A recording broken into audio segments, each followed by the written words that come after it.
do. And we have seen there has been ups and downs in the two sides, especially on the issue of Palestine, because Palestine terrorists or Palestine sympathizers have made Canada a very safe base in the last few decades. But even though there has been, in the past also there was an attempted killing by the Palestini goons of an Indian foreign service officer in Canada. But these things have been passed, and there have been a lot of diplomatic positivity that has been there in between the two sides. But this the latest escalation that has come from the Canadian side, that alleging Indian government directly of carrying out an extrajudicial killing of a Canadian citizen on Canadian soil is something unprecedented, and that is bound to bring down the already the downsliding relationship of India and Canada.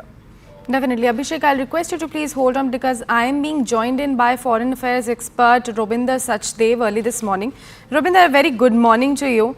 This direct and big allegation coming in from Canada's side against Indian government, don't you think it is going to affect India and Canada's bilateral relationship in any manner? Oh, certainly, yes. Good morning. No, it certainly will. But on the other hand, I would say that this is not something unexpected. Canada has been talking for the past few months that, or alleging that India is meddling in its internal affairs. Canada has made that statement, though as a low-key statement, excuse me, even though as a low-key statement for the past few months that India is quote-unquote meddling in its internal affairs. And when Justin Trudeau was here, and when there was talk that Prime Minister Modi met Trudeau, and Prime Minister Modi conveyed to Trudeau that, Canada must shape up with regards to Khalistani extremism, even then there was a mention by the Canadian side, though not carried much in the media, I think perhaps, that Trudeau mentioned to Prime Minister Modi that India is meddling in its internal affairs. So that's the background it's been building up. So it will definitely now, that's what Canada is alleging. Of course, India will not agree to it, and we don't think that we are doing anything like that. But this will certainly impact the bilateral relations. It's a downward spiral over the last 2 months, if you see. Before Trudeau came to India, about a month ago, they said that they're pausing the early trade agreement. Remember, before Trudeau came about a month ago? Then, when Trudeau came here, Prime Minister Modi meeting with him, conveying him the message, and Trudeau did not get not the bilateral, because there were no bilaterals this time, but the one-on-one in a certain format. He did have a meeting with Modi, but that was seen as a snub to Trudeau.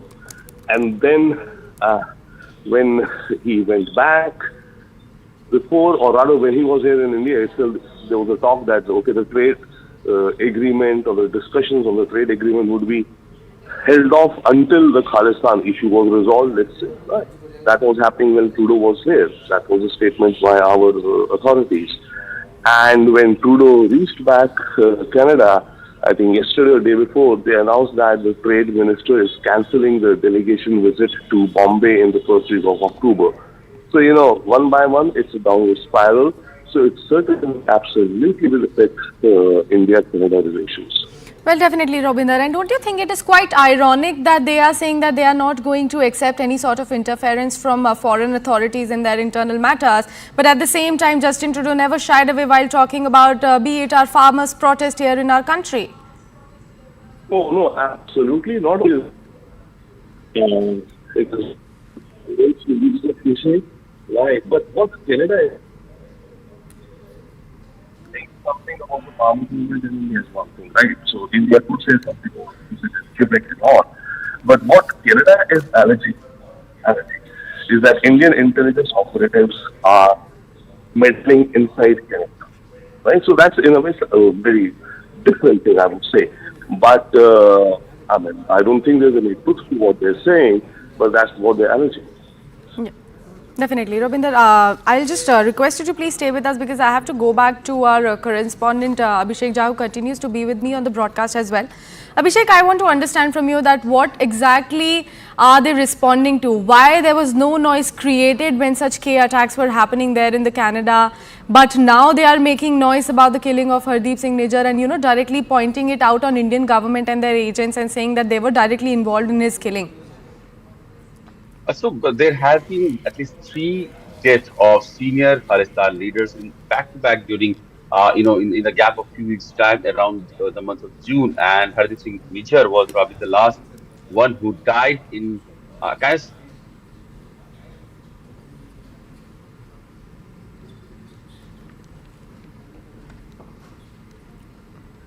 Well, I think we lost connection with Abhishek over there.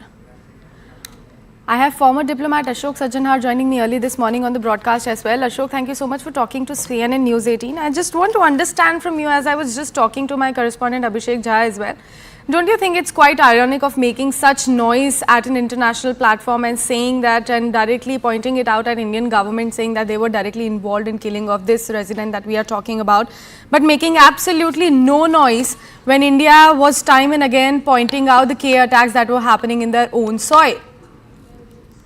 Yeah, I think what, in terms of, let us say, some sort of equivalence that you draw, maybe that is there. But I think this is truly preposterous, what has been mentioned. I think as far as Indian intelligence agencies are concerned, our track record is blemishless. And for, Justin Trudeau to make these allegations and make these charges, irrespective of, this whole Khalistani things. I cannot think that, because the Khalistan protests and demonstrations and the violence that is being perpetrated, as a result of that, India would do something. Not at all. But, that stands on its own footing that Canada needs to take action against the Khalistanis. And that is something that is it should be doing, not only because it is against a friendly country, that is India, but also because it's going to harm itself. And, going forward, we have seen in so many other cases, if you are trying to give sustenance to such Frankensteins, they are going to develop and they are going to grow and harm you yourself. We've seen it in Pakistan. So it seems to be following the same Pakistan line. But coming back to this charge, I think it is absolutely ridiculous, and there is no evidence, I'm sure, and making such totally baseless charges, it doesn't behove the government of a democratic country, of a so-called friendly country, to make such charges. If there was anything, it should have taken it up with the Indian authorities, and we have no information that it has been taken up. So I think this needs to be rejected completely by India, and the failure of Canada cannot be put at the doorstep of India. Well, definitely. Ashokji, since you are a former diplomat yourself, I want to understand from you how exactly should India respond to Canada actually expelling a senior Indian diplomat now? What should be India's response to this? I will need to see who is it that has been expelled, as they say, and that this action has been taken. So I think it has to be a well-considered reaction, maybe not a knee-jerk reaction, a tit-for-tat, of course, expelling one of the senior diplomats from Canada. But, this is doesn't look good as far as two democracies are concerned, two friendly countries are concerned. So I think an appropriate response definitely has to be given. And so let the full details be out as to what exactly has been done. On the basis of that, I think we can frame out an appropriate response, and so that the message goes out not only to Canada but to the others also, who that they cannot play around with Indian diplomatic presence, representation, and India's image and prestige in the world. Well, definitely. Ashok ji and Robinder ji, thank you so much for speaking to CNN News 18 and putting your perspective across. I would like to thank our correspondent Abhishek Jha for joining me on the broadcast and giving us all those crucial details as well. Right now, it's time to slip into a very short commercial break. Stay with CNN News 18 for more such stories and developments right on the other side.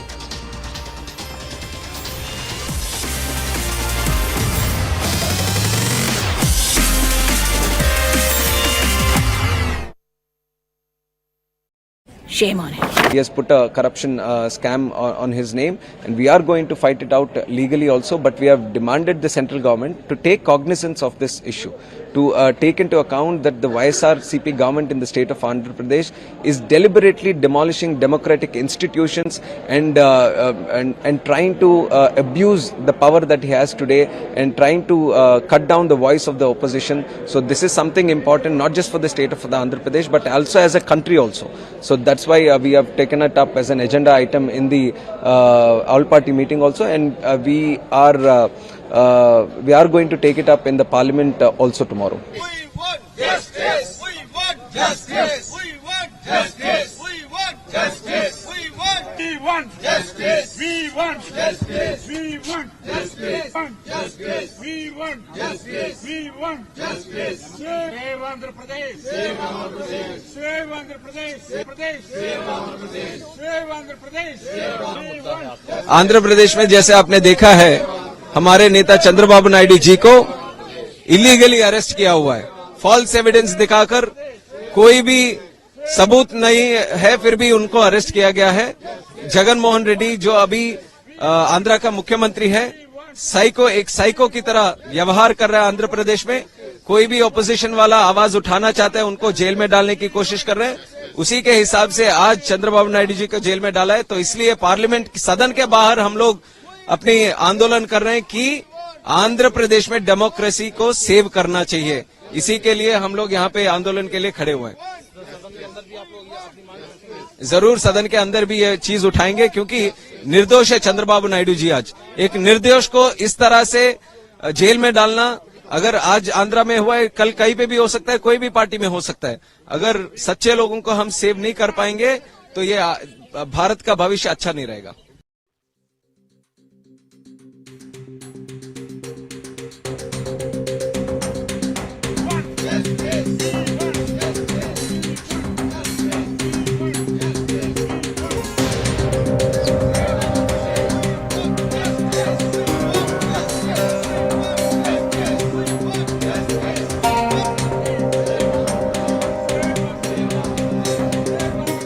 The leader of the opposition in Andhra Pradesh, Telugu Desam Party national president, has been illegally arrested and kept in the Rajahmundry prison without any evidence and without any proof. So we believe that it's an illegal arrest. We are moving the courts. Legal process is going on. But it's high time that the central government should take note of what is happening in Andhra.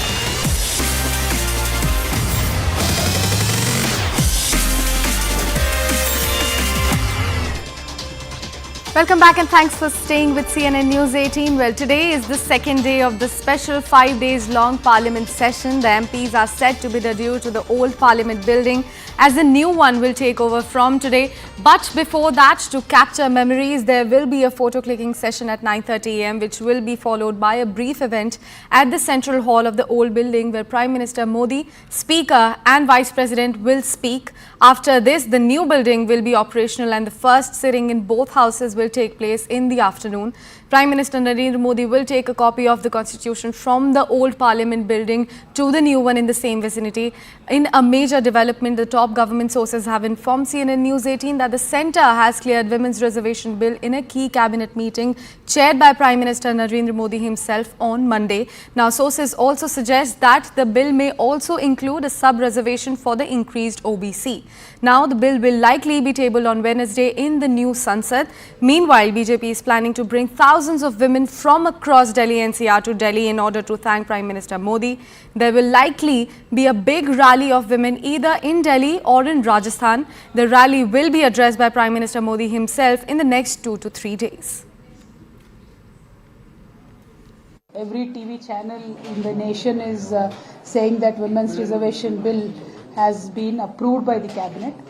But it is unfortunate that such a serious decision, although a very welcoming and a very good decision and good news for the whole of the nation, has not been officially communicated by the cabinet themselves. So we welcome it. BRS has already stated in 2014, not now, that in whichever format women's reservation bill, whenever is introduced in the Lok Sabha, we will support it. And we thank Honorable Narendra Modi ji, if this is true, because till now we have not seen anything official. सरकार की तरफ से एक साहसिक और न्यायपूर्ण कदम 33% आरक्षण महिलाओं के लिए महिला सशक्तिकरण की ओर बड़ा कदम है।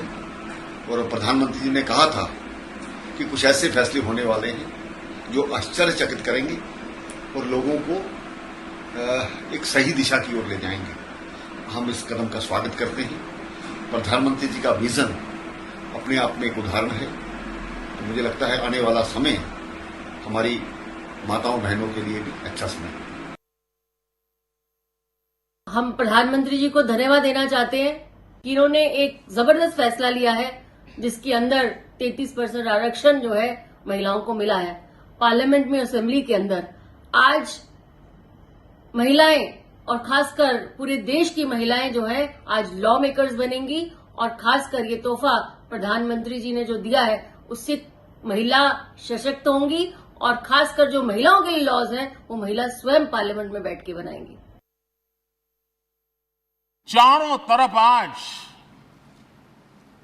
भारतवासियों की उपलब्धि की चर्चा हो रही है और गौरव के साथ हो रही है। G20 की सफलता 140 करोड़ देशवासियों की है। ये भारत की सफलता है, किसी व्यक्ति की सफलता नहीं है, किसी दल की सफलता नहीं है। हम सबके लिए गर्व की बात है कि आज भारत विश्व मित्र के रूप में अपनी जगह बना पाया है। आज हम जब इस सदन को छोड़ करके नए सदन की ओर प्रस्थान करने वाले हैं तब भारत के सामान्य मानवीय की भावनाओं को जहां जो आदर मिला है, सम्मान मिला है, उसकी अभिव्यक्ति का भी यह अवसर है। और इसलिए आदरणीय अध्यक्ष जी, मैं पहली बार जब संसद का सदस्य बना और पहली बार एक सांसद के रूप में इस भवन में मैंने प्रवेश किया तो सहज रूप से मैंने इस संसद भवन के दौर पंक्ति पर अपना शीश झुका करके इस लोकतंत्र के मंदिर को श्रद्धा भाव से नमन करते हुए मैंने पैर रखा था। वो पल मेरे लिए भावनाओं से भरी हुई थी। लोकतंत्र का एक सदन, आतंकी हमला हुआ, पूरे विश्व में यह आतंकी हमला एक इमारत पर नहीं था, ये मदर ऑफ डेमोक्रेसी एक प्रकार से हमारी जीवात्मा पर यह हमला था। Well, as we are shifting to the new Sansad Bhavan today, we have a lot to tell you about that 5 days long special Sansad session as well. Stay with CNN News 18 for all the latest developments and all the updates straight from ground zero. Right now it's time for me to say goodbye, but thanks for watching.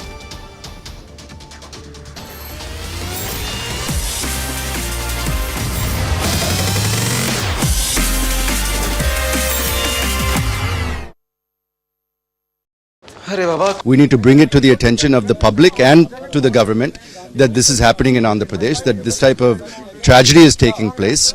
And if there's no law and order in a state, it is a duty of the central government to step in and do something about it. Today, there's no law and order in Andhra Pradesh. So, will you raise this issue inside the House? Definitely, we'll try to get every opportunity possible to raise the issue inside the House and outside the House and bring it to the notice of not only the government, but the people at large should know that this is a completely false case. His image is being tarnished for political reasons, and they're trying to paint him with the same brush as the current ruling dispensation.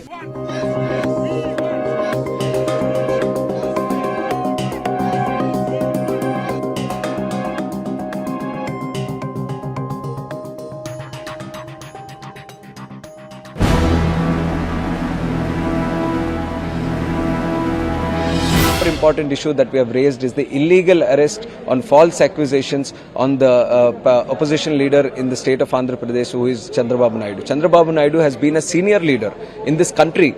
He has rubbed shoulders with one of the important people of this country. For 45 years, he's been in the political system. And in these last 45 years, never had he had any allegation against him.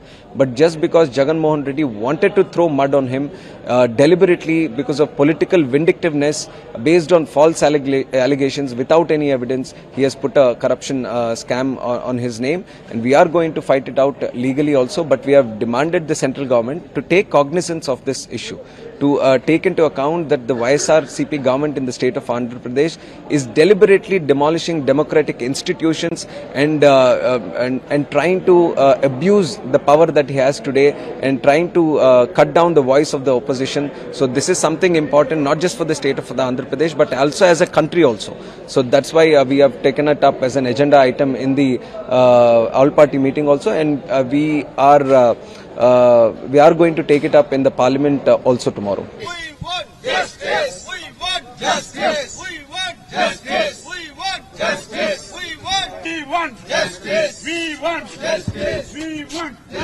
want justice! We want justice! We want justice! Save Andhra Pradesh! Save Andhra Pradesh! Save Andhra Pradesh! Save Pradesh! Save Andhra Pradesh! Save Andhra Pradesh! Save Andhra Pradesh! Andhra Pradesh में जैसे आपने देखा है, हमारे नेता चंद्रबाबू नायडू जी को illegally arrest किया हुआ है। फॉल्स एविडेंस दिखाकर, कोई भी सबूत नहीं है, फिर भी उनको अरेस्ट किया गया है। जगन मोहन रेड्डी जो अभी आंध्र का मुख्यमंत्री है, एक साइको की तरह व्यवहार कर रहा है आंध्र प्रदेश में। कोई भी ऑपोजिशन वाला आवाज उठाना चाहता है, उनको जेल में डालने की कोशिश कर रहे हैं। उसी के हिसाब से आज चंद्रबाबू नायडू जी को जेल में डाला है। तो इसलिए पार्लियामेंट सदन के बाहर हम लोग अपनी आंदोलन कर रहे हैं कि आंध्र प्रदेश में डेमोक्रेसी को सेव करना चाहिए। इसी के लिए हम लोग यहाँ पे आंदोलन के लिए खड़े हुए हैं। जरूर सदन के अंदर भी ये चीज उठाएंगे, क्योंकि निर्दोष है चंद्रबाबू नायडू जी आज।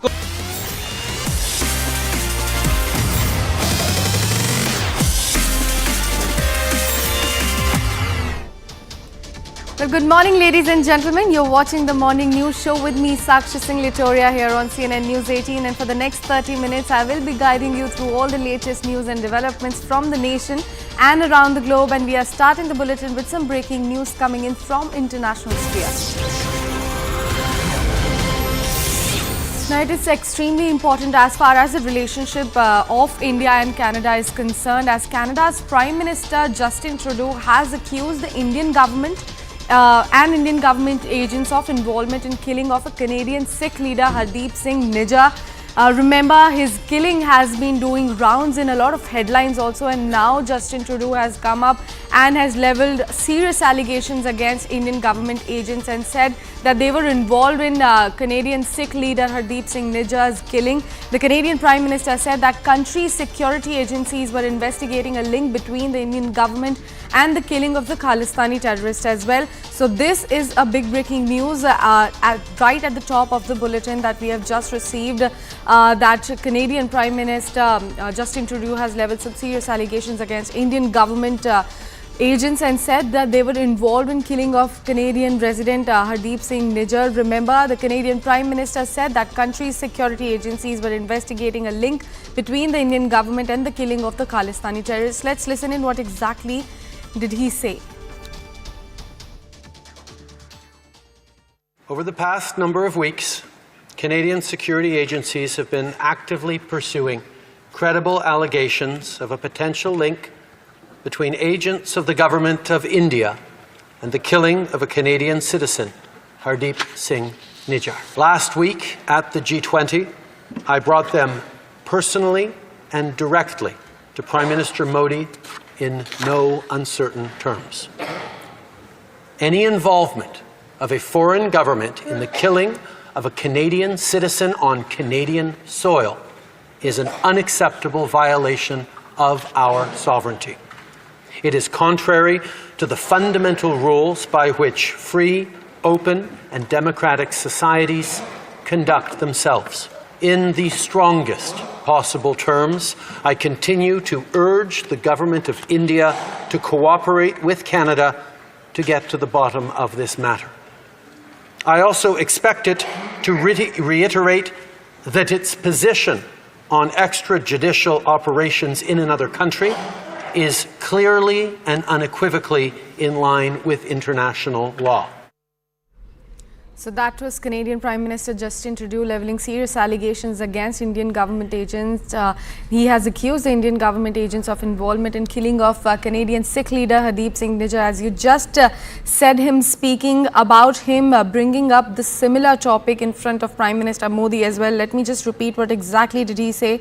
He said, and I'm going to quote him here, that over the past number of weeks, Canadian security agencies have been actively pursuing credible allegations of a potential link between agents of the government of India and killing of a Canadian citizen, Hardeep Singh Nijjar. Last week at the G20, I brought them personally and directly to Prime Minister Modi in no uncertain terms. Any involvement of a foreign government in the killing of Canadian citizen on Canadian soil is an unacceptable violation of the sovereignty. It is contrary to the fundamental rules by which free, open and democratic societies conduct themselves. So that's the serious and a very big allegation coming in from Canadian Prime Minister Justin Trudeau, who has accused Indian government agents of involvement in killing of Canadian Sikh leader Hardeep Singh Nijjar. The Canadian Prime Minister said that the country's security agencies were investigating a link between the Indian government and the killing of a Khalistani terror. To give us more details about that, I have CNN News 18's Abhishek Jha joining me live early this morning. Abhishek, a very good morning to you. These are some very serious allegations that have been levelled by Justin Trudeau. Also, how is that going to make any sort of difference between the relationship that India and Canada actually holds at the moment? Of course, this is one of the most explosive and unprecedented allegations that the Indian government has faced, diplomatically saying that Canadian government would raise an issue of killing of a Canadian citizen on soil, and directly alleging that Indian agencies have had a role in killing of Hardeep Singh Nijjar. This is a big diplomatic fallout that could eventually take place between the two sides. We have also learned that Canadian Foreign Minister himself has announced that Canada is expelling one of the senior Indian diplomat. Apparently, the senior Indian diplomat has been 97 batch IPS officer who was stationed there as chief of community and economic policies of India in High Commission, and apparently was also the RNW head of the mission. This has never, India has never seen such a delegation from a foreign government that Indian agencies have been only Pakistan in the past have alleged any of such acts of extrajudicial killing or anything that foreign as an intervention in domestic politics as a foreign hand to India. So in that sense, this is an unprecedented situation that has happened between India. I think we lost connection with Abhishek over there. We'll try to reconnect that line, but right now we have another piece of breaking news coming in. As this is a developing story, we have another breaking news coming in on the same story. Now, Canadian Foreign Minister Melanie Joly announces that Canada has now expelled a senior Indian diplomat on the issue of Nijjar's killing. She has also said that she has already conveyed Canada's perspective on Nijjar's killing to External Affairs Minister S. Jaishankar. So that's the big development as far as that story that is being played out in the Canada is concerned. And Prime Minister Justin Trudeau actually accusing Indian agents of being involved in Hardeep Singh Nijjar's killing. Let's listen into what exactly did Melanie Joly say about this. We've been clear, we will not tolerate any form of foreign interference. Since this was brought to our attention, we've been guided by three principles. The first one, we will seek the truth. The second one, we will protect Canadians at all times. And thirdly, we will protect Canada's sovereignty. I've conveyed these principles to my Indian counterparts, and I've also told him that we expect India's full collaboration to make sure that we get to the bottom of this. And as of today, and as a consequence, we've expelled a top Indian diplomat from Canada. I have CNN News 18's Abhishek Jha back with me on the broadcast. Abhishek, what do we know about the Indian diplomat that Melanie Joly was actually speaking about and him being expelled over the allegations of being involved in Hardeep Singh Nijjar's killing? So the Indian diplomat, the senior diplomat, has been in 1997 batch IPS officer, Pawan Kumar Rai, who was stationed there as a head of Indian community and economic division, I believe.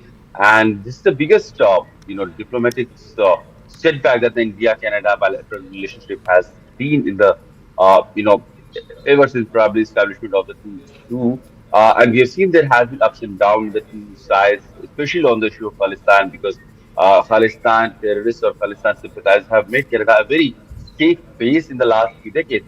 But even though there has been, in the past also there was an attempted killing by the Palestini goons of an Indian foreign service officer in Canada. But these things have been passed, and there have been a lot of, diplomatic, positivity that has been there between the two sides. But this the latest escalation that has come from the Canadian side, that alleging Indian government directly of carrying out an extrajudicial killing of a Canadian citizen on Canadian soil is something unprecedented, and that is bound to bring down the, the already the downsliding relationship of India and Canada. Definitely. Abhishek, I'll request you to please hold on because I am being joined in by Foreign Affairs expert Robinder Sachdev early this morning. Robinder, a very good morning to you. This direct and big allegation coming in from Canada's side against Indian government, don't you think it is going to affect India and Canada's bilateral relationship in any manner? Oh, certainly, yes. Good morning. No, it certainly will. But on the other hand, I would say that this is not something unexpected. Canada has been talking for the past few months that, or alleging that India is meddling in its internal affairs.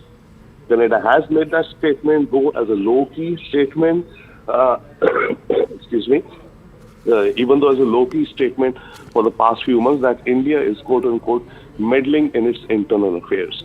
And when Justin Trudeau was here, and when there was talk that Prime Minister Modi met Trudeau, and Prime Minister Modi conveyed to Trudeau that, Canada must shape up with regards to Khalistani extremism, even then there was a mention by the Canadian side, though not carried much in the media, I think perhaps, that Trudeau mentioned to Prime Minister Modi that India is meddling in its internal affairs.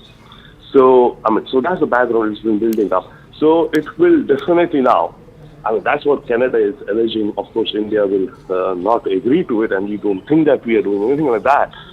But this will certainly impact the bilateral relations. It's a downward spiral over the last 2 months, if you see. Before Trudeau came to India, about a month ago, they said that they're pausing the early trade agreement. Remember, before Trudeau came about a month ago? Then, when Trudeau came here, Prime Minister Modi meeting with him, conveying him the message, and Trudeau did not get not the bilateral, because there were no bilaterals this time, but the one-on-one in a certain format. He did have a meeting with Modi, but that was seen as a snub to Trudeau. And then when he went back, before, or rather when he was here in India, still there was a talk that, okay, the trade agreement or the discussions on the trade agreement would be held off until the Khalistan issue was resolved, let's say. Right? That was happening when Trudeau was here. That was a statement by our authorities. And when Trudeau reached back Canada, I think yesterday or the day before, they announced that the trade minister is cancelling the delegation visit to Bombay in the first week of October. So, one by one, it's a downward spiral. So it certainly absolutely will affect India-Canada relations. Well, definitely, Robinder. And don't you think it is quite ironic that they are saying that they are not going to accept any sort of interference from foreign authorities in their internal matters, but at the same time, Justin Trudeau never shied away while talking about be it our farmers' protest here in our country? Oh, no, absolutely not. It is right, but what Canada is saying something about the farmers movement in India is one thing, right? So India could say something about it on. But what Canada is alleging is that Indian intelligence operatives are meddling inside Canada, right? So that's in a way a very different thing, I would say. But I don't think there's any truth to what they're saying, but that's what they're alleging. Yeah. Definitely. Robinder, I'll just request you to please stay with us because I have to go back to our correspondent Abhishek Jha, who continues to be with me on the broadcast as well. Abhishek, I want to understand from you that what exactly are they responding to? Why there was no noise created when such K attacks were happening there in the Canada, but now they are making noise about the killing of Hardeep Singh Nijjar and, directly pointing it out on Indian government and their agents and saying that they were directly involved in his killing? So there have been at least 3 deaths of senior Khalistan leaders in back-to-back during, in the gap of few weeks' time around the month of June. And Hardeep Singh Nijjar was probably the last one who died in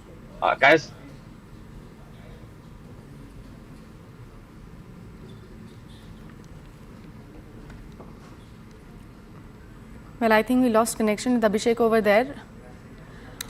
I have former diplomat Ashok Sajjanhar joining me early this morning on the broadcast as well. Ashok, thank you so much for talking to CNN News 18. I just want to understand from you, as I was just talking to my correspondent Abhishek Jha as well, don't you think it's quite ironic of making such noise at an international platform and saying that and directly pointing it out at Indian government, saying that they were directly involved in killing of this resident that we are talking about, but making absolutely no noise when India was time and again pointing out the K attacks that were happening in their own soil?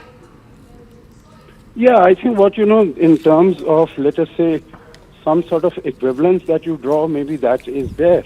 But I think this is truly preposterous, what has been mentioned. I think as far as Indian intelligence agencies are concerned, our track record is blemishless, and for, Justin Trudeau to make these allegations and make these charges, irrespective of, this whole Khalistani things. I cannot think that, because the Khalistan protests and demonstrations and the violence that is being perpetrated, as a result of that, India would do something. Not at all. But, that stands on its own footing that Canada needs to take action against the Khalistanis. And that is something that it should be doing, not only because it is against a friendly country, that is India, but also because it's going to harm itself. And, going forward, we have seen in so many other cases, if you are trying to give sustenance to such Frankensteins, they are going to develop and they are going to grow and harm you yourself. We've seen it in Pakistan. So it seems to be following the same Pakistan line. But coming back to this charge, I think it is absolutely ridiculous, and there is no evidence, I'm sure, and making such totally baseless charges, it doesn't behove the government of a democratic country, of a so-called friendly country, to make such charges. If there was anything, it should have taken it up with the Indian authorities, and we have no information that it has been taken up. So I think this needs to be rejected completely by India, and the failure of Canada cannot be put at the doorstep of India. Well, definitely. Ashokji, since you are a former diplomat yourself, I want to understand from you how exactly should India respond to Canada actually expelling a senior Indian diplomat now? What should be India's response to this? I will need to see who is it that has been expelled, as they say, and that this action has been taken. So I think it has to be a well-considered reaction, maybe not a knee-jerk reaction. Tit for tat, of course, expelling one of the senior diplomats from Canada, but this is doesn't look good as far as two democracies are concerned, two friendly countries are concerned. So I think an appropriate response definitely has to be given, and so let the full details be out as to what exactly has been done. And on the basis of that, I think we can frame out an appropriate response, and so that the message goes out not only to Canada but to the others also, who that they cannot play around with Indian diplomatic presence, representation, and India's image and prestige in the world. Well, definitely. Ashokji and Robinderji, thank you so much for speaking to CNN News 18 and putting your perspective across. I would like to thank our correspondent Abhishek Jha for joining me on the broadcast and giving us all those crucial details as well. Right now, it's time to slip into a very short commercial break. Stay with CNN News 18 for more such stories and developments right on the other side.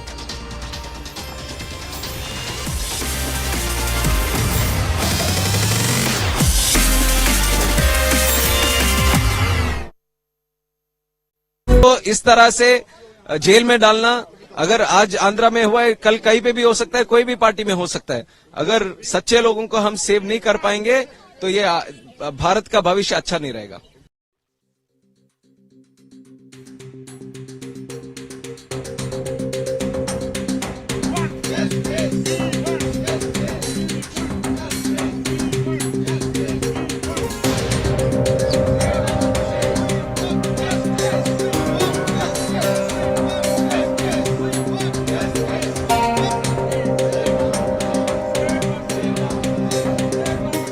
The leader of the opposition in Andhra Pradesh, Telugu Desam Party national president, has been illegally arrested and kept in the Rajahmundry prison without any evidence and without any proof.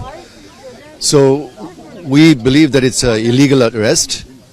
We are moving the courts. Legal process is going on. But it's high time that the central government should take note of what is happening in Andhra Pradesh. We need to bring it to the attention of the public and to the government that this is happening in Andhra Pradesh, that this type of tragedy is taking place. And if there's no law and order in a state, it is a duty of the central government to step in and do something about it. Today, there's no law and order in Andhra Pradesh. So, will you raise this issue inside the House? Definitely, we'll try to get every opportunity possible to raise the issue inside the House and outside the House and bring it to the notice of not only the government, but the people at large should know that this is a completely false case. His image is being tarnished for political reasons, and they're trying to paint him with the same brush as the current ruling dispensation.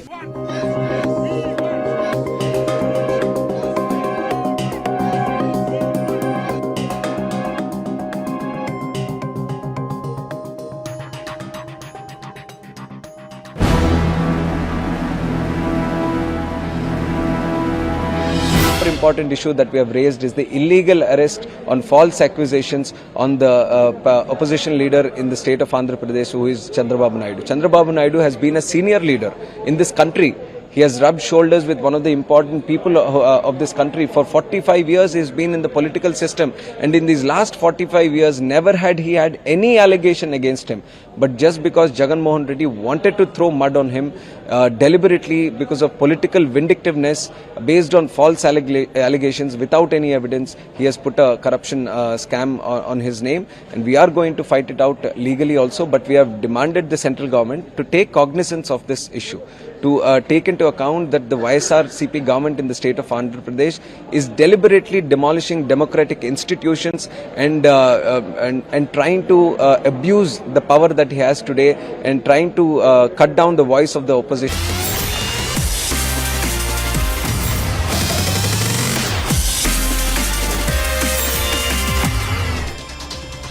Welcome back and thanks for staying with CNN News 18. Well, today is the second day of the special 5 days long Parliament session. The MPs are set to bid adieu to the old Parliament building as the new one will take over from today. But before that, to capture memories, there will be a photo clicking session at 9:30 a.m. which will be followed by a brief event at the central hall of the old building where Prime Minister Modi, Speaker and Vice President will speak. After this, the new building will be operational and the first sitting in both houses will take place in the afternoon. Prime Minister Narendra Modi will take a copy of the Constitution from the old Parliament building to the new one in the same vicinity. In a major development, the top government sources have informed that the centre has cleared Women's Reservation Bill in a key cabinet meeting chaired by Prime Minister Narendra Modi himself on Monday. Now, sources also suggest that the bill may also include a sub-reservation for the increased OBC. Now, the bill will likely be tabled on Wednesday in the new Sansad. Meanwhile, BJP is planning to bring thousands of women from across Delhi NCR to Delhi in order to thank Prime Minister Modi. There will likely be a big rally of women either in Delhi or in Rajasthan. The rally will be addressed by Prime Minister Modi himself in the next 2 to 3 days. Every TV channel in the nation is saying that Women's Reservation Bill has been approved by the cabinet, but it is unfortunate that such a serious decision, although a very welcoming and a very good decision and good news for the whole of the nation, has not been officially communicated by the cabinet themselves. So we welcome it. BRS has already stated in 2014, not now, that in whichever format Women's Reservation Bill, whenever is introduced in the Lok Sabha, we will support it. And we thank Honorable Narendra Modi ji if this is true, because till now we have not seen anything official. सरकार की तरफ से एक साहसिक और न्यायपूर्ण कदम 33% आरक्षण महिलाओं के लिए महिला सशक्तिकरण की ओर बड़ा कदम है। और प्रधानमंत्री जी ने कहा था कि कुछ ऐसे फैसले होने वाले हैं जो आश्चर्यचकित करेंगे और लोगों को एक सही दिशा की ओर ले जाएंगे। हम इस कदम का स्वागत करते हैं। प्रधानमंत्री जी का विजन अपने आप में एक उदाहरण है। तो मुझे लगता है आने वाला समय हमारी माताओं बहनों के लिए भी अच्छा समय है। हम प्रधानमंत्री जी को धन्यवाद देना चाहते हैं कि इन्होंने एक जबरदस्त फैसला लिया है जिसके अंदर 33% आरक्षण जो है महिलाओं को मिला है। पार्लियामेंट में, असेंबली के अंदर आज महिलाएं और खासकर पूरे देश की महिलाएं जो है आज लॉ मेकर्स बनेंगी और खासकर ये तोहफा प्रधानमंत्री जी ने जो दिया है उससे महिला सशक्त होंगी और खासकर जो महिलाओं के लिए लॉज हैं वो महिला स्वयं पार्लियामेंट में बैठ के बनाएंगी। चारों तरफ आज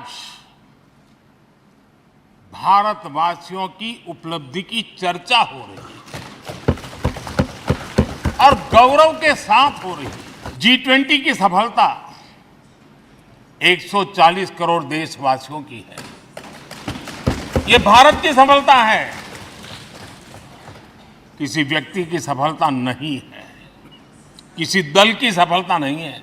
हम सबके लिए गर्व की बात है कि आज भारत विश्व मित्र के रूप में अपनी जगह बना पाया है। आज हम जब इस सदन को छोड़ करके नए सदन की ओर प्रस्थान करने वाले हैं, तब भारत के सामान्य मानवीय की भावनाओं को जहां जो आदर मिला है, सम्मान मिला है, उसकी अभिव्यक्ति का भी एक अवसर है। और इसलिए आदरणीय अध्यक्ष जी, मैं पहली बार जब संसद का सदस्य बना और पहली बार एक सांसद के रूप में इस भवन में मैंने प्रवेश किया तो सहज रूप से मैंने इस संसद भवन के डोर पक्ति पर अपना शीश झुका करके इस लोकतंत्र के मंदिर को श्रद्धा भाव से नमन करते हुए मैंने पैर रखा था। वो पल मेरे लिए भावनाओं से भरी हुई थी। लोकतंत्र का एक सदन, आतंकी हमला हुआ, पूरे विश्व में यह आतंकी हमला एक इमारत पर नहीं था, ये मदर ऑफ डेमोक्रेसी एक प्रकार से हमारी जीवात्मा पर यह हमला था। Well, as we are shifting to the new Sansad Bhavan today, we have a lot to tell you about that 5 days long special Sansad session as well. Stay with CNN News 18 for all the latest developments and all the updates straight from ground zero. Right now it's time for me to say goodbye, but thanks for watching.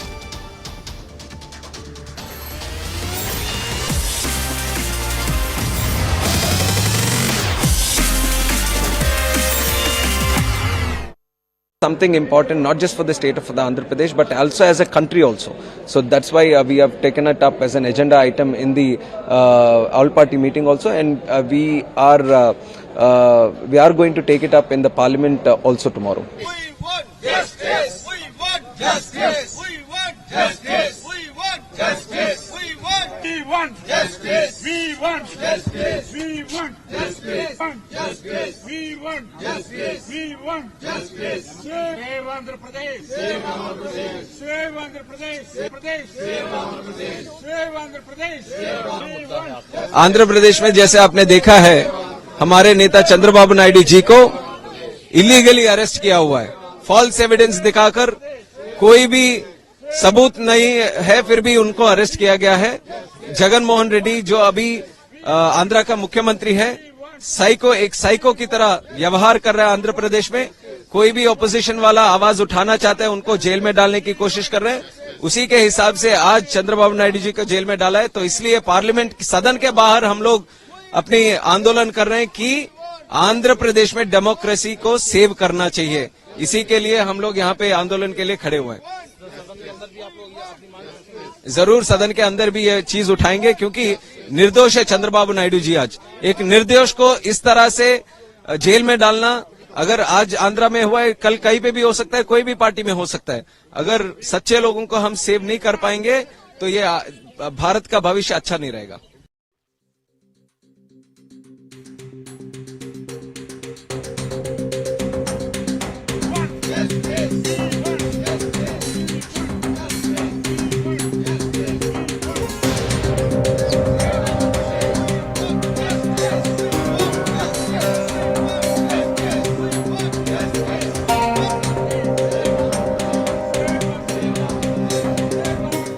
The leader of the opposition in Andhra Pradesh, Telugu Party national president, has been illegally arrested and kept in the Rajahmundry prison without any evidence and without any proof. So we believe that it's an illegal arrest. We are moving the courts. Legal process is going on. But it's high time that the central government should take note of what is happening in Andhra Pradesh. We need to bring it to the attention of the public and to the government that this is happening in Andhra Pradesh, that this type of tragedy is taking place. And if there's no law and order in a state, it is a duty of the central government to step in and do something about it. Today, there's no law and order in Andhra Pradesh. So, will you raise this issue inside the House? Definitely, we'll try to get every opportunity possible to raise the issue inside the House and outside the House and bring it to the notice of not only the government, but the people at large should know that this is a completely false case. His image is being tarnished for political reasons. and they're trying to paint him with the same brush as the current ruling dispensation.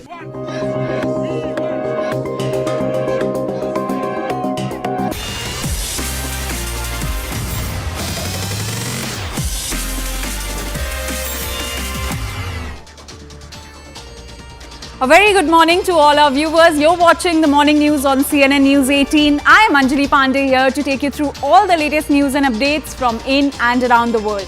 Our top focus of this hour is on the big statement that has been made by the Canadian Prime Minister Justin Trudeau, who has claimed a potential link between the Indian government and the killing of the Khalistani terrorist Hardeep Singh Nijjar in June.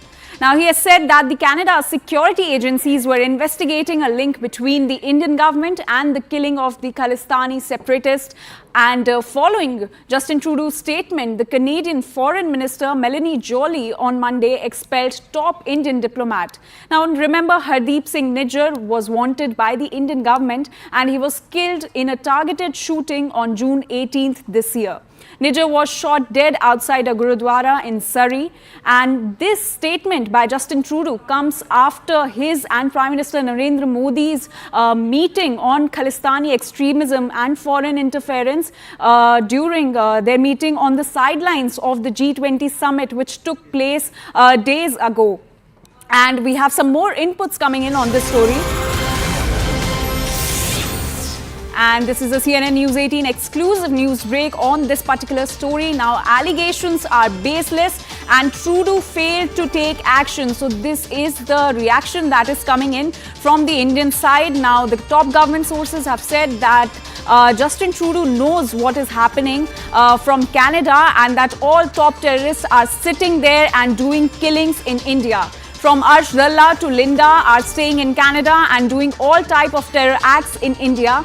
And the top government sources have also said that we also reserve the right to response and right time. It will be given diplomatically and all blames are wrong and baseless. So the Indian side, the top government sources have clearly dismissed all the allegations and claims made by the Canadian side, and they have called the blames wrong and baseless. And they've also said that Canada should respond to our investigations and hand over all perpetrators immediately. And we're also getting this information that the top government sources have also said that the Khalistan movement originated from Canada and is state-sponsored and supported by ISI in Pakistan. So this is the latest development that we are getting on this particular story. I'm being joined by CNN News 18's Abhishek Jha to tell us more about it. Abhishek, over to you. Of course, see, this news that has come is one of the unprecedented kind, if we could say, in terms of India-Canada bilateral ties or the diplomatic spat that India has seen with other countries in the past.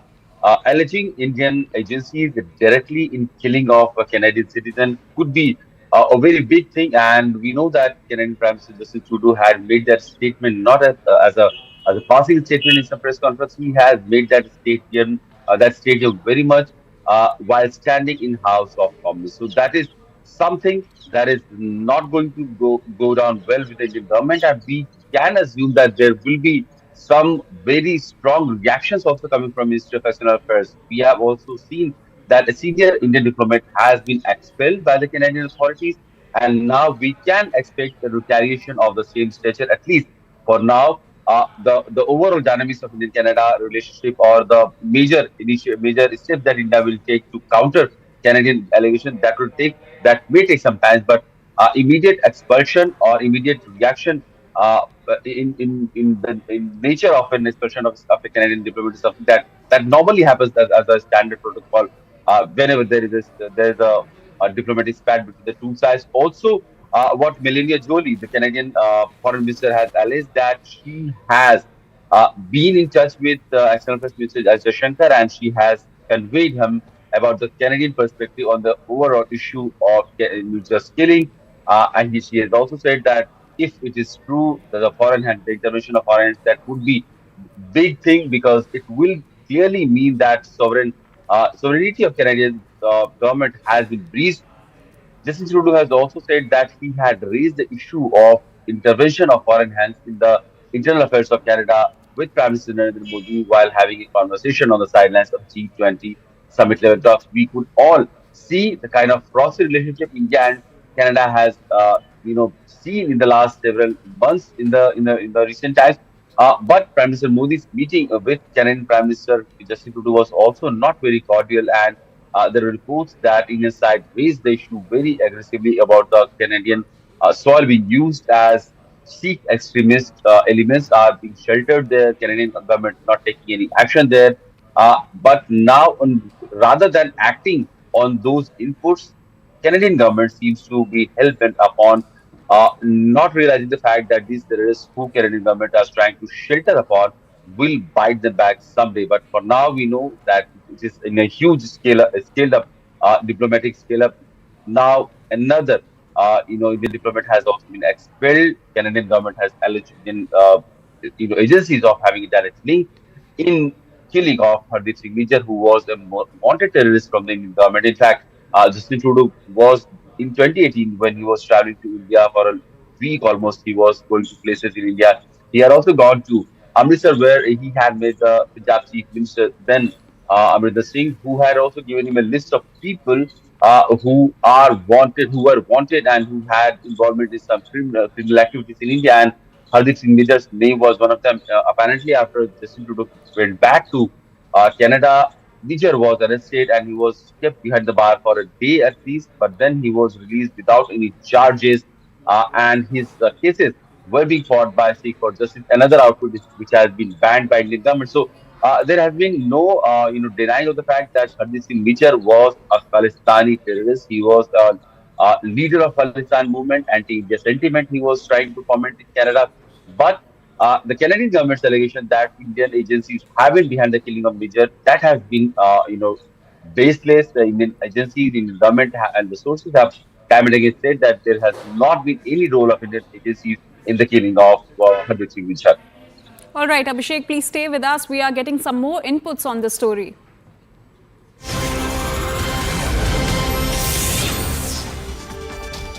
And now CNN News 18 decodes Canadian love for the K separatists. Now, according to top intel sources, Canada is home for referendum 2020 and is open threat is given to Indian top leadership.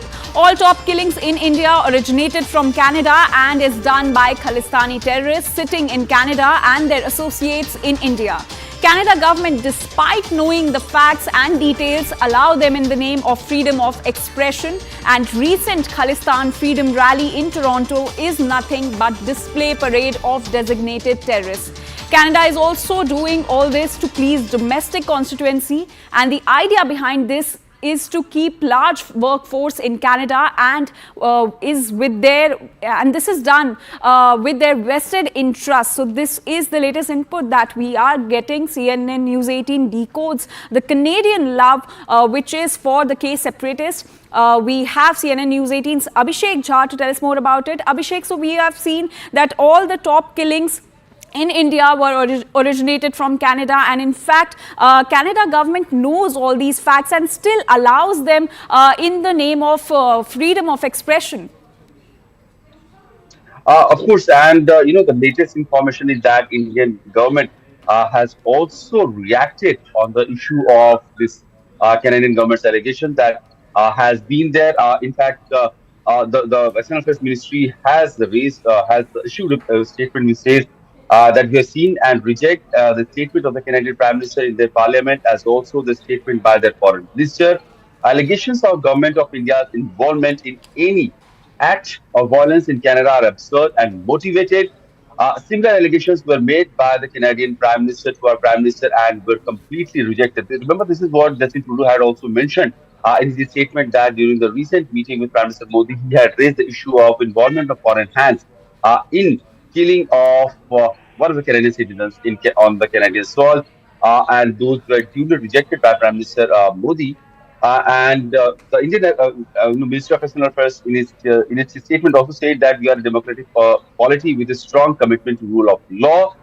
Such unsubstantiated allegations seeks to shift the focus from Khalistani terrorists and extremists who have been provided shelter in Canada and continue to threaten India's sovereignty and territorial integrity. The inaction of the Canadian government on the matter has been a long-standing and continuing concern. We have been talking about this issue of Canadian government not acting, even though there has been enough evidence or enough, concerns raised by Indian agencies or Indian government, Indian diplomats living in Canada that their security has been threatened. These Sikh extremists are trying to create a narrative which will not be very good for India-Canada bilateral ties. Despite all those concern that India has raised in the past at Delhi, High Commissioner of Canada, or in diplomatically based in Canadian with Canadian government, there has been no major action or any substantiated action that could be seen as part of Canada's policy to improve ties with India, and the result has been eventual nose diving of India-Canada bilateral ties. The External Affairs Ministry's statement also says that Canadian political figures have openly expressed sympathy for such elements remain a matter of deep concern, and this has been raised to the Canadian government that how political parties and political leaders, various political leaders in Canada could express their solidarity with a cause that could be a secessionist in nature. The Sikh extremists have been demanding a separate Punjab state apparently, and that will be, direct breach of sovereignty. So if Canadian government or the Justin Trudeau government and his foreign minister Belinda Jolie, she is raising the issue of sovereignty and how apparently the sovereignty has been breached by foreign intervention by killing of Hardeep Singh Nijjar, another Sikh extremist leader. Will it not apply?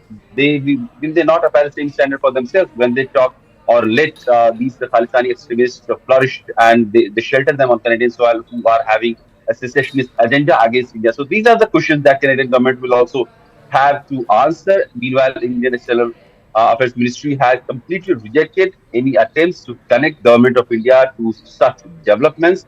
And they have rather said that space given in Canada to a range of illegal activities, including murder, human trafficking, and organized crime, is not new. So, Indian External Affairs Ministry has given a very strong statement after Canadian Prime Minister Justin Trudeau had alleged Indian hands or Indian agencies' hand in the killing of Khalistan leader Hardeep Singh Nijjar in June this year Right. in. Abhishek, please stay with us. So we have this big update coming in on the story. Now, India has rejected the allegations made by the Canadian Prime Minister. The Ministry of External Affairs has released a statement on the Canada's allegations, and it says that we have seen and reject the statement of the Canadian Prime Minister in their parliament, as also the statement by their foreign minister. Allegations of Government of India's involvement in any act of violence in Canada are absurd and motivated. Similar allegations were made by the Canadian Prime Minister to our Prime Minister and were completely rejected.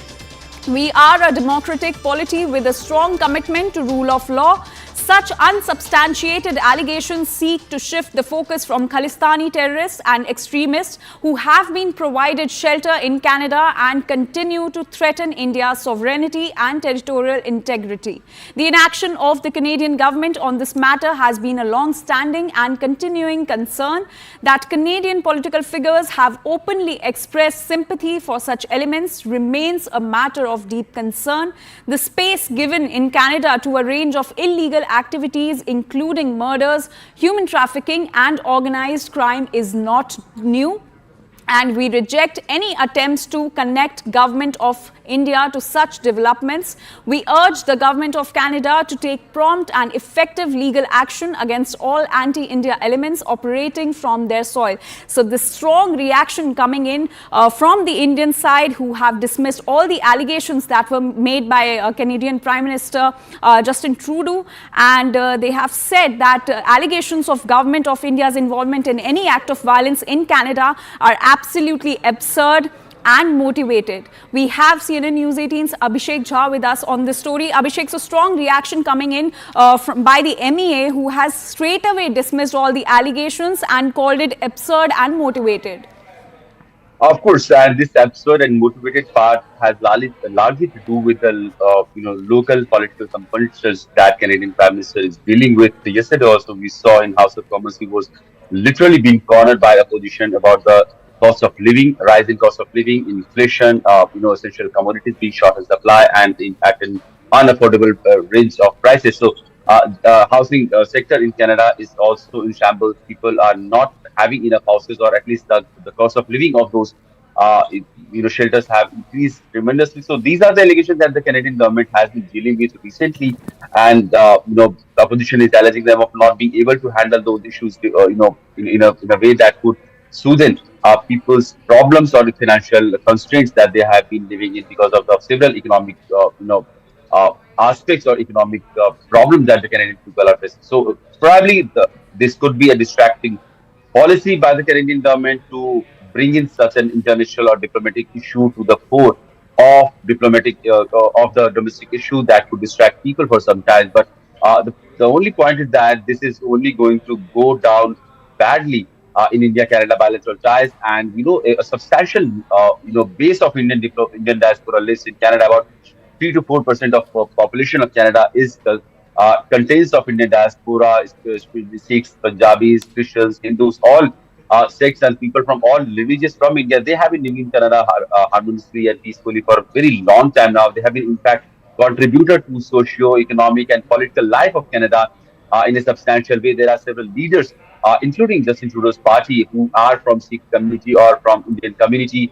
We have recently seen several of leaders of Canada, All right. from Canada visiting India. So in that context, this is going to be a very big problem. All right, Abhishek, please stay with us. We're also being joined by Siddhant Mishra on the story. Siddhant, how do you think this is going to impact the relation between India and Canada, which were already strained?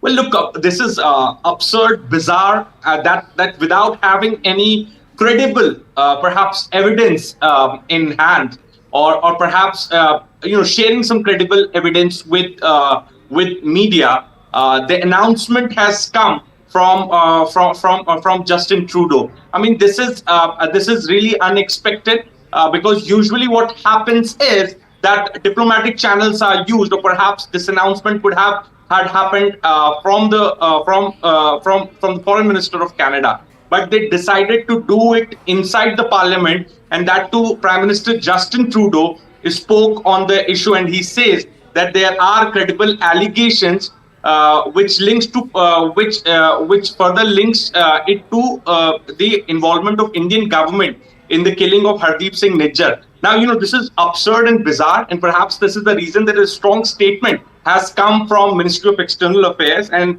Ministry of External Affairs has completely rejected the allegations made by Canada. And in fact, they have also said in a statement which has been issued that such unsubstantiated allegations seek to shift the focus from Khalistani terrorists and extremists who have been provided shelter in Canada and continue to threaten India's sovereignty and territorial integrity. So India is looking at this entire development in a way that the government of Canada is trying to shift the blame. Also, since the government of Canada has not acted against these groups, have not taken any action, perhaps, and it's a known fact now that Canada is a safe haven for all these dreaded criminals, gangsters, those who operate in India, perhaps those who execute killings and do all sorts of involved in all sorts of criminal activities are taking shelter in Canada. So time and again, India has been flagging off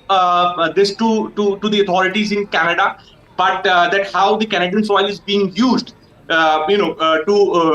used for criminal activities in India. But despite that, no action has been taken by Justin Trudeau's government. This time around, they have come up with a counter allegation saying that Indian government has hands in assassinating Hardeep Singh Nijjar. Mr. Trudeau should also, Anjali, should get into the details and perhaps the background of Mr. Hardeep Singh Nijjar, that how he was the right hand, he was the main person of Khalistani groups in Canada, and perhaps he also carried bounty on him, and there were 10 FIRs registered against Mr. Hardeep Singh Nijjar in India. Despite knowing that, Mr. Trudeau is protecting Hardeep Singh Nijjar on the name of freedom of speech, on the name of freedom of speech, and saying that there are three principles, to protect the sovereignty of Canada, to protect the citizens of Canada, and on these principles only, this action has been taken, that a top diplomat top Indian diplomat to Canada has been expelled. So this is a fresh stand-up, and perhaps this has been escalated by the government of Canada. Obviously, because of the domestic compulsion. Mr. Trudeau doesn't enjoy popularity in Canada. He doesn't even enjoy majority, and this is perhaps the reason that he requires help of these extremist groups in Canada to run his government. He looks at them as a vote bank, and this is the reason that when the entire world is talking about India, when the entire world is talking about decoupling with China, when the entire world is doing more things with India, in terms of trade, in terms of collaboration, in terms of strategic partnerships, whatnot. The Canada is the only country which is taking such a position, which is anti-India, and perhaps making such bizarre, absurd statements against the government of India, accusing government of India of killing Hardeep Singh Nijjar. So this is perhaps going to affect the relations between the two countries. And we all know that the last week there was an announcement where Canada decided not to send the trade mission to India for the trade talks. So trade talks have already been paused.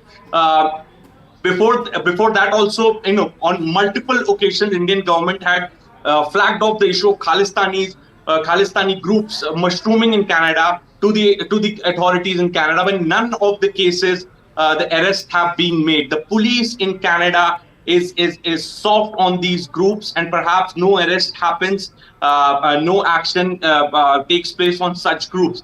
And the peaceful Hindu patriotic community in Canada is constantly living in fear because of Justin Trudeau. And today it has been proven, today it has been established that how Justin Trudeau, because of the domestic compulsion, because of the requirement of the vote bank politics, is taking this anti-India position inside the House, and without any sort of evidence, evidence that he has presented in the House or in the media, he has made this accusation that there is a potential link of the killers of Hardeep Singh Nijjar to the government of India. So it's a big allegation that he has made. Government of India has come out with a statement, a long statement, rejecting the claims and the accusations made by the Foreign Minister of Canada and Justin Trudeau. We can expect some more developments in next few hours. Perhaps there are a lot of options which Indian government can also exploit. Indian government can summon the Canadian diplomat, and he can be conveyed that such claims are bizarre, and India rejects it. Indian government can also, take action on Canadian diplomat here in India by expelling them, or perhaps Indian government can also come out with some sort of other diplomatic decision, just to counter what Canada has done. So it was unexpected. We were aware about this, that things are brewing, and perhaps at the time of the visit of the Justin Trudeau, also when Prime Minister Modi had a aside meeting with him here in the national capital on the sidelines of the G20 summit, he was told about the security of the Indian community. He was also told that how Indian temples, Indian Hindu religious sites are being attacked, how the patriotic Indian community in Canada is constantly living in fear. When he was told about this, he countered it by saying that India has hands in the killings of Hardeep Singh Nijjar, and India is interfering in the sovereignty of Canada. So that was the accusation he made at the time of meeting Prime Minister Modi. And today he has made that announcement from the House, from the Parliament of Canada, that the government of Canada has expelled a senior diplomat who was serving in High Commission in Canada. Absolutely, Siddhant. Please stay with us. We'll keep coming back to you for more updates.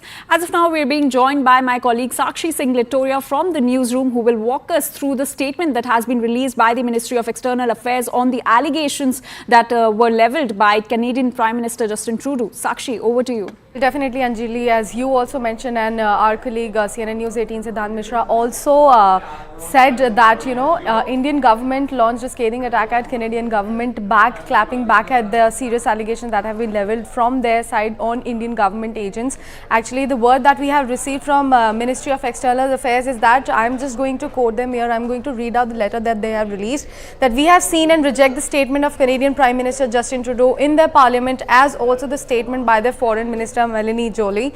Allegations of Government of India's involvement in any act of violence in Canada are absurd and motivated. So Indian government is basically refuting all the charges that have been leveled against them by Canadian side.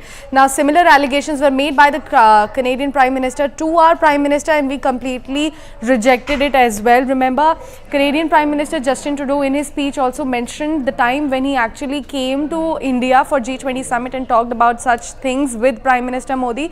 We are sort of rejecting those as well. We are a democratic polity with a strong commitment to a rule of law. What is interesting here to note is that in a sharp criticism, and the word that has been used again, Canadian Prime Minister, is that the Canadian political figures have openly expressed sympathy for such elements remains a matter of deep concern.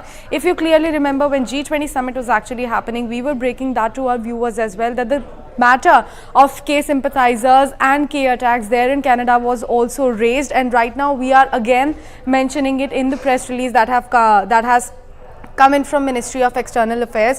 What is more crucial to note here is that they have written that the space given in Canada to a range of illegal activities, including murders, human trafficking and organized crime, is nothing new. Now we reject any attempts to connect Government of India to such developments. Just a while ago, our colleague Siddhant Mishra also pointed that out. Now we urge the Government of Canada to take prompt and effective legal action against all anti-India elements operating from their soil. So we basically actually refuted all the allegations that have been leveled against us, the serious allegations that have been leveled by Canadian Foreign Minister and Canadian Prime Minister Justin Trudeau. Back to you, Anjali. Well, thank you, Sakshi, for taking us through the statement that was released by the Ministry of External Affairs. Now, Siddhant, coming back to you. So, Siddhant, this whole episode and the statement that has been made by by Justin Trudeau also sends out a message that anybody in Canada can do away with hate speeches in the name of freedom of expression. Right, Anjali, and perhaps I have managed to get the background of Hardeep Singh Nijjar, and Mr. Justin Trudeau should understand that this person was involved in many criminal activities in India. So it all started, Nijjar was associated with the banned group Sikh for Justice and held the position of number 2 after Guru Patwant Singh Pannu. And he comes from Jalandhar. He started his career in Canada as a plumber. Nijjar is also involved in terrorism, started with his membership in Babbar Khalsa International, led by Jagtar Singh Tara. Subsequently, he established his own group, Khalistani Tiger Force, and he played a significant role in identifying, connecting, training and funding Khalistani cells in India and accumulating over 10 FIRs. So he was a mastermind, perhaps to build network of Khalistan in India, and there are 10 FIRs which have been lodged against him, against Hardeep Singh Nijjar in India. In 2014, Nijjar masterminded the assassination of self-proclaimed spiritual leader Baba Bhaniara in 2015. Also in 2020, Nijjar partnered with fellow gangster Arsh Dalla, who was also residing abroad. Together, they got involved in the murder of Manohar Lal, a follower of Dera Sacha Sauda. So there are lot of FIRs which have been lodged against him. Maybe more than 10.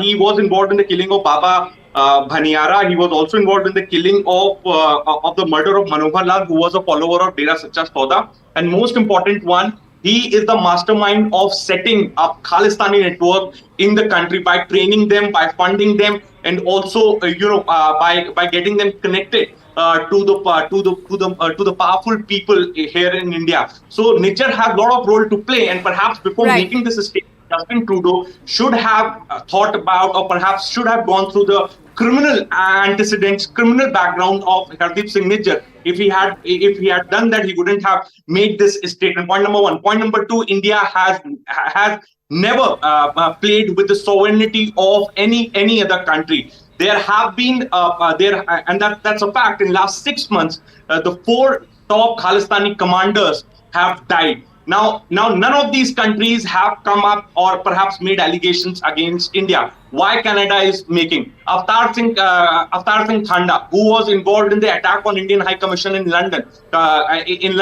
was diagnosed with cancer and lost his life in hospital. Is UK going to blame India for that?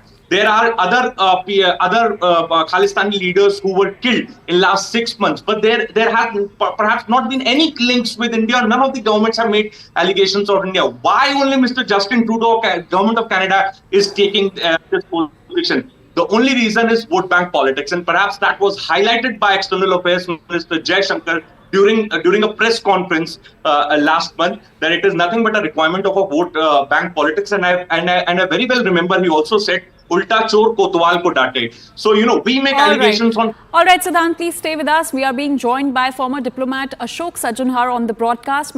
Mr. Sajjanhar, a very good morning to you. So after a big statement that came in from Canadian Prime Minister Justin Trudeau that India has a role to play in Khalistani leader Nijjar's death, we have strong rebuttal that came in from the Indian side, refuting all the allegations and calling it absurd and motivated. Your reaction? No, absolutely. I agree with what the Indian government has said. I think this is truly preposterous to make a comment like this, to make a suggestion like this. India is a very responsible democracy. India never interferes in the internal affairs of any other country. We sort of take up the issue like we did take up the issue with the Canadian government, with the Canadian Prime Minister. Even when he was here for the G20, he met the Prime Minister, Prime Minister Modi, in no uncertain terms, he was informed what the responsibility, what the duty of the Canadian government is, that all these actions, protests, referenda, demonstrations, violence, these tableaus that are being taken, it is the Canadian government which has to take action against all those elements, the Khalistani extremist militant elements. And it is not only in terms of what is good for India, but also what is good for Canada, because these elements will create law and order problems and security and stability issues as far as Canada is concerned. But we have seen that it is, the vote bank politics has been uppermost in the mind of the Canadian Prime Minister. I think there is no shred of evidence that has been provided by Canada, just making these allegations, making these remarks. I think this is very unfortunate, and the action that they have taken for expulsion of a senior Indian diplomat from the Canadian High Commission, I think this is totally uncalled for. Of course, the Indian government has come out with this statement totally rejecting and repudiating what the claims and the charges of the Canadian authorities are, what decision and what action it takes to respond to this expulsion. I think this will have to be seen. India is not, we are not a knee-jerk sort of a reaction will take place. It will be a very well thought through, well considered, but sending out a very clear message to Canada and also to other countries that you cannot play with India, that you can do whatever you want, say whatever you want, and India will not take cognizance and will not respond. So I think we'll have to wait for that action by the Indian government. But of course, I fully subscribe to the position that has been taken by the Indian government, totally rejecting all these charges and all these claims. All right, Mr. Sajjanhar, thank you so much for your remarks on this particular episode that has taken place. Canadian Prime Minister has made this big claim that India has a role to play in K leader Nijjar's death, and now the Indian side has hit back and straight away refuted all the allegations that were made by the Canadian Prime Minister and called the allegations as absurd and motivated. And this is the update that has come in on this story. We're continuously tracking this story, wherein we have this big statement that has come in from the Canadian side. And now we will tell you that why Justin Trudeau is under pressure to make such allegations against India. So the first reason is the internal compulsions forcing this charge. So this is the question that is arising after the statement that has been made by Justin Trudeau. The second reason is that he faced Canada opposition eyed over India's G20 trip. So remember, he was in India during the G20 summit, where he was even pulled up by Indian Prime Minister Modi over the rising Khalistani extremism in Canada and also the inaction by the Canadian government. The third reason is that he faced Canada opposition taunt over plane glitch and being stuck in India. Remember, he was stuck in India for over 2 days over a glitch in his aircraft, and he was also taunted by the opposition in Canada for that. The fourth reason is the opinion polls show that Trudeau is well behind. So is this statement coming in for the support of the people of Canada? Is that the reason behind such statements, such allegations being made against India? The fifth reason is bad run with leaders of world's largest country. So this could also be the reason behind such statements being made by Justin Trudeau. And the sixth reason is ticked off by PM Modi over K-run in Canada. So as I was mentioning earlier, Justin Trudeau, while he was in G20, while he was in India during the G20 summit, he had a meeting on the sidelines of the summit with Prime Minister Modi, where Prime Minister Modi pulled up Justin Trudeau for the rise in K extremism in Canada, and he in fact also pulled up Justin Trudeau for the inaction that was from the Canadian government side. The seventh reason is that he is under fire over lax treatment on K separatism issue. So these are the reasons that could be behind such allegations coming in from Canadian Prime Minister's side against India. Well, that's all for now. We're slipping into a very short break. We'll be right back with more stories on the other side.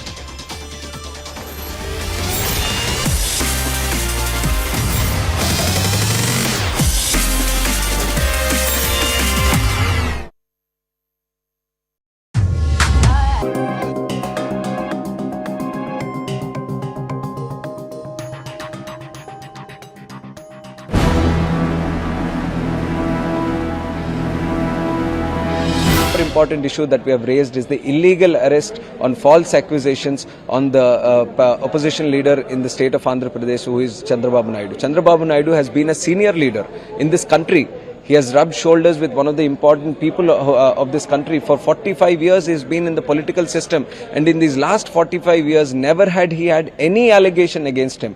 But just because Jagan Mohan Reddy wanted to throw mud on him, deliberately because of political vindictiveness, based on false allegations without any evidence, he has put a corruption scam on his name. And we are going to fight it out legally also. But we have demanded the central government to take cognizance of this issue, to take into account that the YSRCP government in the state of Andhra Pradesh is deliberately demolishing democratic institutions and trying to abuse the power that he has today and trying to cut down the voice of the opposition. So this is something important, not just for the state of Andhra Pradesh, but also as a country also. So that's why we have taken it up as an agenda item in the all-party meeting also, and we are going to take it up in the Parliament also tomorrow. We want justice! We want justice! We want justice! We want justice! We want justice! We want justice! We want justice! We want justice! We want justice! Save Andhra Pradesh! Save Andhra Pradesh! Save Andhra Pradesh! Save Pradesh! Save Andhra Pradesh! Save Andhra Pradesh! Save Andhra Pradesh में जैसे आपने देखा है, हमारे नेता चंद्रबाबू नायडू जी को illegally arrest किया हुआ है। फॉल्स एविडेंस दिखाकर, कोई भी सबूत नहीं है, फिर भी उनको अरेस्ट किया गया है। जगन मोहन रेड्डी जो अभी आंध्र का मुख्यमंत्री है, एक साइको की तरह व्यवहार कर रहा है आंध्र प्रदेश में। कोई भी ऑपोजिशन वाला आवाज उठाना चाहता है, उनको जेल में डालने की कोशिश कर रहे हैं। उसी के हिसाब से आज चंद्रबाबू नायडू जी को जेल में डाला है। तो इसलिए पार्लियामेंट सदन के बाहर हम लोग अपनी आंदोलन कर रहे हैं कि आंध्र प्रदेश में डेमोक्रेसी को सेव करना चाहिए। इसी के लिए हम लोग यहाँ पे आंदोलन के लिए खड़े हुए हैं। जरूर सदन के अंदर भी ये चीज उठाएंगे, क्योंकि निर्दोष है चंद्रबाबू नायडू जी। आज एक निर्दोष को इस तरह से जेल में डालना, अगर आज आंध्रा में हुआ है, कल कहीं पे भी हो सकता है, कोई भी पार्टी में हो सकता है। अगर सच्चे लोगों को हम सेव नहीं कर पाएंगे तो ये भारत का भविष्य अच्छा नहीं रहेगा।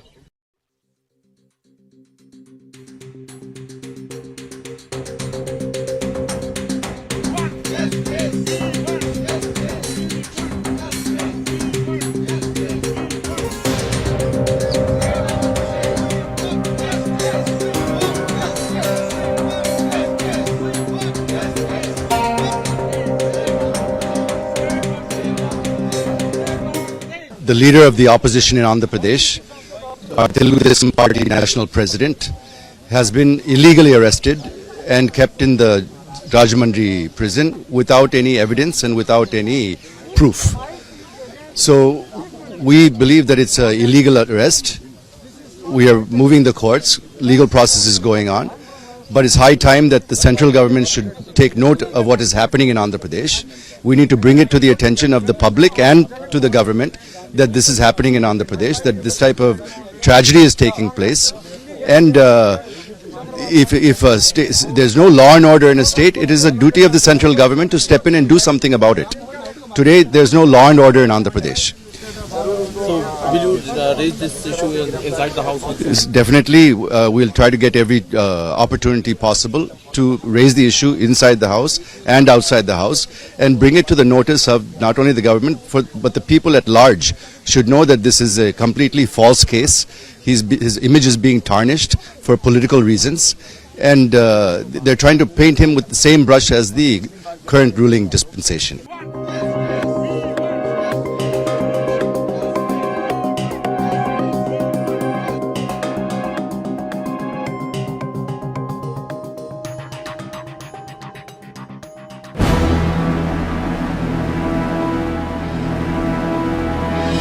Important issue that we have raised is the illegal arrest on false accusations on the opposition leader in the state of Andhra Pradesh, who is Chandrababu Naidu. Chandrababu Naidu has been a senior leader in this country. He has rubbed shoulders with one of the important people of this country.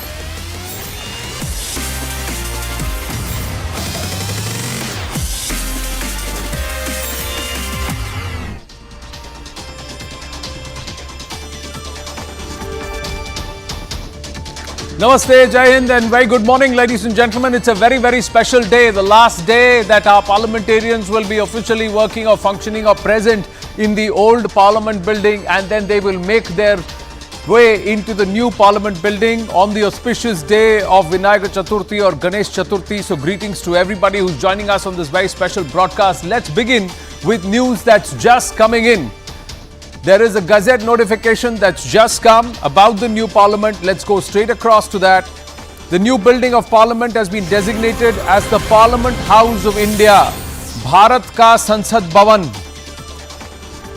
That is the Gazette notification right now, designated as Parliament House of India, Bharat Ka Sansad Bhavan. Lok Sabha Speaker has notified the new building of Parliament as the Parliament House of India. This is the word that's coming through at this point. So it will be called Bharat Ka Sansad Bhavan, Parliament House of India. So the entire India versus Bharat issue and whether India will be totally subsumed is something that now stands settled, that both will remain. Perhaps one will be used more than the other. Our colleagues are all down on ground, right with the site of the new Parliament building at their backdrop.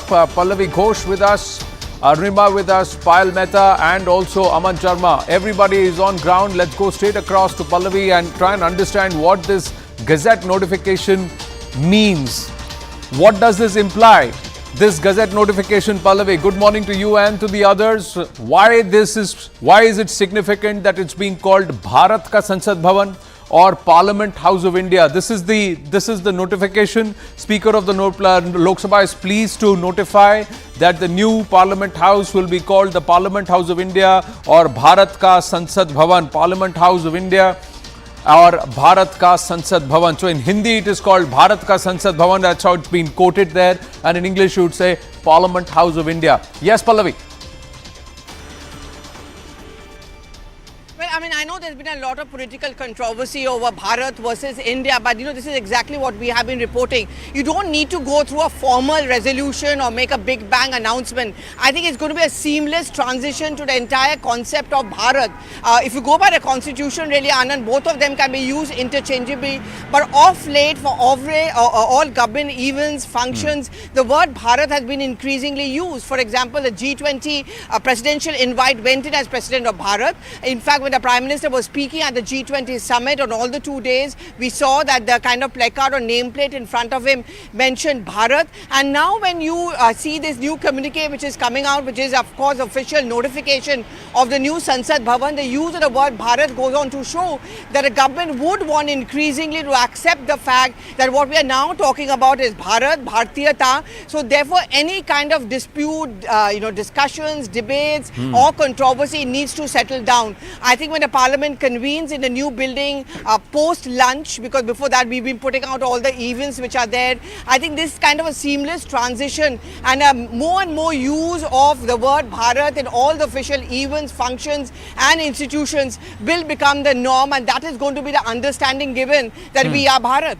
So one being used more than the other, one is not replacing the other. That's perhaps that argument settles in. The other aspect is, ladies and gentlemen, that the old Parliament House was built here by the colonizers. That's what Prime Minister Narendra Modi said. It was part of their entire bureaucratic setup and their offices. And then post-independence, it became the Parliament of Bharat or Parliament of India. Now this new Parliament has been built post-independence by an independent nation, and going forward it will represent the ethos that and the vision that all of us collectively envisage for 2047. It was laid out or spelt out by Prime Minister Narendra Modi of a developed Viksit Bharat. That's what the aim is, and this is the progression. Also what changes, as Aman, Payal and Arunima are with us, and let's go across to Aman, who's got the best view in their frame now, because all four of you are sitting together. So was there a fight between all of you as to who gets the new Parliament building in their frame? Arunima, let me start with you. Between you and Aman, we could see the Parliament building right behind you. And has something changed in that facade also? Have they cleared up some things overnight so that the view is better, bigger and brighter? Arunima. So Anand, we've decided to leave the fights to our parliamentarians. The last 24 hours, we've seen a lot of bonhomie, but we'll have to just wait and see how long that bonhomie lasts. We are just here to give you a view. You are seeing in our backdrop. Yes, the facade has been cleared. The road from the Rail Bhavan side, which earlier led you to the earlier reception of what is now the old Parliament building. That entire stretch is now clear. The route that takes you towards Transport Bhavan side, from where the reception of the new Parliament building is, even that has been cleared, and that's why we are coming to you live from here and not from the Transport Bhavan side, because today is a high security day. All MPs are going to be there at Central Hall and then cross over. You must have seen pictures, viewers, of how between the old and the new Parliament there is a little gallery which was earlier the entrance to the old Parliament House. Gate number 1, where you would have often seen finance ministers carry their budget briefcase, and later the Bahi Khata. So that gallery is what will be used by the parliamentarians after their photo opportunity and function at Central Hall to cross over, and a grand welcome awaits them in the new building before proceedings began. But you also wanted me to toss to Aman. No, I'll come to Aman in just a bit. Just wait a bit. We've just got another news piece that we need to share with our viewers, and then you can take it forward there between Aman and Payal. The fact is that Prime Minister Narendra Modi, ladies and gentlemen, will walk from the old to the new Parliament building with a copy of the Constitution. That's what we are given to understand. The Central Hall function will take place between 11 a.m. till about half past noon, 12:35 p.m. And the discussion will be India at 2047 and India's democracy. So what's the vision for Bharat over the next 25 years, 25 years? That will be the vision. Where do we see India at 2047, 100 years since our independence? And that would be perhaps the discussion for about 90 minutes from 11 a.m. till about 12:35 p.m. But the Prime Minister will be walking from the old Parliament to the new Parliament with the Constitution in his hand. And will this be the Constitution that stands revised, or will this be the Constitution that was envisaged by our founding fathers? Let's try and get that answer from Aman. Yes, Aman. Well, the Constitution, Anand, surely will be revised in respect of the historic women's reservation bill which has been passed by the Union Cabinet yesterday. Obviously, that will be a major amendment which will be brought by the government in the Lok Sabha tomorrow and maybe in the Rajya Sabha on Friday, I believe. The women's reservation bill, Anand, I think it's a very, very big historic step. Number one, this is something the Modi government will project, that this is something the UPA government tried to do. It got it in the Rajya Sabha, got it passed in the Rajya Sabha, but could never bring it to the Lok Sabha. It never even introduced it to the Lok Sabha because of opposition from their allies, the RJD and the Samajwadi Party, as well as opposition within the Congress. But the Modi government here is, I think, going to project that, this is a bill that the Modi government has brought with nearly full consensus. In fact, this is a case where all parties have been pressing the Modi government to bring the women's reservation bill. They have been asking the government, in fact, Congress even wrote to the Prime Minister that bring a women's reservation bill. So I think this is something that will be a everlasting legacy of the Prime Minister. Now there is a question if this women's reservation bill, if it and it's expected to sail through the Parliament because all the parties are nearly supporting it.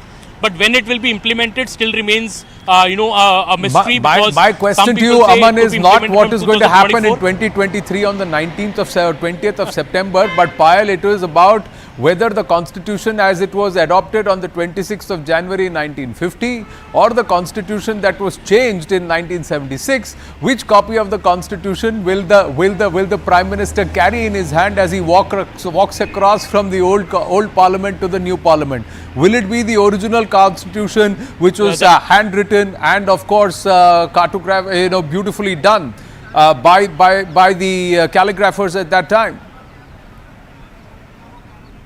Anand, to actually speculate and probably even find out what Prime Minister is going to do, that's a different game altogether. Nobody will be able to do that.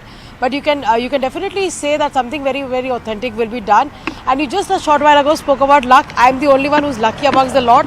I have a pass which says that entry into the new Parliament building. So that's my pass. So I'm going to be one of those journalists who's going to be going inside the new Parliament building today. So I'm the luckiest, and you guys can see the Parliament from outside is what I'm going to say. But yes, it's going to be authentic as well. There were a lot of kalashis, Anand, today that was spotted in the Central Hall of Parliament. Will we have a Kalash Sthapna happen as well? Even though Pallavi has been reporting that the left parties have been opposed to it, a lot is there in store. This photo opportunity that the MPs are preparing for is extremely special. That's one photo opportunity that takes place once in 5 years. It's something which adorns their houses, their offices as well. So everybody is very, very excited to see that really happen. But 1:15 when the House resumes, that is when the Prime Minister again will be speaking. Adhir Ranjan Chaudhary, the leader of the House, will be speaking. The Lok Sabha himself will be speaking.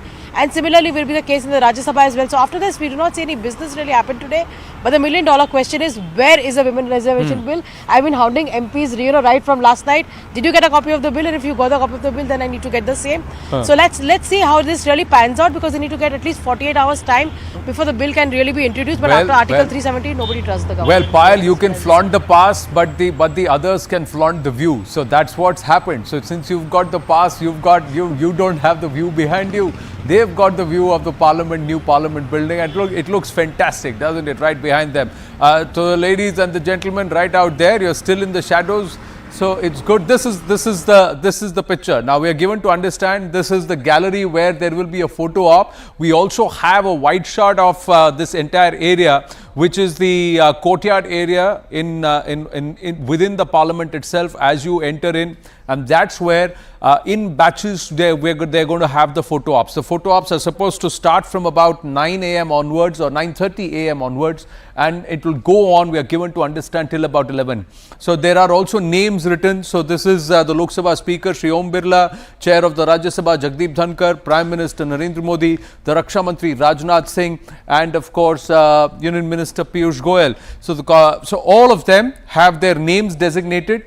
The two, the Speaker, the Chair, and of course the Prime Minister, their chairs are marked separately, and the parliamentarians will be sitting behind them and around them, and this will be done in batches. Arun Anand, the consulting editor, First Post, is also with us. Feels a little different, but for parliamentarians, 2-time, 3-time, multiple-time parliamentarians, be it in the upper house or in the Lok Sabha, it must be quite nostalgic. Quite a few of them have spent nearly about 3 to 4 decades in this Parliament building. They will have a lot of memories, Arunji. Yeah, Anand, I think this is also a place where we had this India got independence, and the new constitution was implemented, and it has seen some of the stalwarts of in the Indian parliamentary democracy. We have seen some of the best debates happening there. We have also seen the governments losing the no confidence motions, and so this is you can say this has been the nostalgia is going to be there, and there are many members of parliament here who have who are 5-time MPs or who have won their 6th term. So of course that nostalgia is going to be there, but I think it's a historic moment in the sense that it's also a moment which signifies decolonization. That a new parliament house has been built, and a new parliament house has been built largely based on the ethos of Bharat. Yes. I would say not on the ethos of India. And so I think it's a legacy which Prime Minister Narendra Modi is going to leave, and it's a historical legacy. It's going to be a memorable legacy. I think it's a historical and memorable day. I can compare it with the day when day India got I would say the constitution was implemented. But I just want to come to this point when you were saying that whether the Prime Minister will be carrying the old constitution or the new copy of the new constitution. I think it also shows the robustness of our constitution, that we have been able to maintain the ethos of this constitution. And India remains a parliamentary democracy, and but it also shows that we need basically to have a relook at probably the constitution after so many amendments have been done. Yes, not just the amendments, the entire preamble was altered at a time when Parliament was quite literally defunct because most of the opposition was in jail. They say that was a time when democracy was in jail. There was no debate or argument when those two words, secular and socialist, were added to the preamble. Plus 100 plus amendments that have made. So they've clearly the constitution has changed in its form. But in the original look, with the calligraphy and of course all of those pictures which are then removed post the 70s and the new constitution book, they are all gone. So will that be brought back? That's an interesting piece of trivia, ladies and gentlemen. There's lots to discuss. Rashid Kidwai is also joining us. I'll say good morning to him, but sir, you get your talk time after we've got to take a break. So we've been reminded twice that we've got to take a break. We'll take a break. The coverage continues. We'll be right back.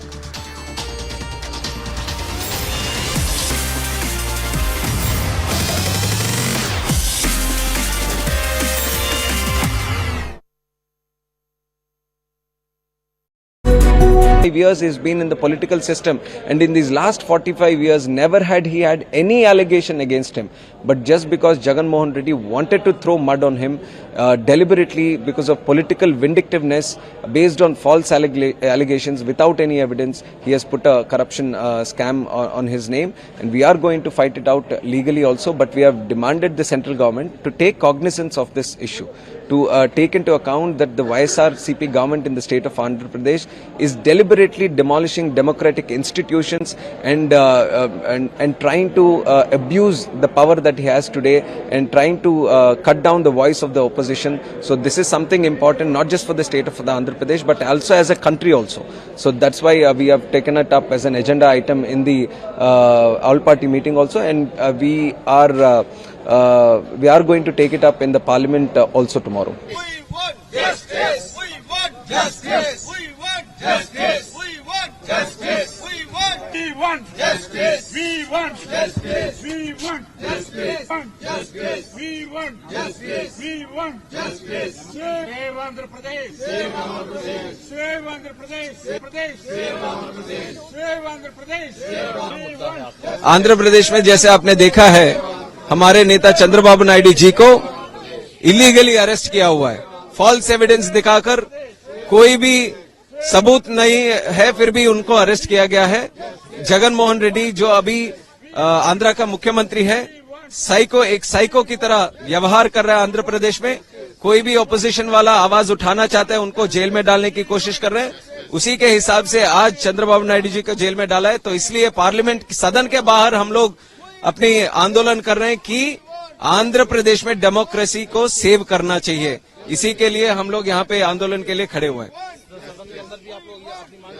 जरूर सदन के अंदर भी ये चीज उठाएंगे, क्योंकि निर्दोष है चंद्रबाबू नायडू जी। आज एक निर्दोष को इस तरह से जेल में डालना, अगर आज आंध्रा में हुआ है, कल कहीं पे भी हो सकता है, कोई भी पार्टी में हो सकता है। अगर सच्चे लोगों को हम सेव नहीं कर पाएंगे तो ये भारत का भविष्य अच्छा नहीं रहेगा।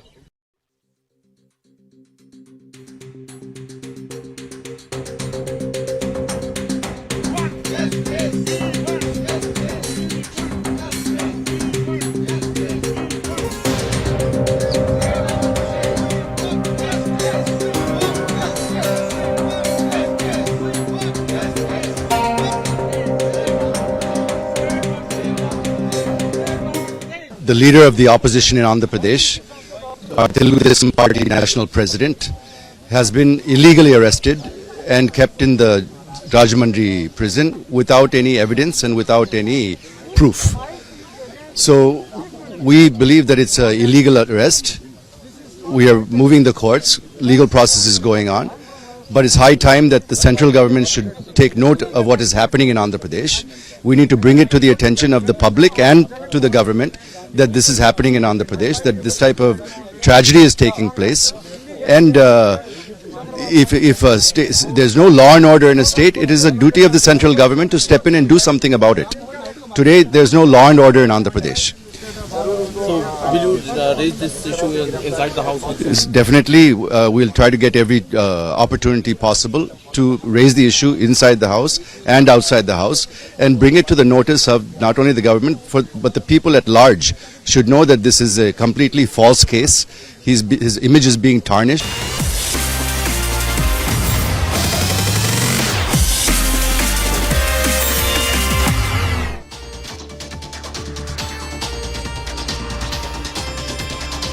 It's the beautiful new Parliament building. As we say, welcome back on our special broadcast. Yes, from old to the new, the transition from the colonial, shedding the colonial mindset, baggage and moving in to a new Parliament that will perhaps now also set the ball rolling for the delimitation to come forth in 2026 and expand the entire size of our Parliament, more than double from 543 in the Lok Sabha. It will go up to 887 and overall we'll have 1200 plus members of Parliament, both the upper house and the lower house put together. And for that, this building is the place where all business will be transacted. Going forward, winter session of Parliament and thereafter all of the activity here. So what happens to the old building which you can see right behind there? Well, that continues because we are given to understand that the offices will remain. Offices are not shifting. All the space that's going to become vacated, the offices will remain, and we'll also have a museum where perhaps the old Parliament House, old houses, upper house and the lower house will be left for people to come and view, visit and experience. Let's go across to Rashid Kidwai before we go back to our friends out on ground. Rashid ji, you have memories of this Parliament. There is so much to say, so much to share. और आज जहाँ photo आप होने वाला है, आप वो जगह को भी जानते होंगे. Yes, absolutely. Having covered Parliament for about 2.5 decades, I have very fond memories of its its building, its the tea stall, the kind of food that was served, and the the interaction with the politicians. We could walk in any member of Parliament or a minister's chamber and interact. So this was the golden period. I was also member of that accreditation committee, etc. So we have whole set of nostalgia comes in, and it was a very well designed, a very beautiful building because one could just take a round. It was a circular one, and you could just stroll around at leisure. So I think it was a temple of democracy in a true sense, and I am glad that it's being put to some use even now. And the new building, of course, is a lot more spacious and it's very well designed. Well, I'm just going to quickly show to our viewers before we go back to our friends on ground that this is the entire annex area, and this is the open area where this entire area has been converted. You've got these stands that have now been built, and I'll see if we can actually put it on pause here. See, because you see the three chairs. This is for the Prime Minister, the Rajya Sabha chair and the Lok Sabha chair here, and all the MPs will be sitting around. Now, this will be the full gallery. where they are going to get everybody to sit down. You have the officials and some additional chairs also marked here, and this will be the large photo op. How is this photo op going to be conducted? And let's try and understand why is there 90 minutes that's been kept separately for this. Let's go back to Pallavi, Arunima, Aman and Payal. So Pallavi, can you take us through this? You must be familiar with this area too. We'll try and go across to our reporters in just a bit. But Arun Anandji, what is the reason why this arrangement has been made? And about an hour and a half has been earmarked for this. Rashid ji.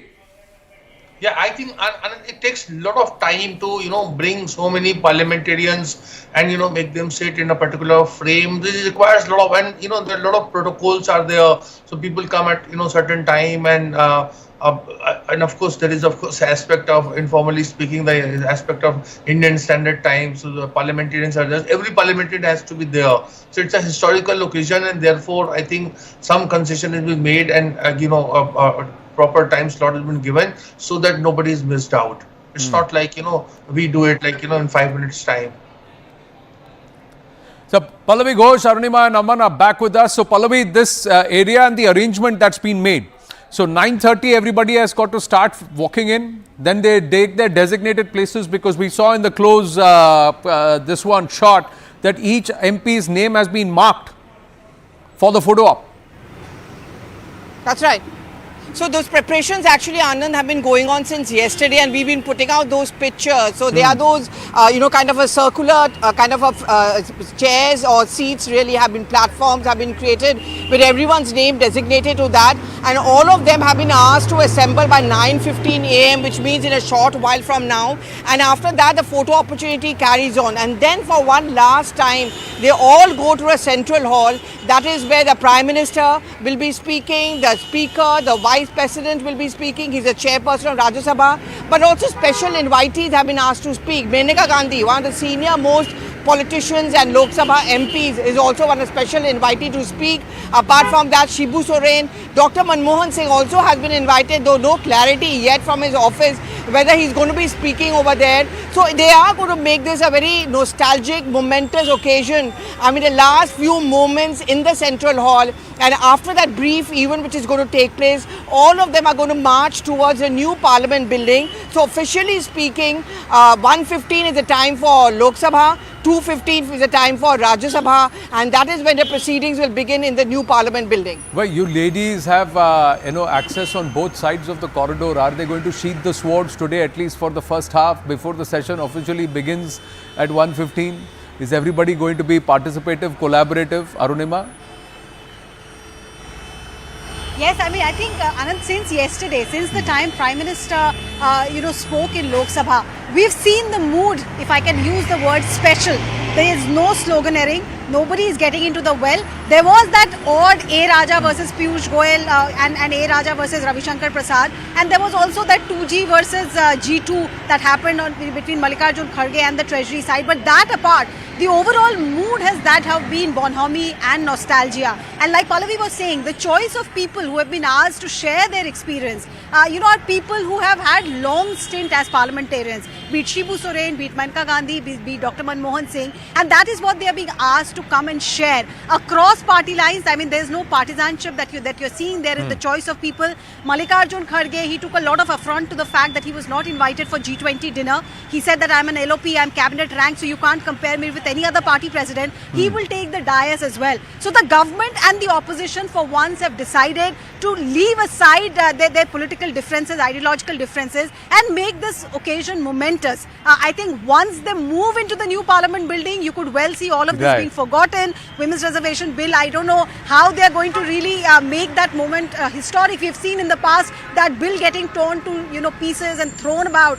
We're just hoping that scene will not be repeated. But for today at least, I mean, like we saw yesterday, it is nostalgia is the buzzword, and everybody is just soaking in, because they're all creating history. All these parliamentarians, as they move from the right to the left, are creating history. But right, left and centre of it, as far as the political ideologies and positions are concerned, if those swords are going to be sheathed, it's fantastic. Aman, we're getting live pictures also as you speak.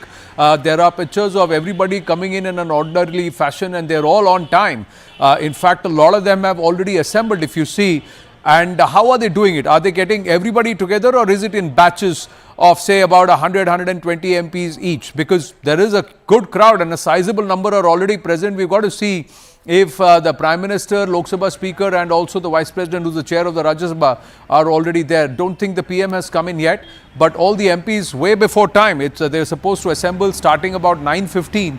But 8:45, 8:50 itself, everybody seems to have come, and they're all sitting in an orderly fashion, getting their places set. And this is quite a large frame in a semicircle. You must have seen the arrangements. Take our viewers through it, Aman. And what's the thought process here? Yeah, see, I think everybody is coming in time because it starts at 9:30, so everybody wants to be in a time. It's a big day for everybody. A group photograph will be taken. I think it will be in batches. That's why the photograph is spread over almost 1.5 hours, the function. Aman, just pause. We've got Adhir Ranjan speaking, and then you can continue after that. व्याख्या दिया जाएगी। ये तो आप मानते हैं कि अगर सरकार ला रही तो जीत है आप लोगों की?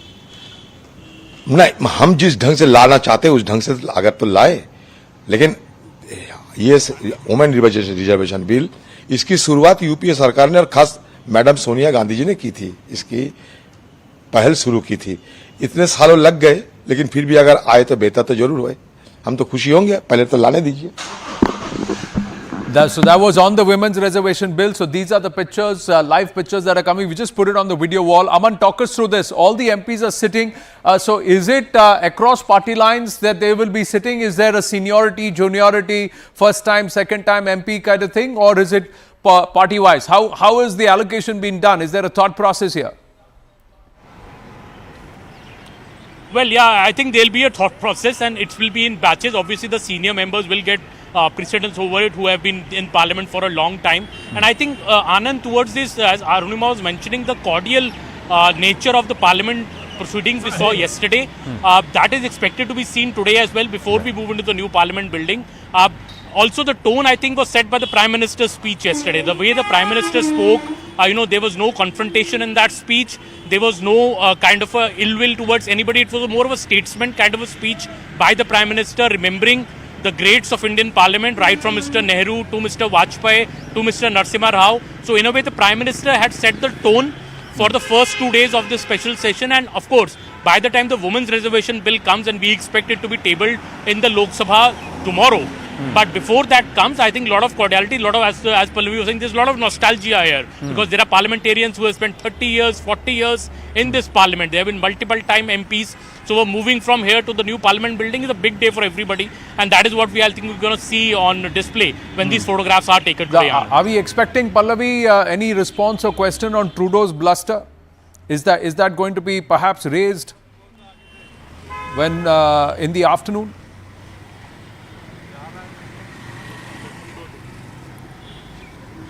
Pallavi, can you hear me? Could you repeat the question, please, Anand? No, I'm saying the Trudeau's bluster.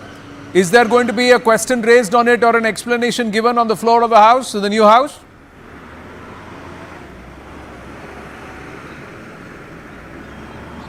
Pallavi, can you hear me? Aman, if you want to take that. I'm sorry, Anand, if you could just repeat the question. Aman, if you want to take that between you and Arunima. Anand, and Pallavi. I think, Anand, the MEA has put out a very, very strong statement today morning. So I think that is the government's stand. I don't think that could be raised right today in the parliament session. Maybe tomorrow it will be raised. But India has put out its stand very strongly objecting to the Canadian statement. And I think the government will stick to that maybe for the day. Well, let's see all the three ladies on the frame. Yeah, Arunima, go. There is no question hour or 0 hour, so that doesn't really give the opposition parliamentarians a chance to ask of the government for a clarification on what has been what the Indian state has been accused of. It's a very serious allegation that the Canadian side has made. There is a threat to the life and security of our diplomats as well. Earlier also the names and identities of our diplomats had been pasted, and India took very strong objection. Now again diplomatic action is being taken. So the opposition might want the government to answer and clarify, but because this is a special session and there is no question hour or 0 hour, the opportunity for the opposition is limited. However, we'll have to wait and see if unilaterally the External Affairs Minister makes a statement in Lok Sabha and Rajya Sabha clarifying the matter, because it's a big issue. It's a big issue and you can't really wait for the next session of the Parliament to clarify the stance. But we'll have to wait and see how that goes, because the focus is right now that key bill that government wants passed, which is the Women's Reservation Well, Bill. somewhere many believe that Justin Trudeau has just given the government of India and government of Bharat a clear path on how to crack down on these K elements, because the diplomatic niceties have been shunned. So we'll see how that is tackled. But between the three of you, you're on the wide frame now. So let me just let you know that I can see all three of you on the wall here. Why don't all of you just take us through what's going to happen from 9:15 onwards? 9:15, 9:30, the photo op. Thereafter, what happens and what are the little aspects that we should watch out for? Some ceremonies, some who's going to lead, who's going to conduct. And also, yesterday after the cabinet meeting, why were some of the top ministers of the government in a huddle for nearly another hour and a half, 2 hours? So who's been given what responsibilities? Between the three of you, if you can take that. Pallavi, if you can hear me, go ahead please. Lead that please. Yeah, I can hear you. Anand, I don't think anyone would want to be a spoil sport today. So I think today is a somber occasion. It's also nostalgia. And many of those who are going to be a part of that photo opportunity, which is going to begin in a short while from now, have been veteran parliamentarians, you know, and many of them. I mean, whether it's a Dr. Manmohan Singh, Shibu Soren, Menaka Gandhi, all of them. So I think, and they have been giving us sound bites since yesterday. They have been speaking out about the good times. There has been a first-time MPs who are also going to be a part of the entire proceeding. So roughly they've all been asked to assemble by 9:15. 9:30 is when the photo opportunity begins, and around 10:15 to 10:30 we are being told that they are going to be entering the Central Hall one last time. The entire concept of Central Hall is not really there in the new Parliament building. In the old Parliament building, that was something which many journalists also, for example, have got access to, and that was very often an occasion where you forget your political differences. Many a deal has been broken there. Many a backroom channel of communication has often been broken in the Central Hall, and thereby stands the significance or the memory of the Central Hall. So one last time, all of them will be there. We've been told, of course, the Prime Minister will speak, the Speaker will speak, the Chairperson of Rajya Sabha, and of course the list that we have been putting out, Dr. Manmohan Singh, Shibu Soren, so on and so forth. All of them are expected to speak, and it's after that they march into a new Parliament building. The Parliament Bulletin has clearly mentioned 115 Lok Sabha, 215 Rajya Sabha.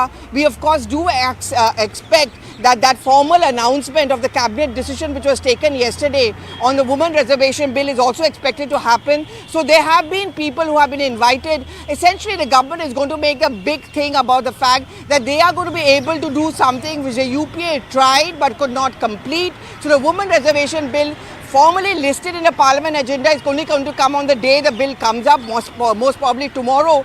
But today there could be an announcement either made by the Prime Minister himself or by the Parliamentary Affairs Minister, and I'm sure 2 to 3 leaders will be given that opportunity to express their view on the women reservation bill. You know, Pallavi, you were mentioning about Central Hall. I can't help but think and go back to the days, Anand, when Pallavi, when Naveen Bansal and Umesh Sharma, our video journalist colleagues, would often run to a little, teaboard canteen that's there outside Central Hall, which would give us chaach or lassi on a hot, sweltery summer day while covering Parliament. That would, really refresh you. And that is when to wait for Sonia Gandhi and Dr. Manmohan Singh to come out. Yes. And very often the fights happened inside the Central Hall, and I still remember when Sonia Gandhi said no to becoming the Prime Minister, it actually happened at Central Hall. So we'll miss those days as a journalist, and most of the older parliamentarians certainly will miss those days in the Central Hall. And that gave us a sneak peek, even when you can't really get into the Central Hall, just standing there and observing how cutting across party lines, parliamentarians would interact with each other. Like Pallavi just said, those little snippets of what is happening, which can't be shown on camera, which can't be seen on record, that view is something that we will miss. But what we also missed out, Aman, like Anand was asking, what really was happening after cabinet yesterday? The ministers in a huddle. What other surprise does the government have in store for us? Well, very clearly, I think no journalist can claim that a minister has confirmed to them that women's reservation bill has been passed by cabinet. Yeah. Nobody is officially confirming it. The only minister who tweeted it deleted the tweet. So in a way, the suspense is on, and I think the idea seems, Anand, here that the government wants to announce it on the floor of the Parliament and maybe the Central Hall that yes, this step has been taken. They don't want to leak it beforehand, and I think all the ministers who met Mr. JP Nadda the whole plan of the BJP is to make a big show out of it. You know, to get women here in the visitors gallery today. Pallavi is invited to the visitors gallery in a short while. She is going, and Pallavi is somebody who's covered the parliament. Pallavi, 2 decades almost. Yeah, 2 decades. 2 decades. Yeah, you make me feel old about it, Aman. But I still remember I was there when Sonia Gandhi had got the bill passed in Rajya Sabha. But if today the Congress wants to take credit, there has to be a sense of reticence about it, really, Anand, because the question will always be asked of the Congress party that those 4 years after 2010 the bill was passed, why couldn't you convince your own party colleagues? Ironically, many of those, I remember Sonia Gandhi said that in an interview to me that Mamata Banerjee had abstained, and I want to find out why. Today the Trinamool Congress heralds itself as a champion of women reservation. They were one of the first states actually to implement it at the panchayat level. So those are those nitty-gritties. I'm sure the BJP is going to top the fact that we managed to do what you could not. Aman, Arunima and Pallavi, I know you have a lot of memories yourself, but I have people who are far more senior to all of us who have a lot of memories themselves. Arun Anand, Rashid Kidwai and R. Rajgopalan have been listening to all of you. So they would also have a lot of their memories coming through. We are getting pictures of Amit Shah, the Union Home Minister, leaving, and he's reached Parliament. So I think he's also approached, he's also come there for the photo op. So this is a still or a picture of Amit Shah, who's also there in Parliament for the photo opportunity. So everybody making their way on time. Next we should expect the Speaker Om Birla, the Chairperson of the Rajya Sabha, the Vice President Jagdeep Dhankarji, and also PM Narendra Modi ji should be coming for the photo ops, and we should get those live pictures. But in the meantime, quickly, Professor Rajgopalan, good morning, sir. You have a lot of memories, not just memories. A lot of your news reportage has happened on the corridors of this Parliament. Of course. Where you picked up all the political gossip and the political juice. Moreover that, Anand, I tell you today, this AAP team, your team is excellent work. AAP means Arnima, Aman, Pallavi. Therika. Badhiya kar diya. Very well done. As a journalist, I am proud of these three because I have been telling Pallavi that she has done extremely well. I know they used to call me, they used to come and meet me, especially Pallavi. Therefore, this nostalgic, at least Arnima and Pallavi use them 25 times. I will use 50 times. I will use 50 times. The reason being, I love 1977 April. I entered the Parliament when Moraji Bhai was addressing with Mr. Great Kuldeep Nair and Arun Shuri as a young reporter of Indian Express. Those days only 8 reporters were there, 8 reporters. Today there are 800 reporters in Parliament House. Therefore, India has developed. Dance of democracy is very well. Parliament House, the old building, new building, Central Hall. The three, yet each brick I know, Mr. Anand Narasimhan, each brick of the building. Right. The reason being, on the day of Mr. VP Singh losing the no confidence motion on 9th November 1989, it's all certain nostalgic moment when that, the 3 crore rupees were traveled in the central table of the Parliament. Those are all certain events which you cannot forget, especially when Vajpayee government was voted out of power with 1 vote. I saw Mr. Giridhar Gomango at the entrance. There was no TV, there was no iPhone, there was no YouTube, nothing. I asked Mr. Giridhar Gomango, "Kyun aaya? Main sarkar ko gira dunga." In Telugu, he told me, he is a Telugu person. Yeah. He speaks very fluent Telugu. He told me, "Rajgopalan, aaj sarkar gaya." I was shocked. I immediately reported to Mr. Kuldeep Nair. He was shocked. So therefore, things are very good in the reporting of Parliament. I am proud to say from 1977 to 2023, the old Parliament. Right, Mr. Rajgopalan, so old to the new. So there are memories that are that everybody will be nostalgic about, but there are memories that we are looking forward to create in the new Parliament. I have to take a break, gentlemen. I have to take a break. We'll come back and pick up the conversation.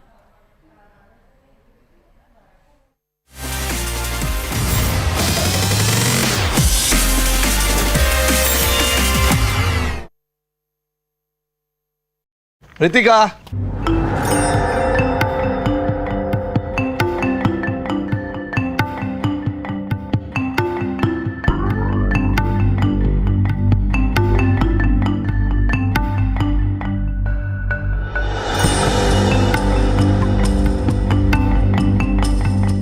The Right Honourable Prime Minister.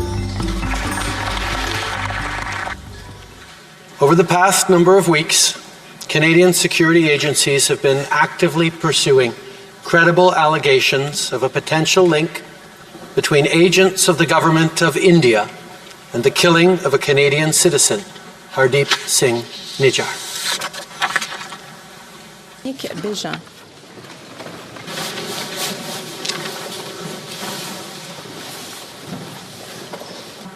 Our top priorities have therefore been, one, that our law enforcement and security agencies ensure the continued safety of all Canadians, and two, that all steps be taken to hold perpetrators of this murder to account.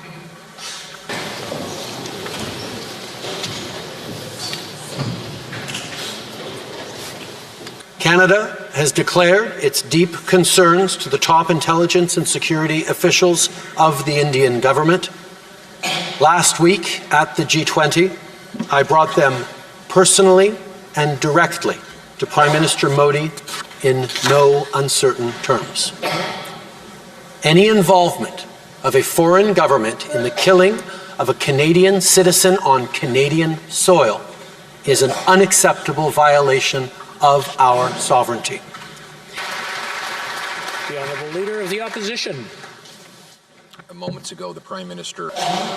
As you would expect, we've been working closely and coordinating with our allies on this very serious matter. In the strongest possible terms, I continue to urge the Government of India to cooperate with Canada to get to the bottom of this matter.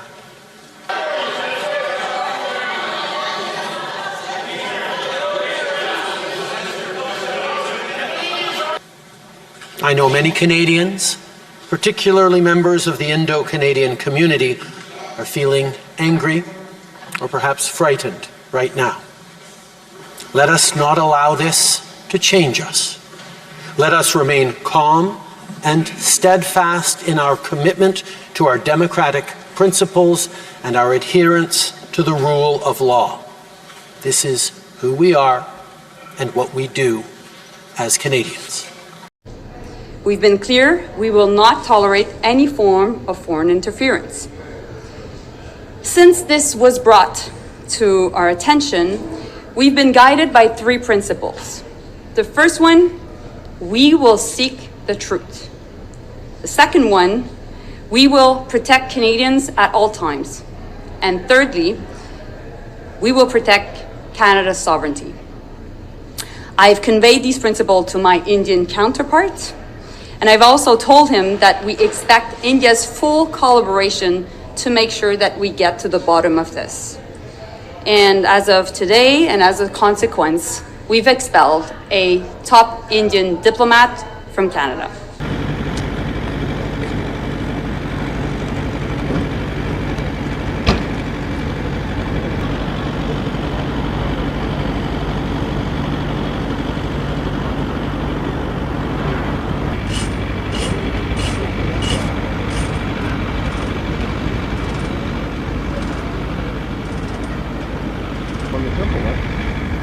Yep. Yep. It's got his name underneath it.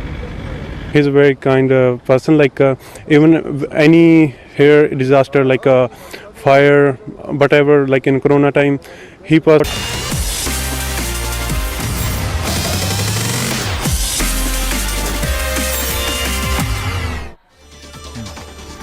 Back on, ladies and gentlemen, with pictures of Sonia Gandhi, the former UPA chairperson who is now reached Parliament. So these are pictures of Sonia Gandhi arriving in Parliament for the photo op, and of course the transition from the old Parliament to the new. There are so many stories, and politics has its way of playing out. Sometimes you're up there, sometimes down, the ebbs and flows, the peaks and troughs of everybody's political careers. But lots of nostalgia for her herself, from where she came, how she entered into the world of politics, the trials, tribulations, the turmoil for her, controversies, and of course the ups and downs, where the Congress party was, where the UPA was, where it is today, and of course the multiple challenges, and a lot of thoughts will be going through her mind too. And we have seen, like we had Pallavi, Arunima and Aman also talking about how she was perhaps one of the focal fulcrums. You know, the attention was all around what she is thinking, what she is doing, what she is saying. From that today, the transition over the last decade, if we may say so, it's also something which politics does. You have ups and you have downs. Somebody who was down earlier now is on the up, and it's the roles have reversed.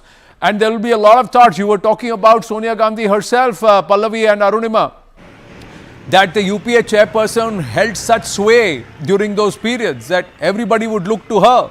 Even today, a lot of the Congress party seniors, old-timers also look to her. She's just spoken there while entering the parliament. Let's listen into what she had to say, and then we'll go across to Aman, Arunima and Pallavi.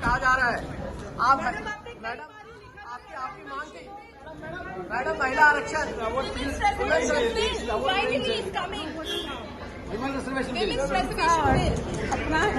अपना है कई बार लिखा भी था मोदी सरकार। Madam महिला आरक्षण bill आ रहा है संसद में, ऐसा कहा जा रहा है। आप मैडम आपकी मांग थी मैडम महिला आरक्षण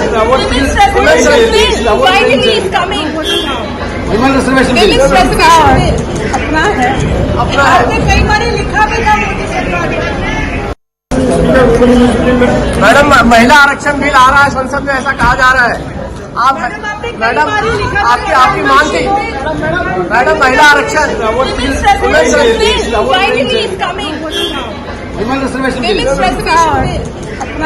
So KC Venugopal there reminding Sonia Gandhi, who did not want to actually respond to the waiting media, and they said it's our bill, and she says it's ours on the women's reservation bill. Apna hai is what she said as she walked in. Perhaps one of the last times that they will all be walking into this parliament. A big transition for a lot of them. Pallavi, Arunima, Aman, Pallavi, so Sonia Gandhi, once perhaps a cynosure, the fulcrum of everything that happened for a long time within parliament, today finds herself, vying to get back into relevance and trying to goad the entire group. And there are a lot of veterans within the Congress party who still look to her, turn to her to see what should be the next step. And her growth itself has happened over so many decades in parliament as a parliamentarian.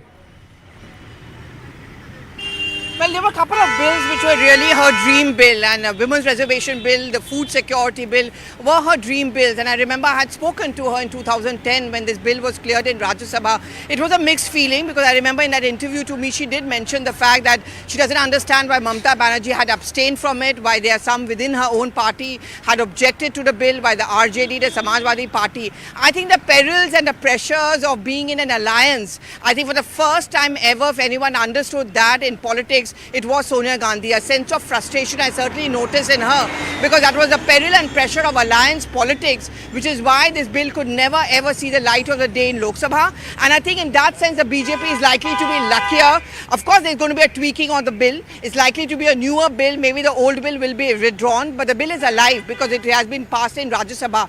But I think the messaging which the Prime Minister will also make is, we are not going to succumb under any pressure of alliance. We are going to ensure that the bill is passed. If there's a will, there is a way. But yes, Sonia Gandhi, for her it was a emotive moment. I remember, the credit goes to Rajiv Gandhi for women reservation as far as Panchayat is concerned. So Rajiv Gandhi's dream was also to have a similar reservation as far as legislative assemblies, as far as Lok Sabha Parliament is concerned. Right.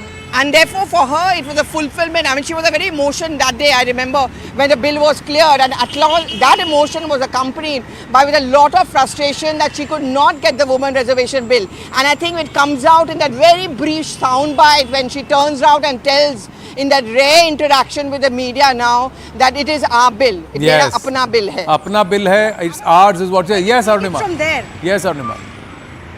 I just wanted to take it from there because we don't really know कि ये अपना bill है कि नहीं है. Is this the same bill that we saw the UPA bring in, or is this a new bill that is going to be tweaked? Because there is a lot of talk, and what was the objection of parties like Samajwadi Party, BSP, RJD? They wanted a sub quota. So within a gender quota, they wanted a caste sub quota. Will the Modi government make provision, because OBC constituency is also a constituency that the BJP is looking at very closely. So is this the same bill, or will we see Arunima, some the simple tweaking, aspect some is that provisions to be made for the caste as well? should we even look at a sub quota per se like that, or should the simple understanding be that there is 33% reservation across all the classifications currently there? So irrespective of whether it's a SC/ST quota, if it's a reserved seat, however it is, whatever be the seat, there has to be a 33% reservation for whichever caste community that seat is reserved to, because backward classes include both men and women. So it's just a simple understanding of this, and it could be done on a rotation basis, that the constituencies could keep rotating rather than being permanently situated. So that's another way of looking at it, rather than saying quota ke andar quota plus sub quota, etc. It's just that across the board, whatever classifications, Aman, and that is another way perhaps the government can also present it, saying what we have done is that we have secured 33% reservation for women across the board. That's all. Absolutely. See, as Pallavi was saying, Anand, that the UPA couldn't push the bill due to coalition compulsions. It could not convince its own party members, it could not convince the SP and the RJD. Now the Modi government is clearly saying that, look, this is a full majority government, we've been able to bring all parties on board. When it comes to changes in the bill, as we're saying, will it be a upgraded, comprehensive version of the UPA bill? There are 2-3 elements there. First element is that the UPA's bill only covered the Lok Sabha and the legislative assemblies. It did not cover the Rajya Sabha and the legislative councils. So there is a lot of talk that will the BJP now make it a comprehensive bill also covering the Rajya Sabha and the legislative councils in states. Second point is that the earlier UPA bill said that out of the SC/ST seats in parliament, 33% of them will be reserved for SC/ST women candidates. Will the BJP also include the OBC candidates in that and reflect the OBCs also in that? That is the second point which is being talked about. And will that be different? And of course, the third point is that will this bill, if it is passed in the current session of parliament, become a reality on the ground? Some people say it could be 2024 Lok Sabha. That is why the government is bringing it now, because it wants to change the politics in 2024. The other the other theory is that because delimitation is scheduled for 2026, this could happen actually after 2026, and we could see the first election in 2029 when 33% women reservation is rolled out. We have to wait for the final draft of the bill and the fine print of the bill. In this current scenario, with 6 6 months to go for Lok Sabha 2024, most of the parties would not even have candidates, appropriate candidates. Last we want is the case of a Sarpanch Pati syndrome becoming a Vidhayak Pati and a Sansad Pati kind of a syndrome, where the proxy, the wife is or the spouse or the daughter, however, or the mother is made the proxy, or somebody in the family, sister is made the proxy, and it's somebody else who's actually running, and it's a male of the person, the original candidate who's actually running, calling the shots. We don't want situations like that. So that also has to be thought through. Quickly, ladies and gentlemen, to our viewers, before we go back to our reporters and to our guests, let's take you through what's planned now. Right now, what's happening is the preparation for the photo op in front of the old Parliament building. This photo op, everybody is gathering, and it will be done in batches, we are given to understand, but this should get over by 11 a.m. There's a special function in the central hall of the old Parliament. This is the new Parliament, ladies and gentlemen. It will be in the old Parliament. And at 12:35 p.m., the MPs, PM and the MPs will walk towards the new Parliament. So the transition from the old Parliament to the new Parliament will happen between 12:35 and 1:10 p.m. because then at 1:15 is when the discussion will start or the business will start, will be transacted. At 12:35. Between 11 a.m. and 12:35 p.m., there is going to be a discussion in the central hall where the topic is going to be India till date and India in 2047. So laying the vision. So not just a summary of the memories, but also laying out the vision for where we'd like to see Bharat in 2047. These are pictures of Congress MP Rahul Gandhi, who's taken a position, and because he's come in a little late, he's actually climbed up. He's climbed up and made his way in. to stand there amidst all of the other parliamentarians. Manish Tiwari there standing right next to him, greeting him. But that's how Rahul Gandhi has just climbed up there rather than trying to push his way, because all the other MPs are already there.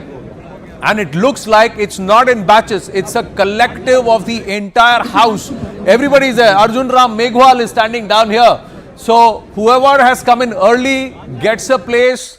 Whoever has come in a little late perhaps gets bunched into the corner, the top right corner. That's what it looks like. If you see the actual picture, it's a semicircle. So it starts from here and it's a whole semicircle with the PM, the Lok Sabha chair, Lok Sabha speaker and the Rajya Sabha chair right at the center. So everybody seems to be getting in place. And after that, we should have the Prime Minister coming in at any moment. So all the MPs here, Arjun and Meghwal standing here, and it's all bunched. So the entire huddle, both the houses, all the MPs are present there for this picture. There we go. So Rajgopalanji and Rashid Kidwai also there. Rashid Kidwai, to get everybody there. Sab pahunch gaye hain. Prime Minister should come through. And this is perhaps the one final click where we'd have all the MPs in the old Parliament building and this picture. Yes, Anand, it's really a historical occasion because, as I said, earlier, to bring, 750 MPs together and get them, photographed is not an easy thing at all. It's like, the great Indian weddings when the photo session actually takes, an hour. And then, of course, there will be all this protocol. So the Prime Minister, the Speaker, the Chairman, Rajya Sabha, they would all be coming, and there is a certain kind of time frame is there. So it's a difficult thing. Whether it is hostile, then it becomes far more difficult, and so many people, and they have to get it. It's actually from a photography point of view, it's quite a nightmare to get everyone in frame because it's a historical thing. Everyone has to be there. They're going to show it to their grandchildren and everyone else in the constituency that look, this was the picture, I was part of this house, and of course it's a very historical occasion when such a transition is taking place. No, and not just that. See, if Arjun Ram Meghwal is here, Rajiv Chandrasekhar is here, KC Venugopal is here, and Rahul Gandhi is here. So if somebody is going to say that no, Rahul Gandhi is deliberately put to the corner, then you have cabinet ministers or union ministers also standing there. You have the law minister standing here. You got the MOS, IT and skill right there. There you go. That's Rajiv Chandrasekhar there, Rajiv Gandhi here, Manish Tiwari here. So there is no assignment or anything. It's just that jo jahan pahunch gaya, jisko jahan jagah mil gayi, wo wahan khada ho gaya. That's a pehle aao, pehle pao. Pehle aao, pehle pao. So Mr. Rajgopalan, one last time, Sudhanshu Trivedi, I can spot him here. There is Ashwini Chaubey there. So everybody, all the ministers, wherever they have come, whenever they have come, and beg your pardon, all the MPs, whenever they have arrived, they have got a space. So jinko laga ke 9:15 bola hai, 9:30 baje pahunchte hain Indian Standard Time. So they have all been edged out. Early bird catches the worm, or pehle aao, pehle pao. Those who got there at 8:45, 8:50, they've got central places right there. But everybody's been bunched through. 750 people all together. It's not in batches at all. Rajgopalanji. Anand, this is very interesting. Rashid and me have seen this for several times in the old Parliament, where entrance of the central hall. This is the location. As you enter the central hall, this is the wider space because the sunshine comes there. That is why they chose 9:30 a.m. Otherwise, the sun will go to the other side. Second thing, my understanding, Anand, the pan camera is a special camera. It's not the iPhone or you can zoom it like that. No, it's a special camera. You have to close your, this with the red, black towel, and you have to position yourself. You have to tell them to adjust. Sir, piche jaye, aage jaye, upar jaye. These are all some shouting will happen. There are 8 persons who coordinate this, especially for this special photo session. Each and every member of Parliament, as Rashid said, it is going to be useful one. Apart from that, Anand, for News 18 viewers, I want to break an exclusive story. Today morning, a special gazette has been issued. Yes. The new Parliament House is issued. Yes, sir. Yesterday there was a national flag hoisting. Sir, Rajgopalanji, in this case, I have to tell you that we are faster than you because we broke that gazette and we put it out also. Parliament House of India and Bharat. I'm old. I am not a bullet train. Bharat ka Sanchad Bhavan हमने चला दिया. But we've got Payal sending us a walkthrough from there, from inside Parliament. She's got that pass. She was flaunting it for all of us. Let's see what she's got for us. As a new Parliament, is going to be resuming now, MPs still running in. Unfortunately, Ramadas over here, G's are going inside for the big photo opportunity. A huge crowd already there. A lot of people still camping to find their space as well. Sunil Singh from the BJP in Jharkhand, he's also there. A lot of people are going inside. It's a huge day. It's a joint photo opportunity first, followed by the opportunity of photographs as far as the Lok Sabha and then Rajya Sabha is concerned. Ministers, MPs, all of them extremely excited. This is the one opportunity that they actually wait for in terms of 4 years completion and 5th year. Karti Chidambaram running in over here, even as of course, it's a big day as far as what is concerned. Yes, and walking into my frame right now is a twin of Nirmala Sitharaman and Kani Modi, both rushing in inside because of a photo opportunity. So obviously that's what we're looking at as far as Parliament is concerned. Payal Mehta reporting from the Parliament for CNN News 18. Good to see Nirmala Sitharaman ji and also Kani Modi walking in together, and as they are walking in, you saw it, ladies and gentlemen, that's where the open hall is, and that's where the open area, the courtyard area is, and that's where place has been set up. The entire semicircular platforms have been put for everybody to sit. So this is one more set of pictures that's coming through. So this is the panoramic view or a pan view of the VJ, as they have shown you that everybody is bunched in and everybody is sitting in. These are the pictures. Karti Chidambaram was spotted walking in traditional attire. He's spoken. Let's quickly listen in.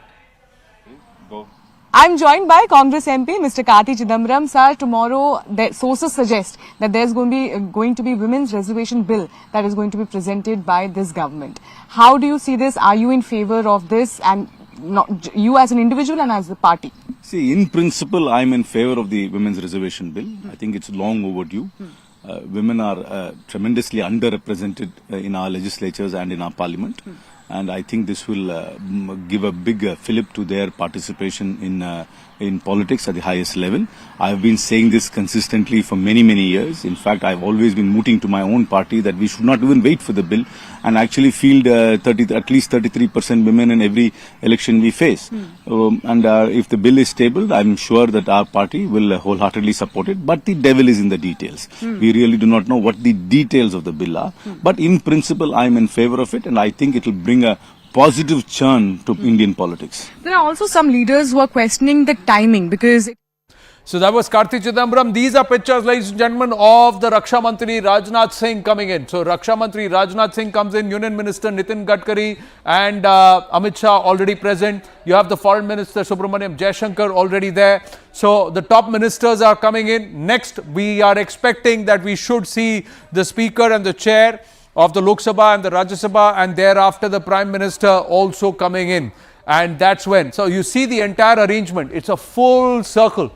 Almost an entire circle. Jyotiraditya Scindia, Giriraj Singh, you can spot a lot of them. Piyush Goyal, all of the ministers can be spotted there along with the MPs. And it looks like these are the live pictures coming through. These are the live pictures coming through. MPs of the Rajya Sabha, Lok Sabha, all sitting together. It's a humid, hot morning. So the MPs are feeling it as much as Pallavi, Arunima and Aman are also feeling it. So you can see the pictures there. It's in a circle. It looks like the government is bunched on one side and the opposition is bunched as the whole circle moves in. Very similarly, so the treasury and the opposition benches, that's what it looks like. Can you spot a mix?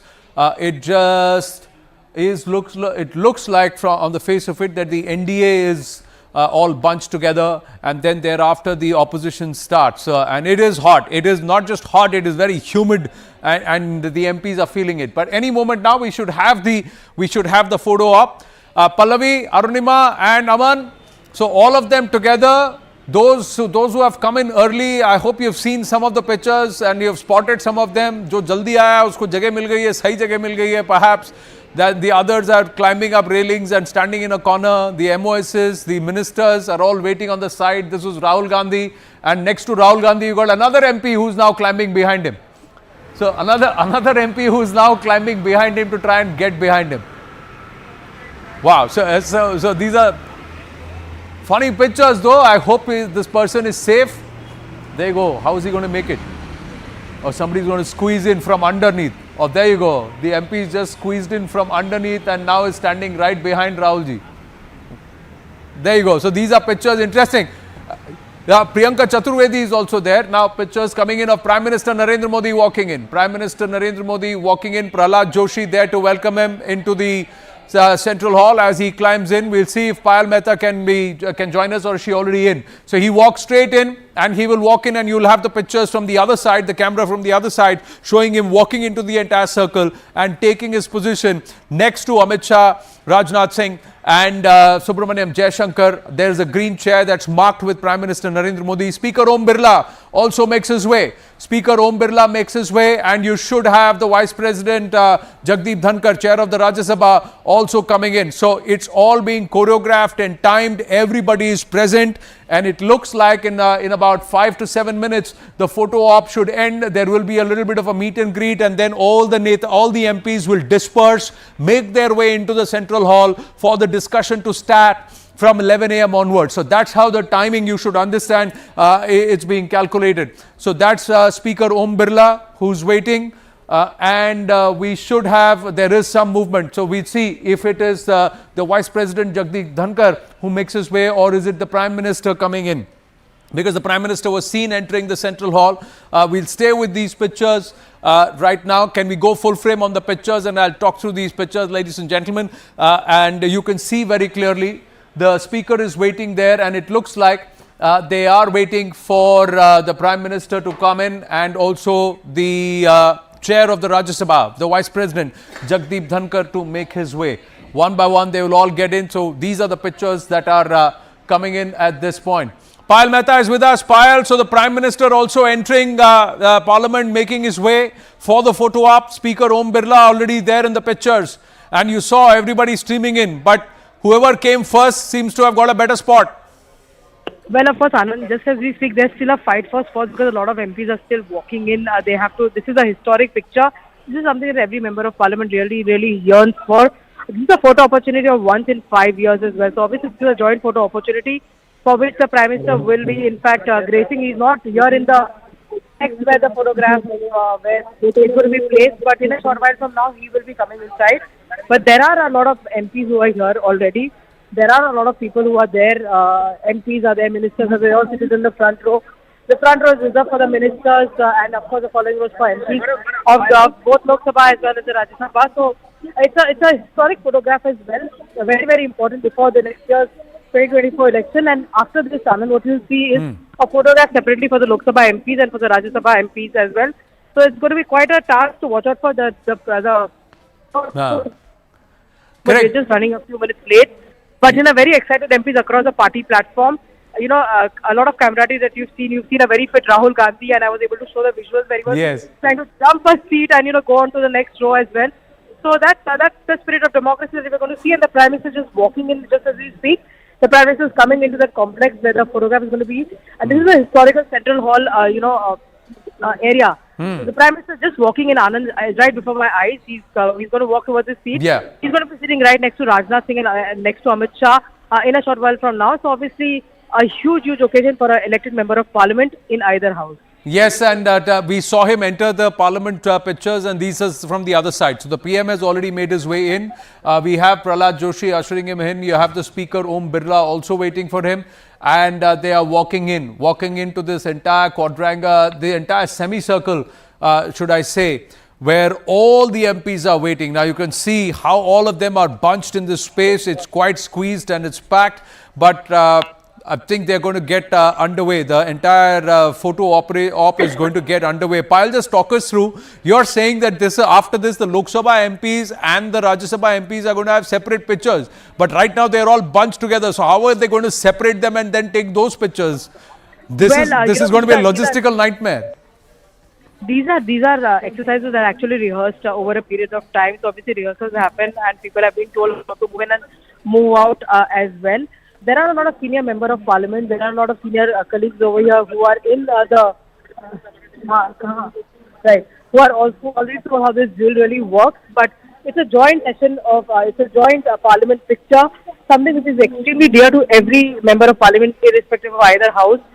And we can now see that Jagdeep Dhankar, the Rajya Sabha chairman and the Vice President of India, he's walking in for the photo opportunity. This is, like I said, a big occasion right ahead of the big election. So all the acrimony is forgotten because I see a lot of people joking. I saw Rajiv Chandrasekhar having a little bit of a joke with Rahul Gandhi because Rahul Gandhi is standing in the row right next to him as well. And of course, Abhishek Manu Singh was also seen busy clicking pictures with all the MPs around him as well. So that's something which is very, very exciting. A lot of members are around the corner. They might just be out of that picture purview as well because there's no space.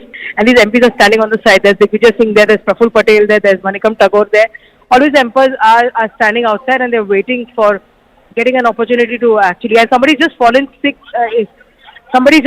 Just as we speak, Anand. So there's a lot of chaos. Let me just get you a figure as to who. Somebody probably had a fall because it's a very, very hot and humid day. People are actually falling sick. Let me just try and get a sense. I'm just going to run to the other side. Yeah, I think Anurag Thakur has also just run across. Anurag Thakur has also just run across to try and help somebody. Go ahead. Somebody has had a policy. I think something's happened there because Amit Shah has moved, Piyush Goyal has moved. Yes, Payal, what's happened? Take us through what's happened. One MP has fallen sick. Do we know who it is? It's just trying to figure out because we've been kept on the side. We don't know who that MP really is. But yes, ministers have rushed in for help. I can see Amit Shah right there extending help. Piyush Goyal as well. So that's what really, really stands. There is, like I said, the weather is extremely sultry and extremely hot. It might not be okay for anybody to stand for that long over there. Anand. Right, just talk us through what happened and we're going to stay with these pictures. Yes, it is hot, it's quite sultry and humid. We see everybody. Narendra Amin is the MP, Anand. He's the MP from Rajya Sabha from Gujarat. He's had a bit of a fall over here. It must have been a very, very uncomfortable situation. A lot of ministers there are attending to him. Of course, medical help has already reached out to him. This is what we see. I can see Narendra Amin being put onto a stretcher, right? They're trying to extend some help to him. Vijay Sai Reddy is there. He's offering him some water. He's a senior member of Parliament as well. Right. We see Piyush Goyal. Yeah. We see Dr. Mahesh Sharma. Dr. Mahesh Sharma is a practicing doctor himself, so he's come there, immediately rushed to this side to extend help to him. Nobody would have liked something like this, but like I said, the weather is extremely sultry, very, very hot, very humid, and these MPs have been gathering here from 8:45, Anand. It's an hour plus that they've been sitting there. So it is something that they have actually not come really to prepare, and nobody, really anticipated this to happen. But this is a Parliament complex. You come prepared for everything, and there is all kind of help which is available. There's a bit of a delay as far as the photo opportunity is concerned, and unfortunately, somebody is just fallen sick. Yes, so now you're saying it is Narendra Amin who's now being attended to, and you're saying Dr. Mahesh Sharma is also present there, who's attending to him. His vitals are being checked. We see Amit Shah returning to his seat, Piyush Goyal returning, Anurag Thakur also coming back to sit on their chair. Is Narendra Amin all right, Payal? What is it that you can make out? I know there is a huddle. A lot of people are covering him. Somebody is attending to him. Somebody is having a look, and I think everybody concerned, pensive. It's hot. It's sultry there. One can understand because of the daylight, the heat, and of course the humidity. But clearly we see Digvijay Singh also standing up there to have a look and to see if Narendra Amin is all right. Yes, Payal. Anand, what I do see is that medical help is being extended and people have been asked to move out, because when somebody is sick and somebody is not feeling well, they shouldn't really crowd around him. But these are concerned MPs, these are concerned fellow MPs who are actually trying to check what really is happening. But you have a doctor available. There are plenty of doctors within the MP ranks also. So that's the immediate first step that we really got. And Mahesh Sharma was one of the first to rush and extend help because he's a practicing doctor himself as well. So obviously we'll have to just wait and see because we are here in the corner and from there we're not able to see right now what's really happening. But yes, everybody is back on their seats and the photo opportunity will begin in a short while from now. Now, I think we'll stay with the pictures and with Payal at this point, although we are given to understand that things should be, what's the call that's been, yes Payal, what's the call that's been taken now? We'll have to just give us a couple of seconds to just figure out what's really happening. I think normalcy is resumed. People have been asked to move out. The security personnel are clearing other people out. There is, of course, the official photographers will be asked to assemble. And there's a gentleman over there who does these photo opportunities every year, every now and then. So he's extending instructions to everyone to stand up, and these are rehearsed pictures. So MPs know what they're exactly supposed to do. So everybody is now back smiling. Everybody is now waiting for that photo opportunity, especially the BJP guys who are flanked behind the Prime Minister. In fact, behind the Prime Minister, the entire lot of the Gujarat MPs are there behind BP Natta. You see C.R. Patil, you see Darshana Jardosh, you see a lot of BJP MPs from Gujarat flanking behind these guys. And it's quite an exercise because, I remember, Anand, people come well prepared, they come well in advance, they book that slot of theirs, they stand there well in advance so that they do not miss out on the photo opportunity. It's quite a huge photo opportunity. And a lot of members of parliament, whether I can see Manikam Tagore in front of me, I can see Praful Patel, Pramod Tiwari, these people will probably not figure in these pictures because they're standing on the edges and they might just face a cutoff. But there's been a conscious effort which has been made, and of course leaders are going to be sitting on the front row. So the entire cabinet, whether it is Prime Minister Narendra Modi, Amit Shah, Rajnath Singh, and they're having a bit of a laugh over something right now. So that's said. And of course Sonia Gandhi is there, Sharad Pawar is there on the front row. So senior leaders there on the front row, but MPs flocked in, waiting for that photo opportunity possibly to just end because they've been practically squeezed in in this place, and that's one of the reasons you say that you need a bigger parliament, you need a bigger premises because there is So has Narendra Amin been stretchered out? Has he regained consciousness? Is he all right? And so are they going ahead with the photo session without his presence? Is that what's been now the call that's been taken? Because everybody now seems to be sitting and organized in their places, back ready for the photo op. So Anand, the update that we now have is that the Rajya Sabha the joint photo opportunity is over. Rajiv Chandrasekhar is standing in front of me. He's waiting for his Rajya Sabha photograph now. The Lok Sabha guys will probably take over, and then the Rajya Sabha guys will come in as well. The Rajya Sabha is a much bigger lot. Anand is 543 members. So they'll have that photo opportunity first, and so that's going to be the photo opportunity for the Lok Sabha.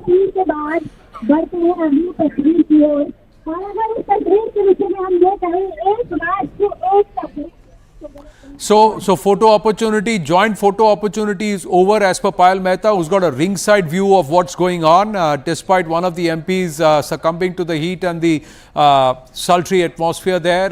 But all is well with Narendra Amin. Yes, Payal. So now the photo op for the Lok Sabha first. Looks like because I can see the Rajya Sabha guys walk out. I can see the Rajya Sabha MPs walk out. So it's going to be Lok Sabha MPs who are going to walk out.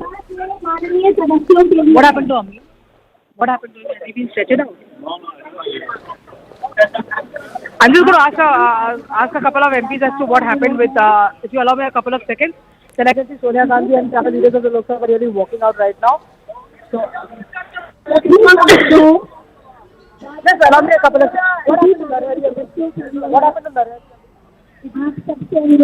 All right, you can see the group photo, all parliamentarians. There's 543 of them from the Lok Sabha, 250 of them from the Rajya Sabha. They've all assembled there in front of the old Parliament building to click what would be a memorable last photograph outside the old Parliament building. My colleague Payal Mehta is giving us the details of what's happening there.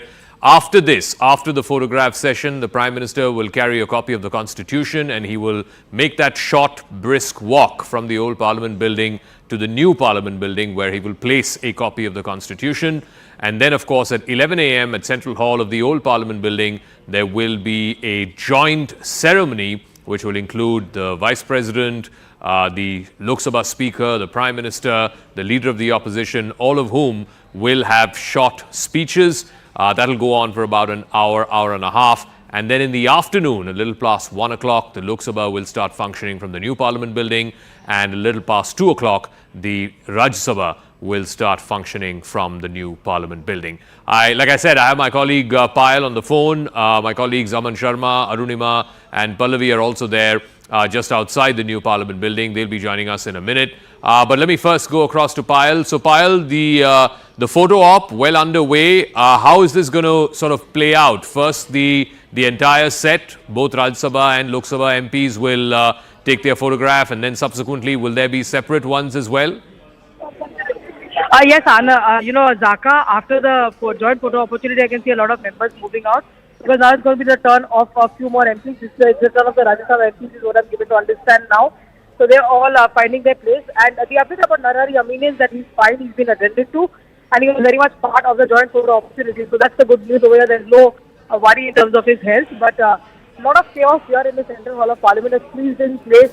We're just trying to squeeze in 143 people moving out at one go, having to come back in a few minutes from now. But obviously, that's the beauty of Indian democracy. This is the photo opportunity that you see in every MP's house. That's something which we actually wait for 4 years plus. All right, Payal, just stay on with us. Let me also go across to Pallavi Ghosh, Arunima and Aman, who are also there in the broadcast, joining us from outside the new Parliament building. Pallavi, so all focus while everyone is looking at this group photo, and there are more than 500 Lok Sabha MPs, more than 200 Rajya Sabha MPs, they're all there taking this group photograph, the last group photograph outside the old Parliament building. The focus and the politics and the back and forth that we've been seeing over the last 24 hours is all around the women's bill, the women's reservation bill. Are we any more wiser now this morning as to what the contours of that bill are going to look like? Well, the copy of the bill has not yet been circulated to any other member of parliament. So I suspect what's going to happen is that when the House reconvenes in the new building, the new Sansad Bhavan, that is where the landmark or the historic announcement is likely to be made by the government. No clarity yet whether it's the Prime Minister himself or the Parliamentary Affairs Minister does so. That's usually the norm. Maybe the Prime Minister gets up to speak. We've already heard Sonia Gandhi say that this is her bill. Of course, this is going to be seen as a historic moment. And I think the Prime Minister indicated this enough, Zaka, when he was speaking inside the Lok Sabha yesterday, when he said in the new Sansad Bhavan, there will be an historic moment. So maybe this is the historic moment because this was cleared by a sudden late evening cabinet meeting. Normally cabinet briefings are held on Wednesday, but it was held on the first day of Parliament on Monday. What we have certainly been picking up sketchy details, it's not going to be the bill which was passed in 2010, likely to be withdrawn.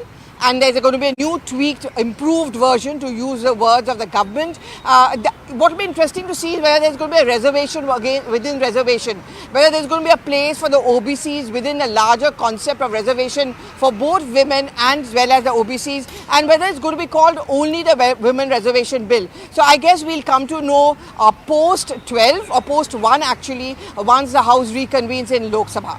All right, and they'll of course have to circulate the copy of the bill to all members of Parliament. We'll also be going across to our special guest, Nalin Mehta, contributing editor with Network 18, is here in our studios. Sanjeev Srivastav, veteran journalist, is also joining us. But before I get to our guest, I want to get in a word from Aman Sharma and from Arunima as well. Aman, I think I think one of the leaders said it this morning, the devil is really in the detail. The big contention, of course, is this whole business of quota within quota, something that the Supreme Court has also frowned down upon in the past, in the context of course, OBC and SC/ST reservations, where how is the government going to navigate this whole business of quota within a quota? We've seen how much this whole creamy layer business, how much contention and back and forth that had led to, even for economically weaker sections. EWS quota had to be kept separate outside of the 27% reservation for OBCs. So how is the government going to deal with this whole tricky question of quota for SC/ST and OBC women within the larger ambit of women's reservation? Absolutely, Zaka. That is a very, very tricky issue. If we go back to the UPS bill of 2010, in the UPS bill, it was said that the 33%, the seats which are reserved for the SC/ST community, about 130 seats in the Lok Sabha, out of them 33% will be reserved for women. But what was the contentious point even then was that the parties like SP and RJD said that what about the OBC community? What about the women OBCs? Why have they not been given that reservation? So will this government now bite the bullet and actually say that SC, ST and OBC women, all three will be included in the women's reservation quota? We'll have to wait for the details, but I can tell you this much, that this has been discussed by the government during the deliberations over this bill. This point did come up. Now, whether this reflects in the final bill or not, that will have to wait for the final bill to come. The other point has been that does this bill become more comprehensive than the UPS bill in terms of, because the UPS bill had covered the Lok Sabha and the legislative assemblies. So does this government go beyond that and also cover the Rajya Sabha and the legislative councils? So that is the second contentious issue. Will this government bite the bullet on that as well? And because, it is being talked that this bill could only become a reality post 2026 delimitation. Yeah. So is the government thinking long term and saying, okay, the entire parliament You know, and there's a hint, I think, in the Prime Minister's word statement yesterday in the House also, when he said that out of about 7,500 MPs who have been in this House, there are about 600 women MPs from both houses. So in a way, the government is seeing the Parliament as both houses, not just the Lok Sabha, but does that reflect in the bill when it comes to women reservation remains to be seen, Zaka. All right, Arunima is also there with us in this whole business of political credit war that's already started. I believe Sonia Gandhi gave a soundbite this morning saying that this is our bill, they're bringing back our bill. Again, how does the government navigate this? Because clearly, if the Modi government is taking all the pains to bring this bill, you know, shepherd up the numbers to make sure it passes, surely they're not going to give political credit for this to the opposition.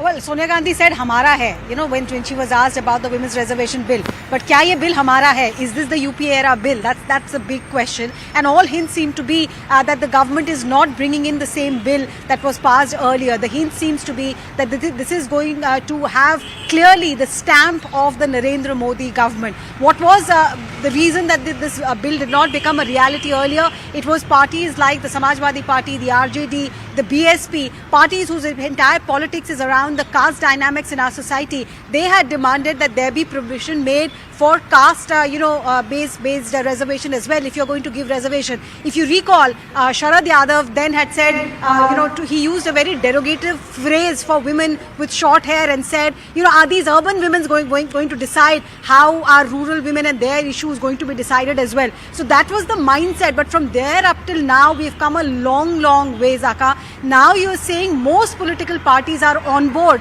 And I think that is what the government is going to utilize. Even if there are provisions which make some parties uncomfortable, the mood is such in the country and the government is going to make good of that mood to make this women's reservation bill a reality. The only thing that is to be avoided is what we have seen at the panchayat level. Panchayat pati, where the spouse stands up for the women sarpanch. That kind of a situation has to be avoided at the Member of Parliament stage. But I think that is also work in progress. Once the law is brought in, the implementation of the law will also eventually happen, is what the government believes. All right, Arunima Aman, thanks very much for joining us. We'll come back to you in just a bit. Senior journalist Nijjar Chaudhary is also joining us. But Nalin Mehta here in our studios. Nalin, there is a whole thread to why the Modi government is going big with this whole women's reservation bill. When you go back to 2014, one of the first schemes the Prime Minister launched was Beti Bachao, Beti Padhao. Then, of course, there is this whole business of Ujjwala, Swachh Bharat. So there is this whole thread that there is a concerted attempt by the Modi government to cultivate a women vote bank. Do you see the push for the women's reservation bill? And the criticism is, what were you doing for 9 years? Why wait till the fag end of your second term to bring this bill? Can the Modi government come up with a coherent defense as to why this is part of this string of moves it's made over the last almost decade that it's been in power, creating that women vote bank or making sure, quoting that women vote bank more than creating it? So, two things, Zaka. There is no question that over the last 8 or 9 years, the electoral dominance of Modi and the BJP nationally has been powered by the women's vote. As you said, there are several schemes. Ujjwala was one of them. Beti Bachao. Modi, in many of his speeches, often talks about from cradle to grave. There are multiple speeches, including Matritva Yojana and all of that. And you see, in the last 2-3 months alone, the cylinder prices have been dropped. Yeah. The Ujjwala Yojana has been extended to 75 lakh more beneficiaries beyond the 3 crore current ones. And now this one. I think. Why are they doing this? Why are they doing this now? Targeting very, very specifically women. So, because the women turnout in elections nationally now for the first time was more than the men turnout in 2019, number one. Number two, in election after election, we've seen that women voters are decisive, including in Karnataka, where they voted against the BJP, by the way. Now, the women's reservation, you can do multiple schemes. This bringing a bill like this changes the nature of politics very directly. And I think it would have been far more adversarial and far more difficult earlier. Near the election, I think the Prime Minister believes that this is a gambit that firstly, it will have widespread support among the larger constituency and among the women voters. The main opposition parties can't afford to be seen to be opposing it. The Congress, of course, wants to claim credit for it because they had introduced it earlier. And there are many in the India alliance who are not comfortable with this. So in that sense, it's good politics. If you are looking at Brahmastras before a national election, this is one of them. Sanjeev Srivastava, the argument that can be made for the women's reservation bill, of course, it's an idea whose time has come. The Congress and the BJP, the two main national parties, have been backers of this idea for a very long time. And even in the India alliance, other than maybe an SP or an RJD, a couple of these heartland parties, most of them are on board the idea and the principle of women's reservation. Now, the method of it, you can go into the details. We'll do that once we get the draft of the bill. But in principle, how can they oppose the Modi government bringing the women's reservation bill? I don't think anybody can oppose it. Even the parties which were opposed to it earlier, it was 2009-10, today is 2023. It's very difficult for even a Samajwadi party or any other party or BSP to go out in public and take a stand, or RJD. So everybody has to look like progressive, they have to look like modern, and they have to look like women friendly. Like Nalin was just saying, that the women turnout was higher than men in 2019. And it's all anecdotal data, but one gets to believe that women voters have been a big support base for the Modi government and the Prime Minister individually. So whether it was the gas scheme or toilets, or there is a separate constituency which Modi has carved out over the years, which is amongst women. So again, yes, like men, women will be also divided between the right and left, between the more progressive and less or more nationalistic. But women form a core constituency. So I think this is what is being addressed. It will be work in progress. It will take time, like your correspondents were saying. It will only happen somewhere 2026 will be opposed delimitation. Only one point which I would like to make vis-a-vis what Arunima said, and it was a very valid point about Panchayat Pati. But again, there you have to look at things closely. When it started off, it was like 60, 70, 80% of the candidates for Panchayat Pati types, sponsored and prompted by the men in the family. But as these reforms have their own momentum and they have their own pace, and gradually that thing is weaning away. So now Panchayat Pati is not the norm, it is more of an exception. Okay. So that is the thing. So yes, initially you may find that in the constituencies which have been reserved for women, the powerful political family will put up a woman candidate. But gradually that powerful family will find and realize that the woman has become the power center of the family. Maybe it will take a decade or two, but that's how things change. But we'll also have to wait to see the draft of the bill. Maybe there's a clause which says if you're the spouse of a sitting legislator or a parliamentarian, you're barred from contesting in that same constituency. So let's see. I don't know. We don't know the draft. That would be again undemocratic in a manner of speaking. Fair enough. But let me ask Nijjar Chaudhary, the argument can be made from the side of the opposition as well. Like I said, Sonia Gandhi is already claiming credit for it, saying ye to hamara bill tha. Secondly, the Congress has also been, very consciously trying to court the women voter. I mean, look at what they've done in Karnataka with Griha Lakshmi, the 2,000 rupees for all women, the free bus passes for women, all of that. They're repeating the same promises in Telangana as well, and cylinders at 500 rupees. So the Congress can also claim that, contrary to what the perception is, that it's not just the Modi government that is courting the women voter, so is the Congress with all these guarantees. Yes, the Congress, of course, passed it in the Rajya Sabha in 2010. But in the Lok Sabha, it got cold feet. But certainly the bill came during Deve Gowda's premiership. First was introduced at that time.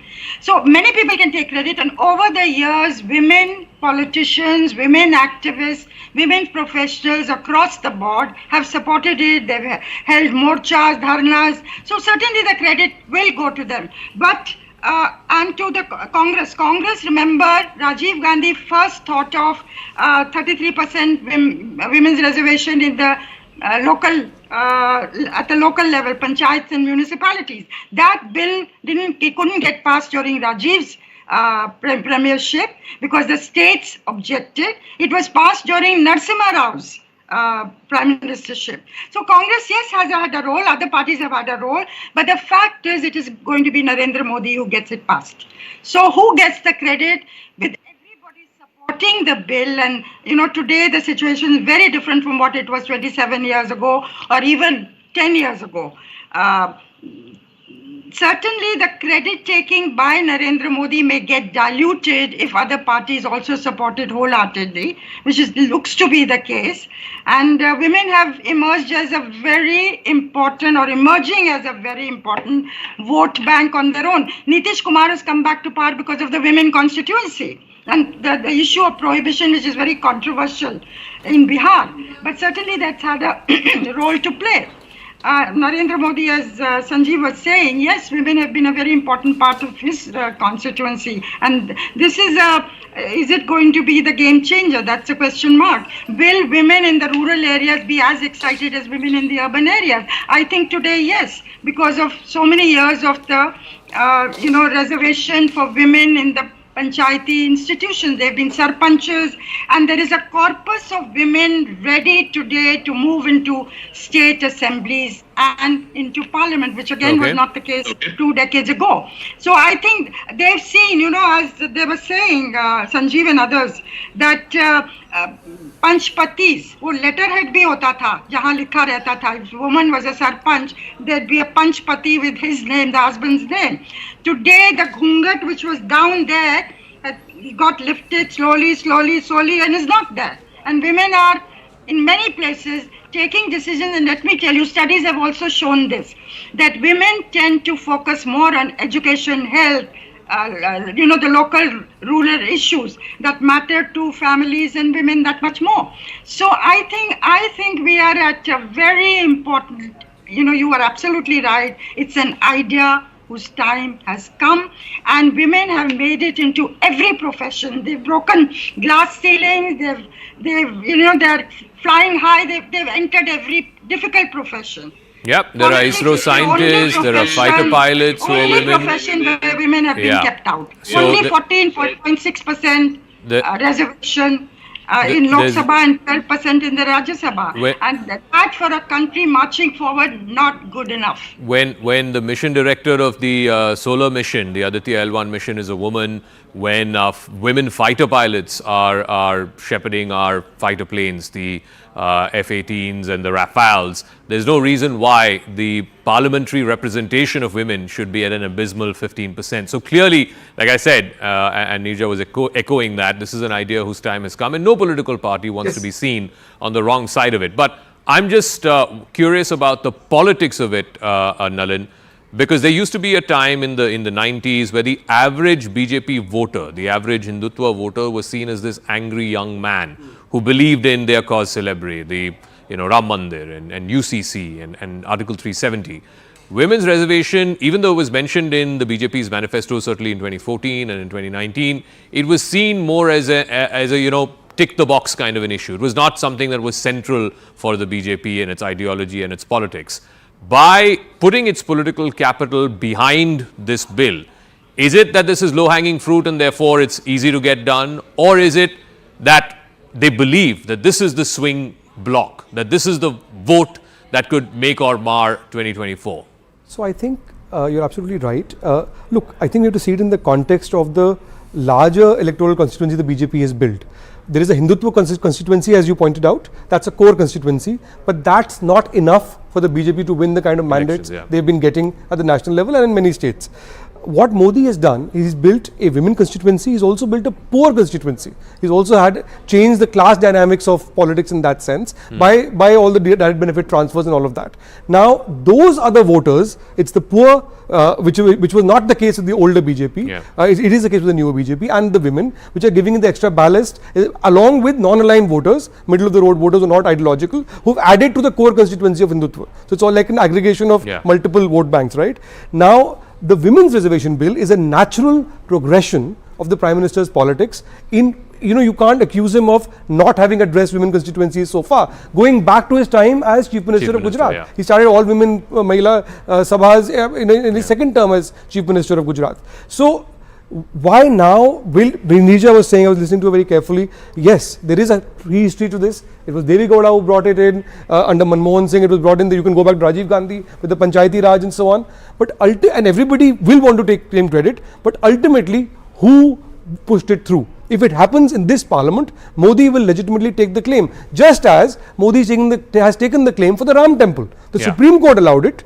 The Congress also supported the Ram Temple eventually, but who's getting the credit? Political credit for it. So in that sense, it's a political weapon which is difficult to fight. So, Sanjeev, one of the points that Nalin made earlier was you go back to the Karnataka election and this whole business of the cylinder price at over 1,000 rupees was a very, very critical, almost election-defining issue.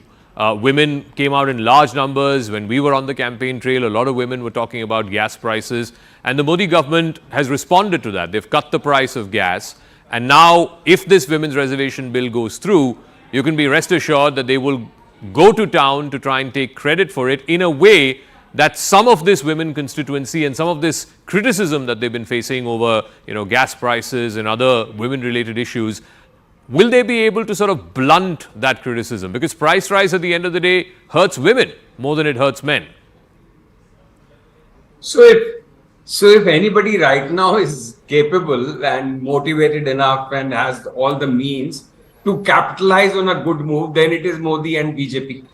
So I think but this question itself is a difficult one to answer, Zaka, because just like you were saying, whether it is Sarpanch Pati or women empowerment, or like you were saying about mission directors and how women are taking center stage on different fields and getting more and more empowered in their own way, it will also translate that this move, quite a substantial number of women, they are already voting for Modi. So the issue is, will Modi and BJP get the fence sitters, and will they be able to convert those on the other side to their side with this move? Now that's a question we don't know the answer to, because with empowerment comes awareness. With awareness comes the ability to take decision. We now know that more and more women across the country are not guided by their male counterparts in the family or the male head of the family as to whom they should vote for. So they are taking independent decisions. So similarly, despite the move, like in so many other areas we see, the voter can be very cruel and ungrateful. They take something and they don't feel grateful enough to reciprocate to vote. And that's the reason that the reveries don't always work. That's the reason we are debating so much as to what will be the outcome in Rajasthan, despite all the efforts of Mr. Gehlot. Of course, he has come in contest.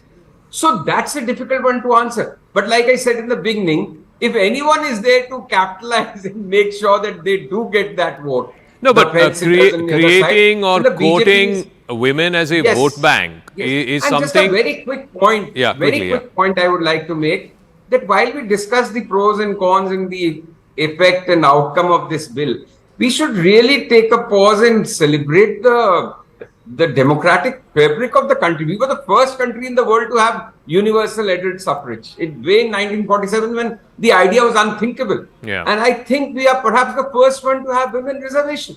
So despite all the problems, hiccups, we talk so many constraints, in some ways the Indian democratic juggernaut is also quite unstoppable. And it takes its own pace and momentum. I think that's a fair point. We'll have to do this comparison to see, in other advanced, more developed countries, is there reservation for women? Of course, the women's representation in their legislatures is far higher than the 15% in our Lok Sabha. But Nijjar Chaudhary, again, I'm linking it to politics because, in the run-up to this special session, we were talking about, a bill that will change the name of the country from India to Bharat. We were talking about a bill that will ask for one nation, one poll, all seemingly political, all seemingly on the face of it controversial.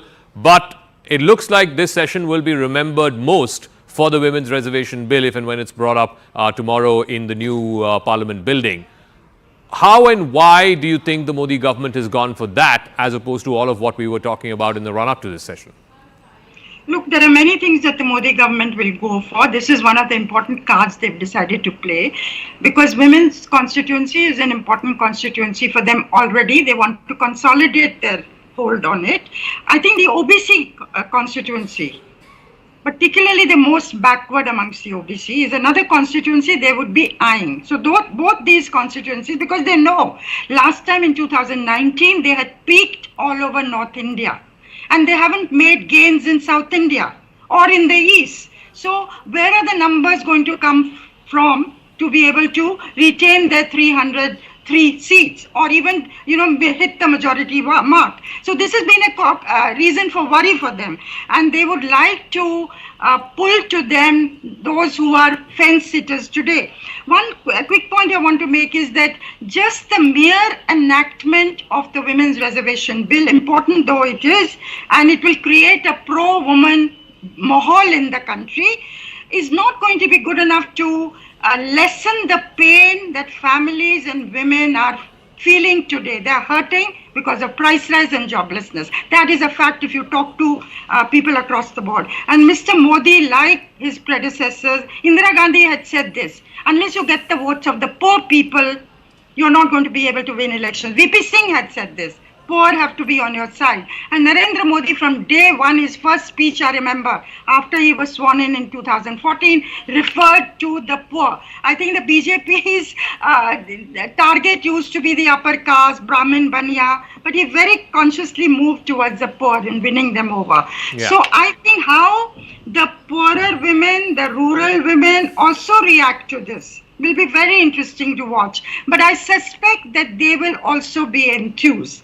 So it could be a game changer for them, plus with other things also. It's not the only thing that will be a game changer. But, much will depend on how the Congress also moves. Everybody will try and take credit, no doubt about it. And Exactly. I think they have a right to, because they have pushed for the bill over the decades. But the fact is they didn't get it through. In 2010, in Lok Sabha, the UPA decided that because the OBC leaders were against it, and Mulayam Singh Yadav, Lalu Yadav, even Sharad Pawar, I'm told. And I think not because of patriarchal issues, much more because their seats could go to the reserved quota for women. Now, it will be interesting to see whether the bill that the government brings is the same bill, or is it a bill that has added more seats which go to women are reserved for women. Okay, I just want to underline as we take a break that even if this were to be passed, what we're hearing is this will be in effect from post 2026. So after the delimitation exercise happens, so the first general election possibly, which could see 33% seats reserved for women, is not the 2024 election, it could be the 2029 election. So I'm going to take a quick break on that note. What we're expecting in the next few minutes, the Prime Minister is expected to walk with a copy of the Constitution from the old Parliament building to the new Parliament building. At 11 a.m, there will be a special function at the Central Hall of the old Parliament building. We're counting down to that. Quick break. We'll see you right on the other side.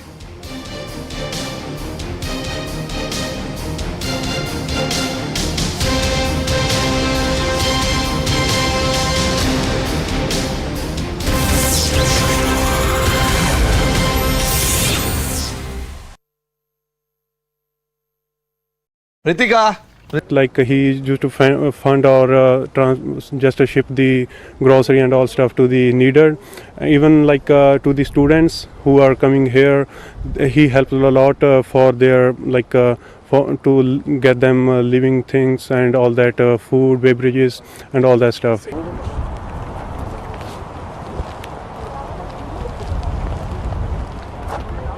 I think the reaction is mixed. It's something that should have been done a long time ago.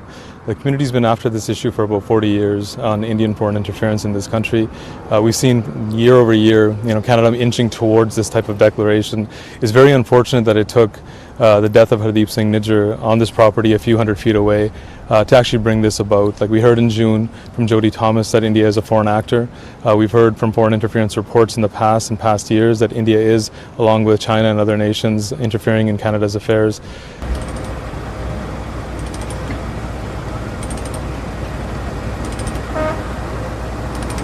I think at the moment we have no idea. The justice system itself has been kind of, I think, failed in these moments in the past where trade deals and diplomacy and all these types of things come into play.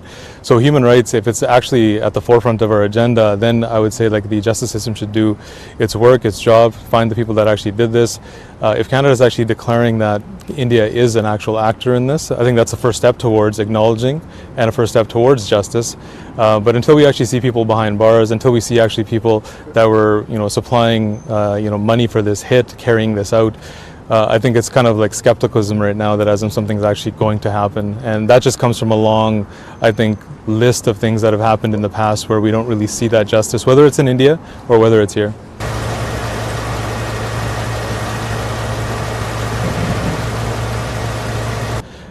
So there was some level of surprise, but at the same time, I think it had to be acknowledged. I think we're at a point now where with Jodie Thomas and others in intelligence service are actually saying that this is a real thing. I think the wave of support that we saw post his death is just a small indication of how big of a stature Hardeep Singh had in the entire Sikh community internationally. This thing, it shook the community across the entire world, including in Punjab. Before us growing up, we always heard stories that as in like this would happen to you if you were in Punjab, that if you spoke out against the government that you could be tortured and killed. And we grew up with those stories our whole life, and then watching it transpire right before us, that somebody that was so eloquent, so like as in kind, so respected within the community internationally was gunned down on a gurdwara, at a place of worship, where we actually gather for all of our social and political and faith-based needs.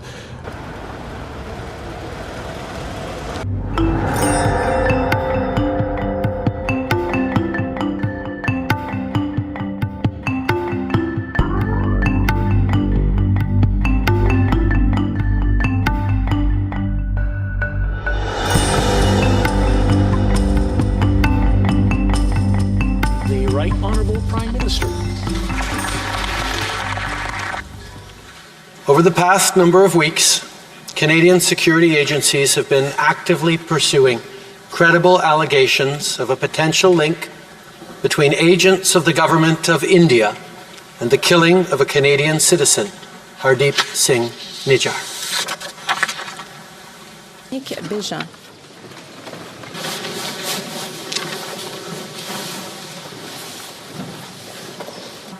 Our top priorities have therefore been, one, that our law enforcement and security agencies ensure the continued safety of all Canadians, and two, that all steps be taken to hold perpetrators of this murder to account.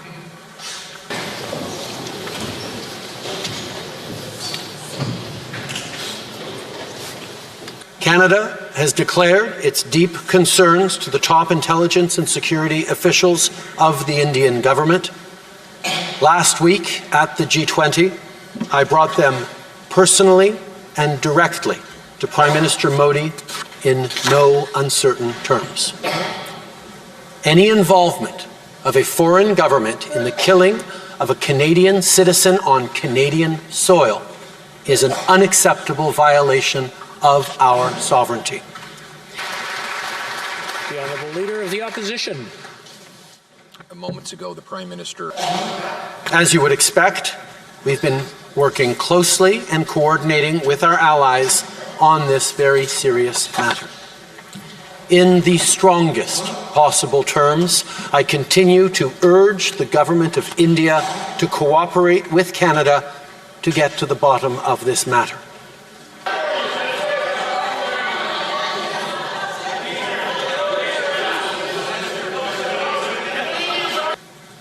I know many Canadians, particularly members of the Indo-Canadian community, are feeling angry or perhaps frightened right now. Let us not allow this to change us. Let us remain calm and steadfast in our commitment to our democratic principles and our adherence to the rule of law. This is who we are and what we do as Canadians. We've been clear, we will not tolerate any form of foreign interference. Since this was brought to our attention, we've been guided by three principles. The first one, we will seek the truth. The second one, news, the Canadian High Commissioner Cameron McKay has been summoned by the Ministry of External Affairs. He was in fact there at South Block just moments ago. We're not sure which official has summoned him and whether a démarche will be issued to Canada, but this is likely in the matter regarding Canada expelling one Indian diplomat for what it claimed were links to the death of known Khalistani activist Harpal Singh Nijjar. Let me go across to Siddhant, who's my colleague who's now joining us. So the Canadian High Commissioner summoned there by the MEA. Do we have any more details of who he's likely to meet and what India's action against Canada is likely to be? Well, right now, Zaka, we only have this confirmation that he has been summoned and perhaps he has already reached the South Block. We have been told that Indian side is going to raise this issue in a very, very strong manner. Perhaps look at the statement, Zaka, which has been issued by Indian side, rejecting the claims and the accusations made by Prime Minister Justin Trudeau. And also, Indian side has to say that this is nothing but unsubstantiated allegation just to shift the focus from the Khalistani terrorists taking shelter on Canadian soil. So that is how India has put forth India's point of view. And also, at last, is the statement issued by the Indian side. India has very specifically mentioned that the space given in Canada to a range of illegal activities, including murders, human trafficking, and organized crime, is not new. So this is a fresh face-off between India and Canada. And perhaps this has been escalated by the Canadian side, Zaka. We all know that. First, they announced that the trade mission is not going to come to India to discuss the trade agreement. Then today in the Parliament, this was announced by Prime Minister Justin Trudeau that his government is going to expel an senior Indian diplomat serving on Canadian soil for interference in the local politics of Canada. Then there was a statement which came from the foreign minister saying that we have already conveyed to External Affairs Minister Jaishankar regarding our concern. So a very strong position has been taken by Canada, Zaka, in recent times. Perhaps before the arrival of Justin Trudeau, there was some sort of a consensus built between the two countries as the positive statements came from both sides. So we were hoping for situation to get resolved or pacified, but it doesn't look like, because for the domestic benefit in the local politics, Justin Trudeau has decided to take a very strong position against India, and this is the reason that the High Commissioner has been summoned. The Canadian High Commissioner there, Cameron McKay, you can see his pictures of now leaving the South Block, leaving the MEA headquarters. He had been summoned by a senior official from the Ministry of External Affairs. We are given to understand that likely a démarche was issued to the Canadian High Commissioner. This, of course, on the back of the decision taken earlier today by the Justin Trudeau government to expel an Indian diplomat from the mission in Ottawa in response to what the Canadian government calls Indian interference in the killing of a Canadian citizen and a known Khalistani activist, Hardeep Singh Nijjar. All right, Siddhant, we'll leave it at that. Let's now go back to the story that we're tracking, and that is, of course, the big development in the Parliament. Today, of course, is the day when the new Parliament building will start functioning. Before that, at 11 o'clock, there will be a grand function at the Central Hall of the old Parliament building. It will be presided over by the Vice President, by the Speaker of the Lok Sabha, the Prime Minister, the Leader of the Opposition. All of them will be present. And in fact, we're getting the first pictures from the Central Hall of Parliament, where you can see parliamentarians from both houses, Lok Sabha and Rajya Sabha, there in attendance. The stage is set, the flowers are all decked up, and of course the seating arrangements have been put in place as well. So at 11 a.m. this morning, you will see the Vice President, the Lok Sabha Speaker, the Prime Minister, the Leader of the Opposition in the Rajya Sabha, the Leader of the Opposition in the Lok Sabha take their place in the dais there at the Central Hall in what could likely be the last function in this old Parliament building complex, after which, of course, they move to the new building, and in the post-lunch, post-noon session at about 1 o'clock, the Lok Sabha will start functioning from the new building, and a little past 2 o'clock, the Rajya Sabha will start functioning from the new building. I also have our reporters, Aman Sharma and Arunima, joining us. So, Aman, first things first, for the Modi government, this is more than just symbolism or optics. Of course, the utility of the new Parliament building was very much relevant for all parties. This was something that even when the UPA was in power, they had recommended the building of a new Parliament building. But the convening of a special session marking a debate on the 75 years of parliamentary contribution yesterday, and today on the auspicious occasion of Ganesh Chaturthi, moving from the old to the new, just explain to our viewers, beyond the optics, why this is important politically for the Modi government. See, clearly, Zaka, the new Parliament building, or the government calls it the new building of the Parliament. that is the nomenclature used. And today we have, they have also designated it through a gazette notification, the new building of the parliament. Clearly a big move by the Modi government to show that, the country is also on the move, with the larger celebratory mood, as the Prime Minister said in his speech in the House yesterday and before he entered Parliament, saying that the country is in a euphoric mood. It's a smiling India, it's a celebrating India, and there is much to be happy about.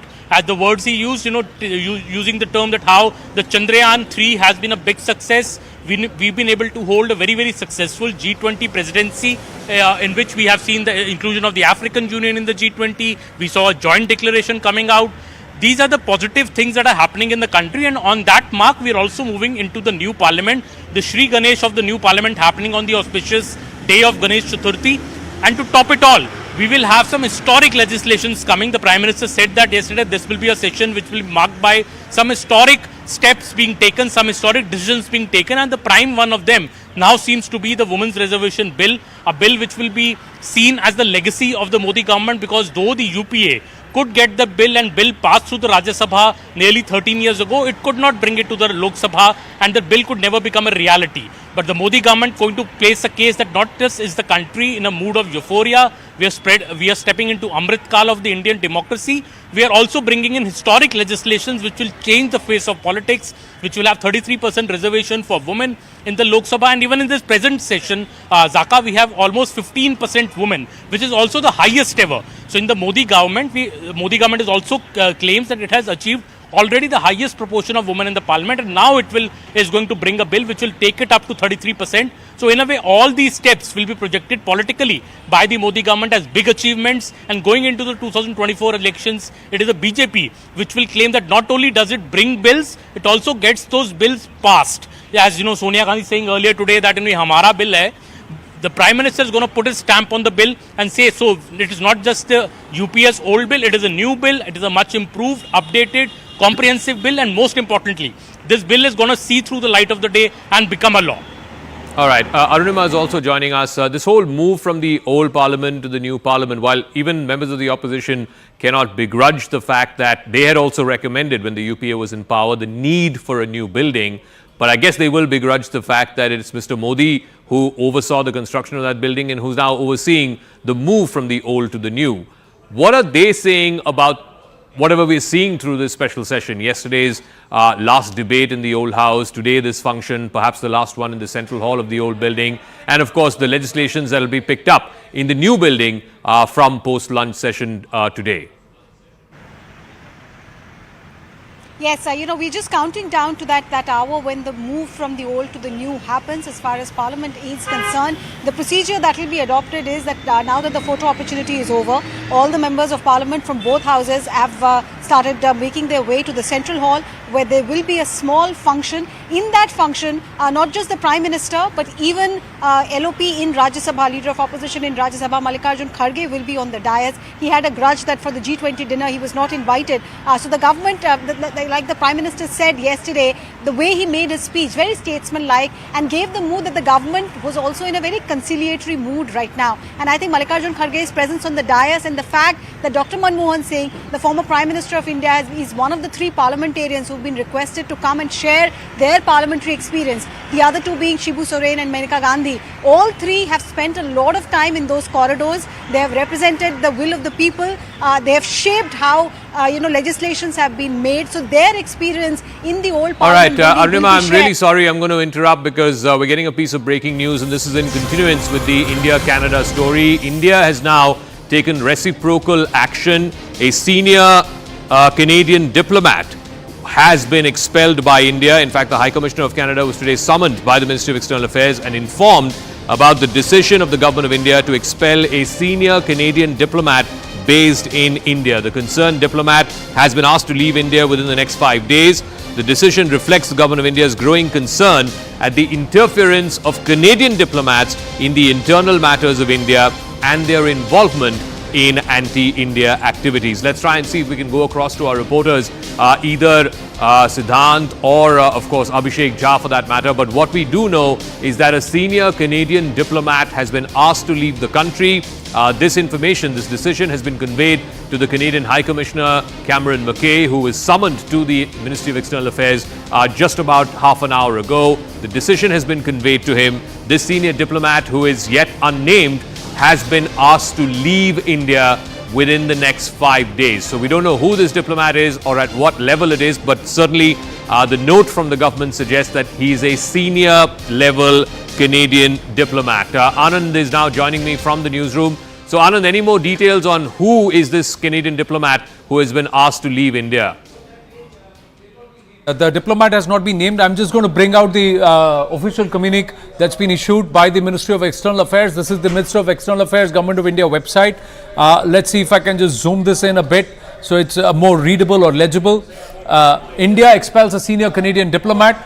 Dated the 19th of September 2023, the High Commissioner of Canada to India was summoned today and informed about the decision of the Government of India to expel a senior Canadian diplomat based in India. The concerned diplomat has been asked to leave India within the next 5 days. This is the operative part.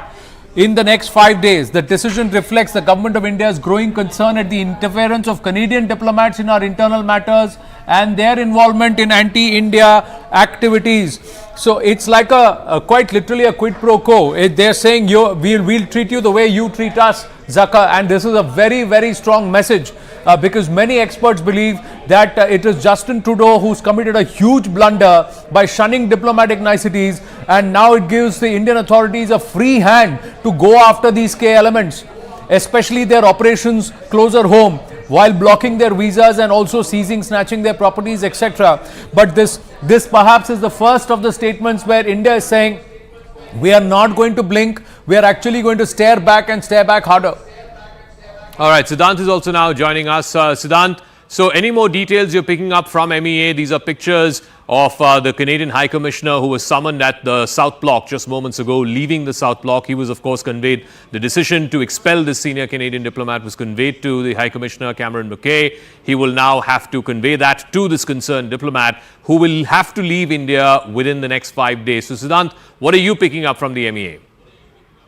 Well, that's right, Zaka. And, body language says it all. Look at the body language of Cameron McKay at the time of entering the building of Ministry of External Affairs. And within 2 minutes, he was out of the building. So, whatever was conveyed to him, what was conveyed in the 2 minutes, and he was asked to return immediately. Now, we have been told by our sources that a senior diplomat at the Canadian High Commission in India will be expelled, and perhaps it's a quid pro quo that India is following, and the allegations are saying that the Canadian diplomat was interfering with the internal matters of India. Zaka, it's not India which has escalated this entire issue. Perhaps it is Canada which has escalated the entire issue.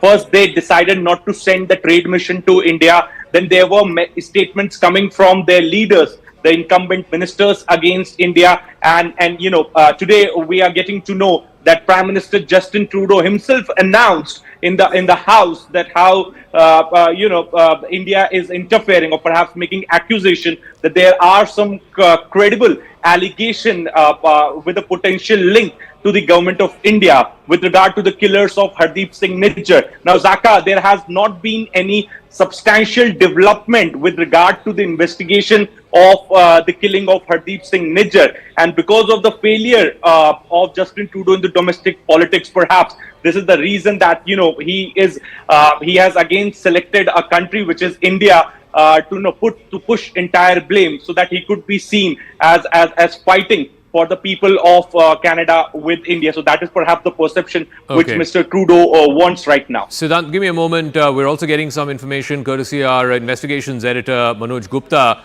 about some more details on the nature of the role that's played by this Canadian diplomat who is based in the High Commission here in New Delhi, who's now been asked to leave India within 5 days. Anand Narasimhan has more details on this. Any more further information you can share, Anand, on what is it that this diplomat did that now stands him expelled from this country? Well, this is the information that we have. Our grounds of the diplomat expulsions are very strong, and it has been in the authorities' mind for a long time. Like I said, Zaka, it is Justin Trudeau who's now committed a blunder by shunning the diplomatic niceties, giving India a free hand, saying the onus, it was all started by Justin Trudeau.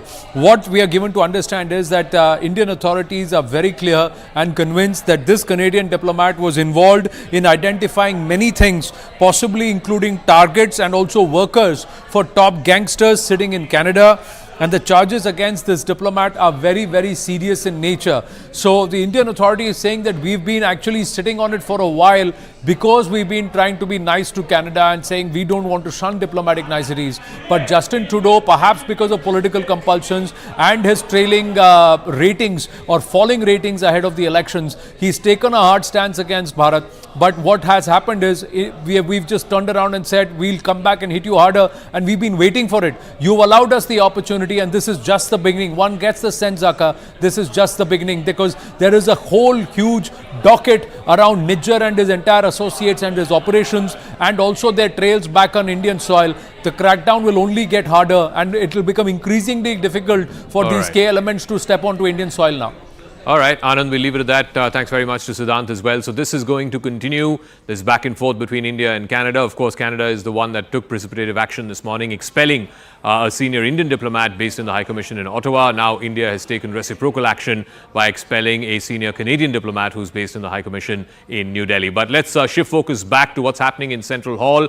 And we're also getting information around the Women's Reservation Bill. I'm given to understand that a senior minister has told CNN News 18 off record that the bill will be introduced today in the Lok Sabha. So perhaps one of the first order of business right after the new Lok Sabha convenes in the new Parliament building would be the introduction of the Women's Reservation Bill.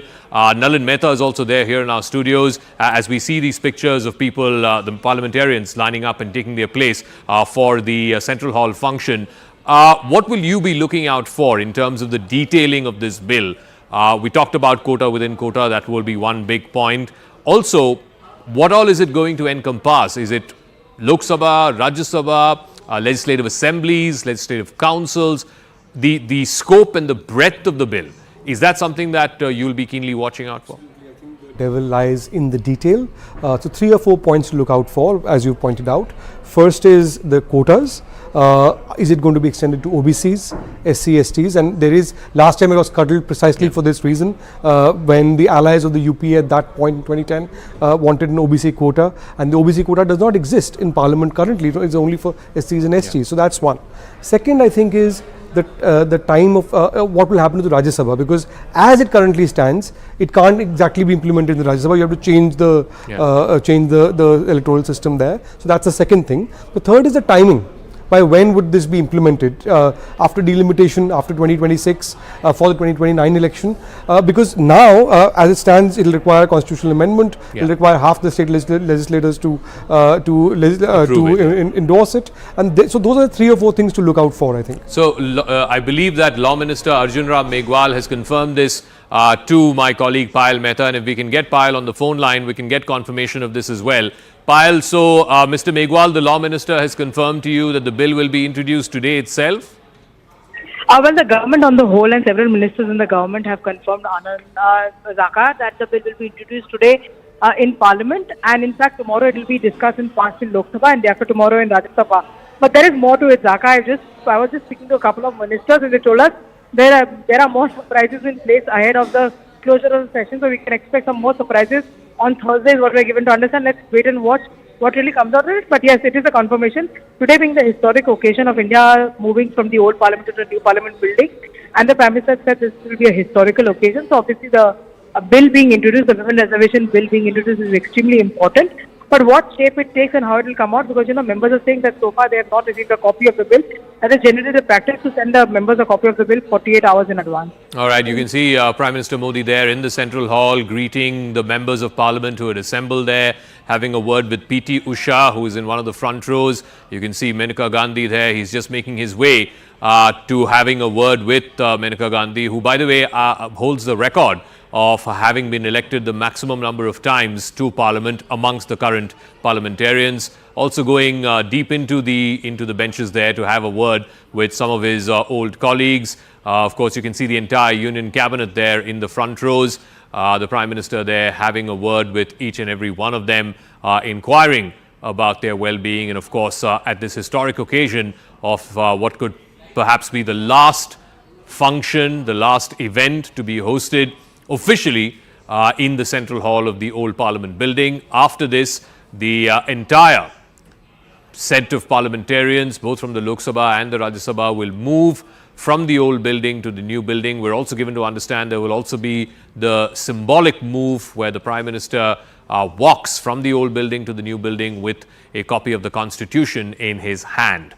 For this function, which will start at 11 a.m., the Prime Minister, the Vice President, the Lok Sabha Speaker, the Leader of the Opposition in the Rajya Sabha, Mallikarjun Kharge, they will all be on the dais, and they will be speaking briefly as well, is what we are given to understand. So you can see how the entire Parliament has lined up there. The Prime Minister having a word with Tiruchi Shiva of the DMK and with Pinaki Mishra of the BJD. Clearly, these are very, very momentous pictures that are coming through from the Central Hall of Parliament. Like I said, you will likely not see another function of this sort in the Central Hall of the old Parliament building. And the Central Hall itself has been witness to many, many momentous events in the last 75 years of parliamentary democracy. Nalin is there with us. It also used to be a favorite haunt of journalists. Whenever Netaji wanted to speak to journalists, they used to say, come to Central Hall. If you can just walk us through what would be some of the defining moments for you in some of the joint sessions of Parliament that we've seen in the Central Hall.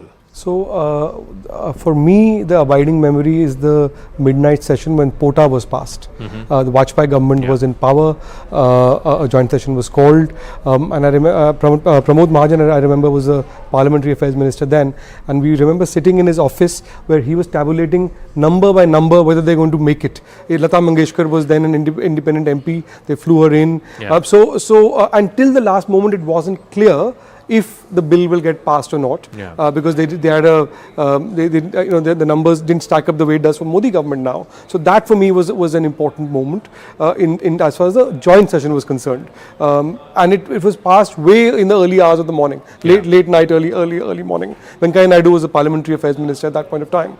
The other thing I think is that what a lot of old timers will miss is the easy bonhomie of the Central Hall, as you pointed out, because while you see a lot of theatrical aggression in Parliament for the television camera's benefit or to show their leaders on both sides very often, the same leaders have a totally different face on in Central Hall when they meet each other, and I think that's really important to have the informal relationships. So the absence of that will always be there. Sanjeev is also there with us. Sanjeev, your thoughts as a journalist who's covered Parliament and parliamentary politics and how the Central Hall has borne witness to many historic joint sessions, and of course the GST session, I remember, that was again passing a historic indirect tax legislation. Your memories of Central Hall? See, amongst all three of us, Nijjar would have the most memories of Central Hall. But like Nalin was just saying, it was the informality of Central Hall, and that was pre-2014, because last 8-9 years, Central Hall was, the access to Central Hall was more and more restricted and virtually closed down, as the number of journalists also allowed to report on Parliament have come down. But Central Hall was a place where people used to chat. You could get a lot of off the cuff, off the record conversation, behind the scenes happenings. So, but my most abiding memory of Parliament, which I have seen with my own eyes, was the speech of Atal Bihari Vajpayee when he lost that trust vote by 1 vote. There have been many momentous occasions, but that speech somehow left the impression on me, the grace of it, the dignity of it, the eloquence of it, and the whole sense of drama which preceded it, that because you saw the fall of a government that day. So that was big. Yes, like you mentioned, Zaka, the GST bill, the manner in which that women reservation bill was thwarted, last time around. There have been many good, bad, even the odd memories of Parliament. But it's a historic day, and really such beautiful flower arrangement there. And the manner in which Prime Minister is going beyond the first row to try and press flesh with as many people as he can, make eye contact. It's a momentous occasion, and in a manner of speaking, in the fitness of things that all parties, all shades of opinion, political discourse is being represented today. And at least for the day, I hope the day has just started. People have decided to sink their differences and mark this day with the kind of dignity and decorum it deserves. All right. If Nijjar Chaudhary is also there, if I can go across to her. Nijjar, of course, you've covered so many Lok Sabhas, so many Rajya Sabhas, 6 Prime Ministers. Your most abiding memories of Central Hall, and of course both what Nalin and Sanjeev also mentioned, it used to be the favorite haunt for journalists wanting to interact with politicians. Unfortunately, there's less and less of that, at least in an informal fashion these days. But we're not going to see any formal functions in the Central Hall of the old building anymore.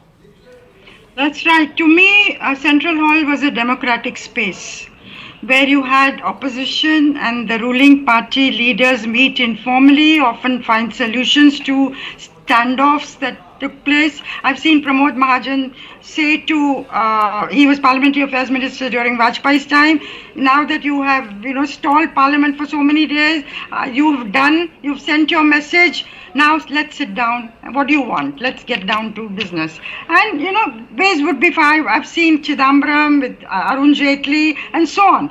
It was a democratic space. And I feel unhappy that there's not going to be an equivalent of that in the new Parliament. The new Parliament is being seen as post-colonial building of Parliament, whereas at least the BJP has made this into a colonial era building. Now, the Prime Minister's words today are very different, of course, that this is going to hold an important position.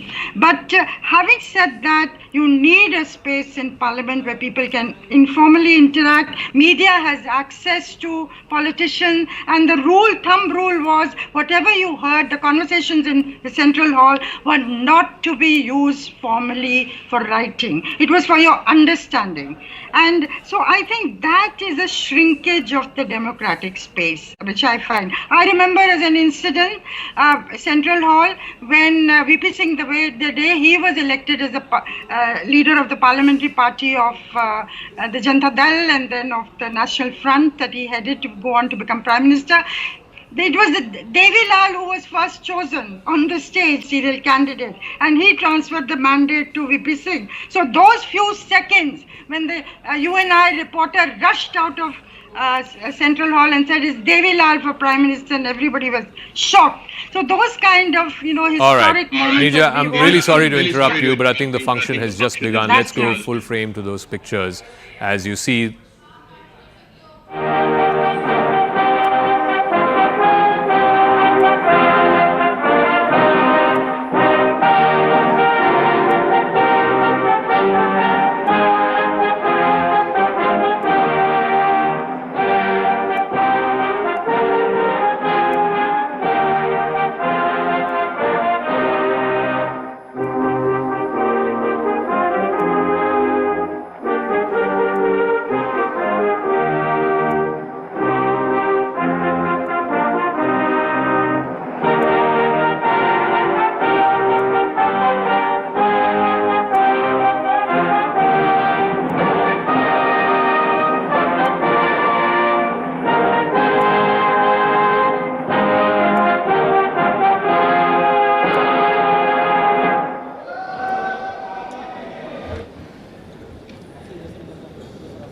Vakratunda महाकाय सूर्यकोटि समप्रभ निर्विघ्नं कुरु मे देवः सर्वकार्येषु सर्वदा।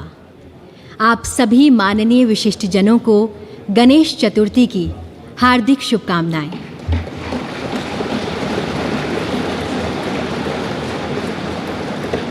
आज का दिन इतिहास के सुनहरे पन्नों में अंकित होने का दिन है।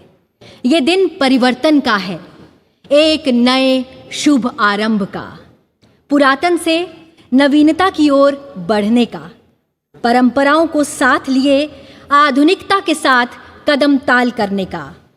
और इसी पल को एक साथ जीने के लिए हम सब एकत्रित हुए हैं संसद के ऐतिहासिक केंद्रीय कक्ष में। आप सभी माननीय विशिष्ट जनों का हार्दिक स्वागत, अभिनंदन एवं शत शत वंदन।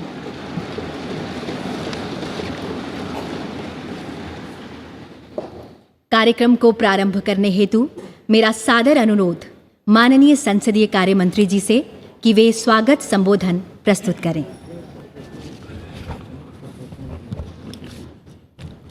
आप सभी को नमस्कार। I am feeling proud privileged to be the part of this historic occasion where we have assembled in this iconic central hall for the celebration of our 75 years of the parliamentary democratic journey and shifting to the new parliament building. First of all, I welcome Honorable Vice President of India and the Chairman of Rajya Sabha, Shri Jagdeep Dhankar ji, to gracing this momentous occasion. I welcome the most popular, dynamic, Honorable Prime Minister, Shri Narendra Modi ji, who has been real force behind giving us the new temple of democracy in the shape of new state-of-art Parliament House building, which is emerging as a symbol of Atmanirbhar Bharat. I also welcome Honorable Speaker Shri Om Birla ji, Deputy Chairman Rajya Sabha Shri Harivansh ji, Leader of the Rajya Sabha Shri Piyush Goyal ji, Leader of the Opposition Rajya Sabha Shri Mallikarjun Kharge ji, Leader of the largest opposition party in the Lok Sabha, Shri Adhiranjan Chaudhary ji, all my colleague ministers, other senior leaders, fellow MPs from both the houses of the Parliament, to this function which has been organized to commemorate the last sitting of both the House held yesterday in the respective chambers. Today onwards, our two houses of the Parliament shall have their sittings in the new Parliament House building. We all know that this central hall has witnessed transfer of power from Britain to Bharat. The formation and adoption of our constitution by the Constituent Assembly has been host to some very important occasions like rollout of GST, one tax, one nation, a finest example of cooperative federalism in our parliamentary democracy. There were 3 joint sittings of both the houses of the Parliament for resolving the deadlocks under the Article 108, that is the Dowry Prohibition Bill 1959, the Banking Service Commission Repeal Bill 1978, Prevention of Terrorism Bill 2002. You all know that Lok Sabha and Rajya Sabha were sitting in this building since 13th May 1952. Along with all my fellow members of the Parliament and other stakeholders of this Parliament, I am very happy and enthusiastic about the functions of the two houses of the Parliament henceforth from the new building, which is the symbol of new and emerging Bharat, paving the way for the developed nation as envisaged by Prime Minister by 2047. At the end, I would like to say that our journey so far is marked by excellent achievements, memorable experience, difficult challenges, remarkable milestones. As we go ahead, let us learn from our previous experiences so far and reaffirm our commitment to our historic democratic values and tirelessly work for the betterment of the person last in the queue. Jai Hind. बहुत बहुत धन्यवाद मान्यवर। अब संबोधन हेतु मैं आमंत्रित करना चाहूंगी लोकसभा में कार्यकाल की दृष्टि से वरिष्ठतम वर्तमान संसद सदस्य श्रीमती मेनका गांधी जी को।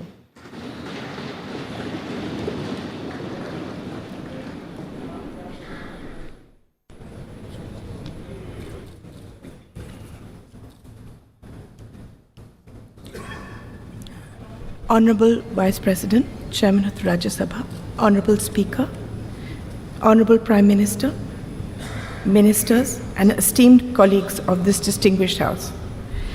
Actually, I'm as surprised to be here as you are to see me. This is a historic day today. I'm proud to be part of this historical moment when a government under the leadership of Prime Minister Shri Narendra Modi ji has undertaken to repair the deep-rooted asymmetry and to give an equal share in India's future to all of us women. I'm grateful for the honor you have given me of speaking about my years in Parliament. We are going to a new building, and hopefully this grand edifice will reflect the aspirations of a new Bharat. Today, I have been entrusted with the responsibility of addressing this esteemed assembly as the most senior parliamentarian in the Lok Sabha. I entered Parliament at the age of 32, 9 years after the death of my husband. My debut was as Minister for Environment. Today, 35 years later, I have spent most of my adult life in this institution, and I have seen 7 Prime Ministers and the shaping of grand history. It has been an arduous, rocky road. I had several terms as an independent member and finally joined the Bharatiya Janata Party under Shri Atal Bihari Vajpayee ji's leadership in 2004. Since then, I have remained a proud member of the BJP as well of this august House. Being a member of Parliament is an immense responsibility as it entails safeguarding the trust of lakhs of voters who elect us to be their voice. You are given power, but this power must always be used for their good. The job demands unwavering commitment, moral rectitude, and courage. Basically, it demands great love for your country and infinite kindness towards all. Each one of us gets this opportunity to make a difference, provided we sublimate our own ambitions and see ourselves only as vessels or bridges or protectors of all the beings that need us, the last person in India who believes himself forgotten. People who cannot navigate for themselves and appoint us as their helmsmen.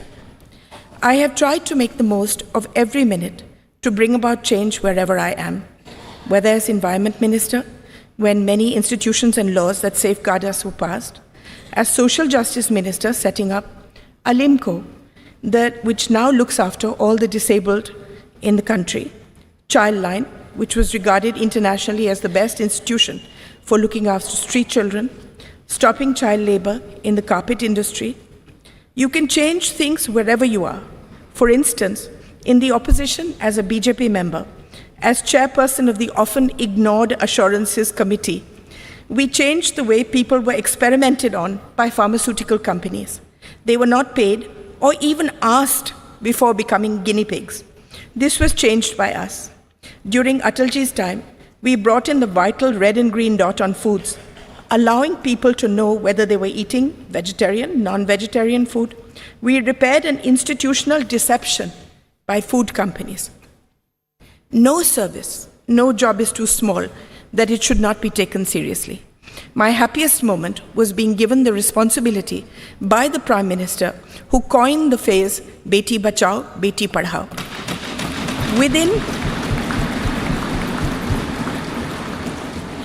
Within 2 years, we changed the thought of the country, the entire thought of the country, and the statistics show that it is a lasting change. From 130 women per 1,000, a shameful statistic, it rose to 950.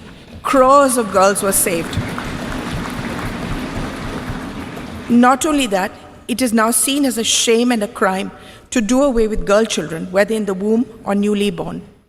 Now that we are going into a new building, a new phase, I want to tell all the young people here that politics is never fulfilling unless you have a grand passion and a commitment outside it, unless a fire of curiosity burns within you. No service is too small in the service of Mother India. What I have learned is that each constituency is your family.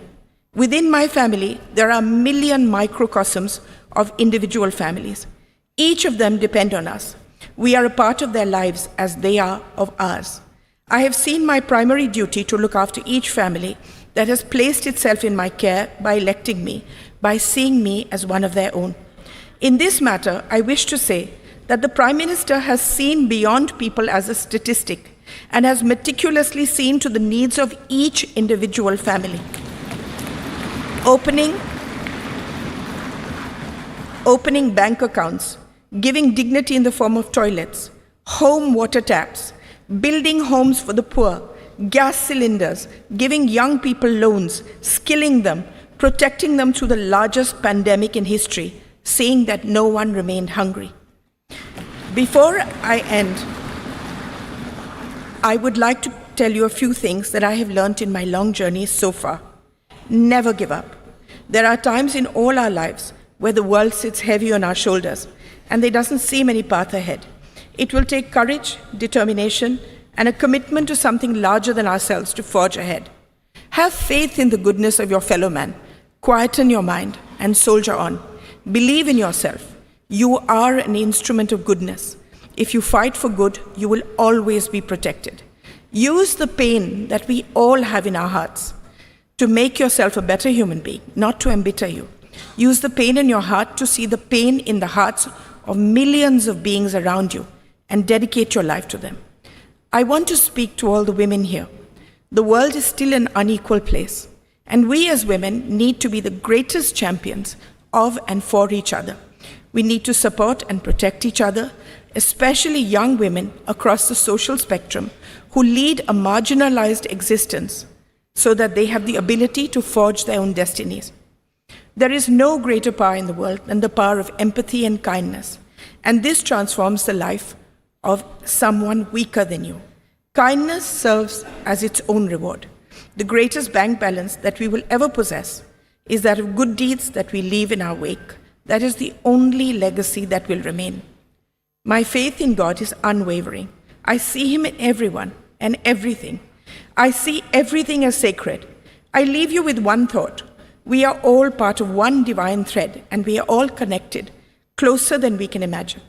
Let us, irrespective of any differences we may have, wish happiness, protection, and on this holy day of Ganesh Chaturthi, a life free of obstacles for us and all our countrymen. Illuminate the lamp of goodness in our hearts. Jai Hind, Jai Bharat.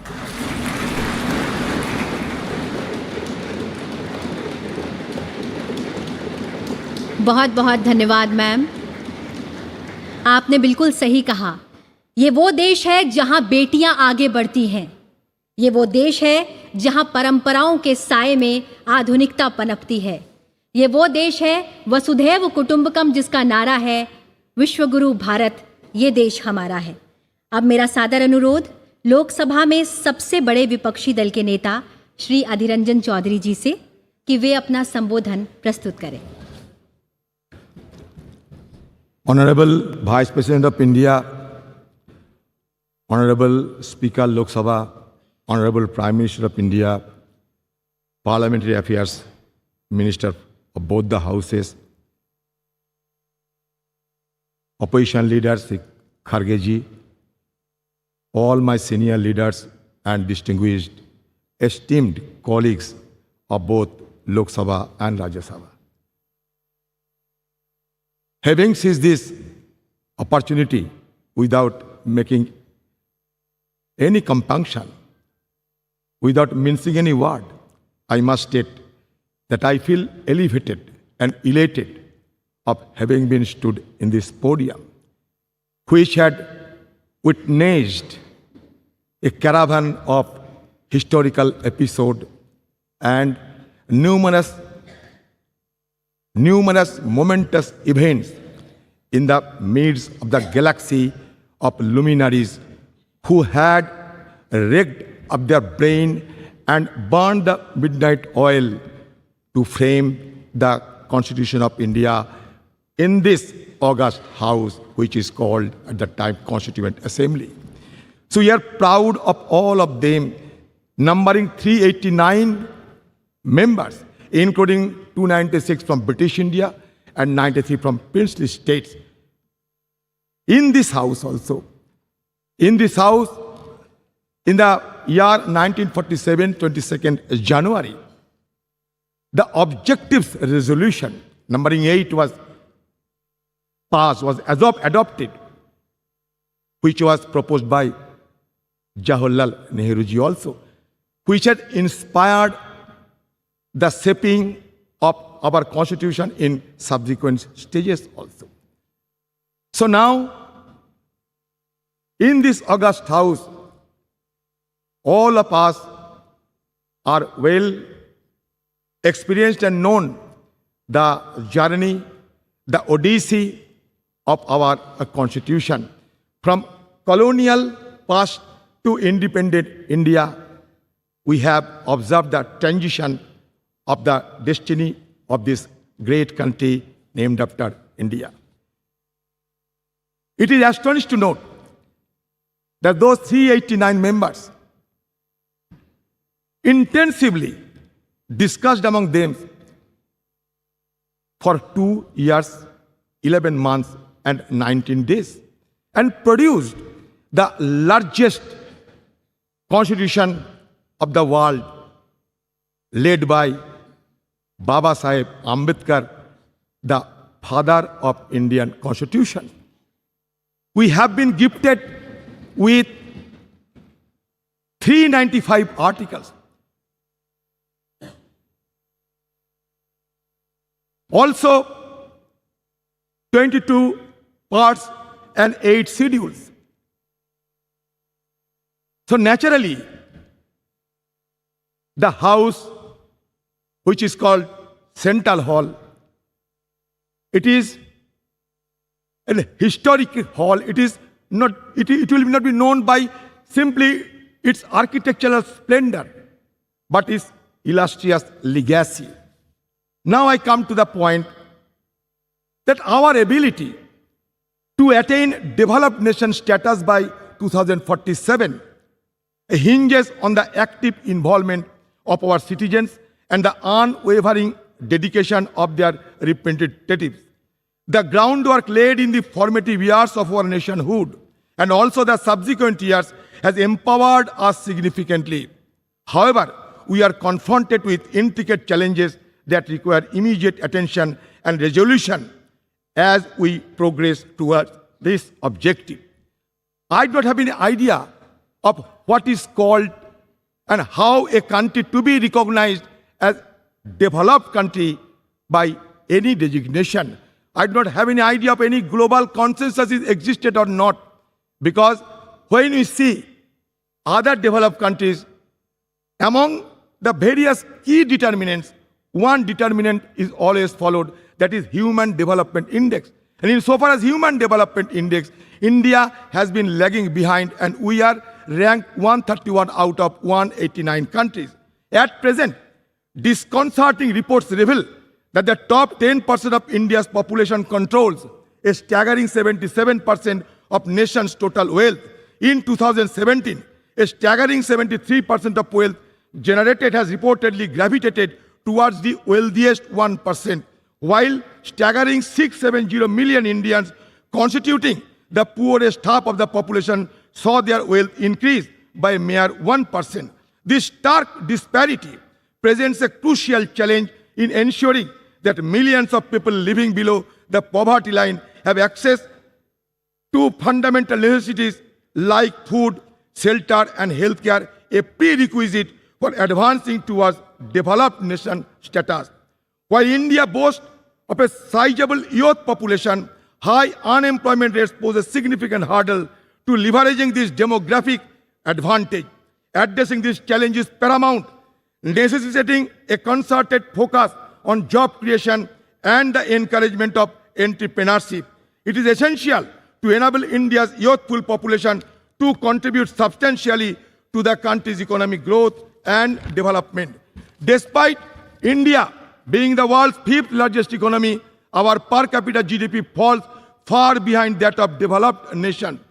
Tackling this economic growth challenge requires pro-growth government policies, maintaining low inflation, reducing interest rates, alleviating unemployment, fostering a skilled workforce, bolstering purchasing power, stimulating demand, and enhancing the healthcare and education sector. India must prioritize the development of a globally competitive, labor-intensive manufacturing sector capable of generating significant employment opportunities. In sum, addressing the pressing issue of high youth unemployment is a pivotal step for India's march toward developed nation status by 2047. I am impatient. I do not want to wait till 2047. Why not before 2047? To realize the vision of becoming developed nation, India must pursue a growth trajectory that is both comprehensive and sustainable. Economic growth must be all-inclusive, benefiting every citizen. An overarching focus on human development, encompassing access to healthcare, education and essential services must be implemented holistically. The challenge of transforming India into a developed nation by 2047 are substantial, encompassing poverty, infrastructure deficit, and environmental sustainability. By implementing a holistic strategy that encompasses infrastructure development, attraction of investment, enhancement of education, promotion of innovation, social welfare, environmental conservation, paying emphasis on manufacturing and integration of technology, India can pave the way for its emergence as a developed nation. It is only with unwavering determination, collective commitment, that the country can realize this visionary goal and unlock its potential on the global stage.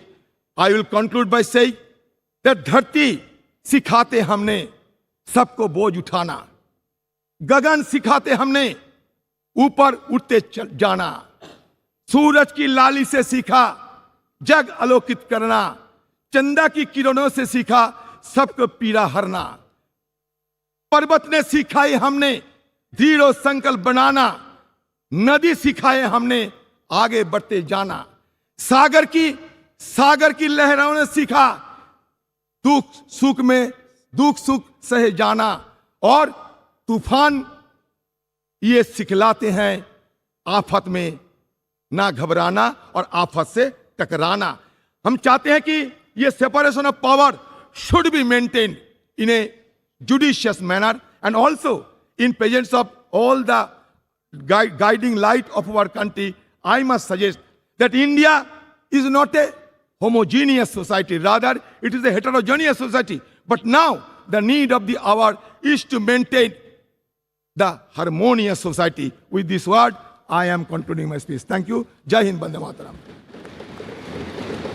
धन्यवाद sir. अब मेरा सादर आग्रह है राज्यसभा में सदन के नेता श्री पीयूष गोयल जी से कि वे अपना वक्तव्य प्रस्तुत करें.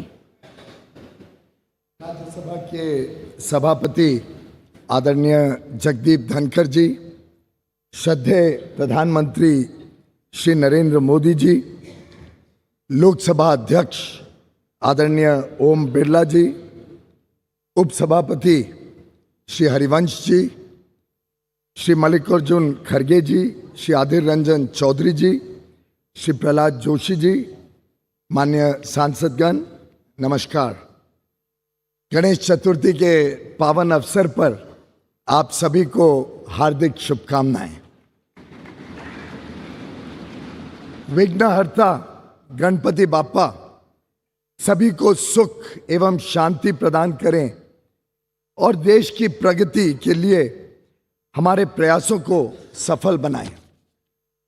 हमारे संविधान के निर्माता भारत रत्न डॉक्टर बाबा साहेब अम्बेडकर जी तथा संविधान सभा के माननीय सदस्यों की स्मृति को मेरा कृतज्ञ वंदन. विगत 75 वर्षों में देश की सेवा करने वाले सभी सम्मान्य सांसदों को भी मेरा सादर नमन. कल हम सभी ने इस भवन में सार्थक चर्चा की और अपनी यादों और अनुभवों को सबके साथ साझा किया. आज नए संसद भवन में प्रवेश करना एक ऐतिहासिक पल है जो हम सभी के लिए यादगार रहेगा। इस शुभ अवसर पर मैं आप सभी को बहुत बहुत बधाई देना चाहता हूं। नया संसद भवन हमारी सांस्कृतिक विरासत और आधुनिकता का जीवंत उदाहरण है। नए संसद भवन में स्थापित प्राचीन सेनगोल से प्रेरणा लेकर हम सभी कर्तव्य भावना से देश सेवा के तत्पर रहेंगे। आदरणीय प्रधानमंत्री श्री नरेंद्र मोदी जी के दूरदर्शी नेतृत्व में भारत एक वैश्विक शक्ति बन रहा है।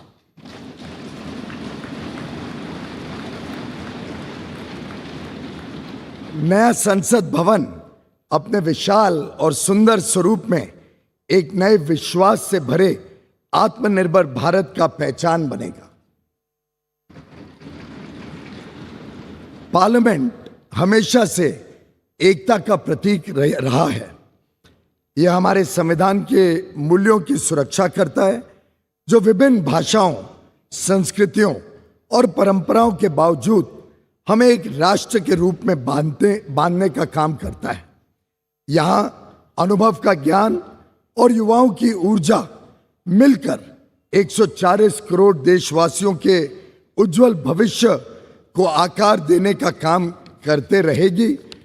और मैं समझता हूं आज का दिन एक सकारात्मक सोच के साथ आगे बढ़ने का है।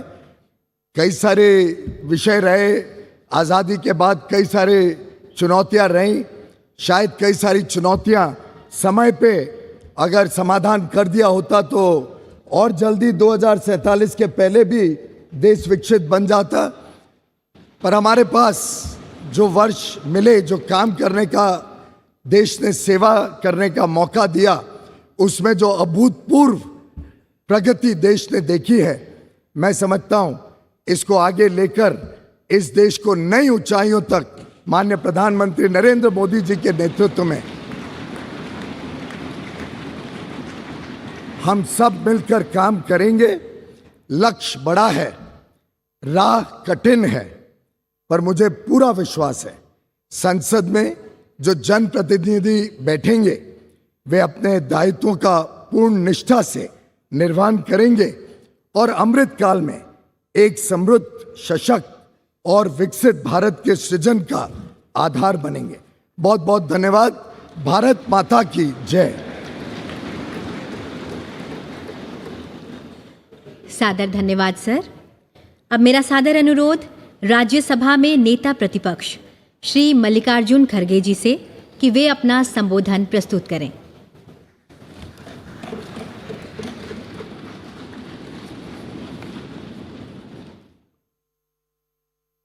Honorable Vice President of India, Honorable Prime Minister, Honorable Speaker Lok Sabha, Honorable Leader of the Rajya Sabha, Honorable Shri Adiranjan Chaudhary ji, Honorable Minister of Parliamentary Affairs, Honorable Members of Parliament, and all the respected leaders. We have all gathered here today to commemorate the rich legacy of the Parliament of India in this historic Central Hall. When we talk about Indian parliamentary heritage, the hallowed precinct of this Parliament House and the Central Hall, where we have gathered today, hold a very special significance. The Constitution of India is the bedrock of Indian democratic polity. It is in this very Central Hall that the Constituent Assembly held its sittings from 1946 to 1949, spanning a period of 2 years, 11 months, and 17 days. Today, we humbly recall the phenomenal contributions made by Dr. Rajendra Prasad, the first President of India, Pandit Jawaharlal Nehru ji, the first Prime Minister, and architect of modern India, Sardar Vallabhbhai Patel, the first Home Minister of India, and Dr. B.R. Ambedkar, architect of Indian Constitution. It is also an occasion to recall with gratitude the contributions of Sri G.V. Malvankar, Dr. Sarvapalli Radhakrishnan, and also acknowledge the collective contribution by members of the Constituent Assembly, Provisional Parliament, and First and all subsequent Lok Sabha. This central hall was witness to Pandit Nehru's tryst with destiny speech on the eve of India's independence. And yesterday, the Prime Minister also mentioned this in his speech. I am thankful to you because you remembered this historic speech on this yesterday's occasion. Sir, the India's independence during his speech, the Pandit Nehruji inter alia stated, which I quote, long years ago, we have made a tryst with destiny, and now the time comes when we shall redeem our pledge, not wholly or in full measures, but very substantially.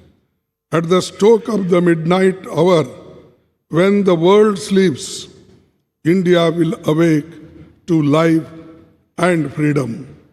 A moment comes, which comes but rarely in history, when we step out from the old to new, when an age ends, and when the soul of the nation, long suppressed, finds utterances. As the clock struck 12, all the members of the Constituent Assembly took the following pledge. At this solemn moment, when the people of India, through suffering and sacrifices, have secured freedom, I, a member of the Constituent Assembly, do dedicate myself in all humility to the service of India and her people to the end that this ancient land attain her rightful and honored place in the world and make her full and willing contribution to the promotion of the world peace and the welfare of the mankind. These words spoken on the day of this historic speech of Pandit Jawaharlal Nehru ji. I wish to emphasize at this juncture that this is all due to the collective and dedicated effort by parliamentarians cutting across the party lines over the past 7.5 decades. This rich legacy has formed a strong foundation for India's growth as a powerful democratic nation. Every nook and corner of the Parliament House has witnessed the evolution of our parliamentary democracy over the past 75 years. As we bid adieu to the Parliament House and move to the new Parliament building today, I am overwhelmed with emotions and tinge of pathos. We would, of course, be continuing our parliamentary duties in the new Parliament building, but will miss the Parliament House. The success of the institution lies in the upholding constitutional values and ideals. The idea that institutions are sacrosanct and essential for the success is a fundamental principle in governance and development. we should commit ourselves to adhere to and preserving the constitutional values and parliamentary traditions as the country moves ahead in effectively performing parliamentary duties and in our endeavors for the growth of our nation. To build this country, forgetting our parties, political parties, we should be one to build the nation, to protect the nation, to protect the constitution, to protect the democracy. This must be our aim. With these words and one quote I will say, no man can be grateful at the cost of his honor. No woman can be grateful at the cost of her chastity. And no nation can be grateful at the cost of its liberty. So, to protect our liberty, to protect our integrity, we must work all together. That is the only way to build the nation. Thank you. Jai Hind. बहुत बहुत धन्यवाद मान्यवर। अब मेरा माननीय आग्रह है माननीय लोकसभा अध्यक्ष श्री ओम बिरला जी से कि आप हम सभी को अपने शब्दों द्वारा अनुग्रहित करें। माननीय उपराष्ट्रपति जी, माननीय प्रधानमंत्री जी, राज्यसभा में सदन के नेता, संसदीय कार्य मंत्री जी, प्रतिपक्ष के नेता, लोकसभा में सबसे बड़े दल के नेता, सभी माननीय मंत्रीगण, सभी माननीय संसद सदस्यगण, आज संसद भवन के इस ऐतिहासिक कक्ष में जो हमारी देश की आज़ादी का साक्षी रहा, जो संविधान निर्माण का साक्षी रहा, जिसमें अनेक परिवर्तन एवं ऐतिहासिक निर्णय हुए, इसी केंद्रीय कक्ष में माननीय राष्ट्रपति जी का उद्बोधन भी हमें मिला। विश्व के कई राष्ट्र अध्यक्षों ने यहाँ संबोधन करते हुए हमारे लोकतंत्र के प्रति आस्था व्यक्त की और आज इस केंद्रीय कक्ष से हम सब लोग नए संसद भवन की ओर प्रवेश कर रहे हैं। ये नया संसद भवन हम सब के लिए नई आकांक्षाओं, नई अपेक्षाओं और नई उम्मीद, नई उमंग के साथ होगा, मेरी ऐसी आशा है। आज इस अवसर पर उन सब स्वतंत्रता सेनानियों को भी नमन करता हूँ जिन्होंने हमारे भविष्य के लिए, हमारे कल के लिए अपना वर्तमान बलिदान कर दिया। मैं आज उन महान नेताओं को भी नमन करता हूँ जिन्होंने इस केंद्रीय कक्ष में दुनिया का सबसे बड़ा संविधान निर्माण में अपना अमूल्य योगदान दिया, जिन्होंने देश में आर्थिक सामाजिक परिवर्तन लाने में अपना दायित्व निभाया।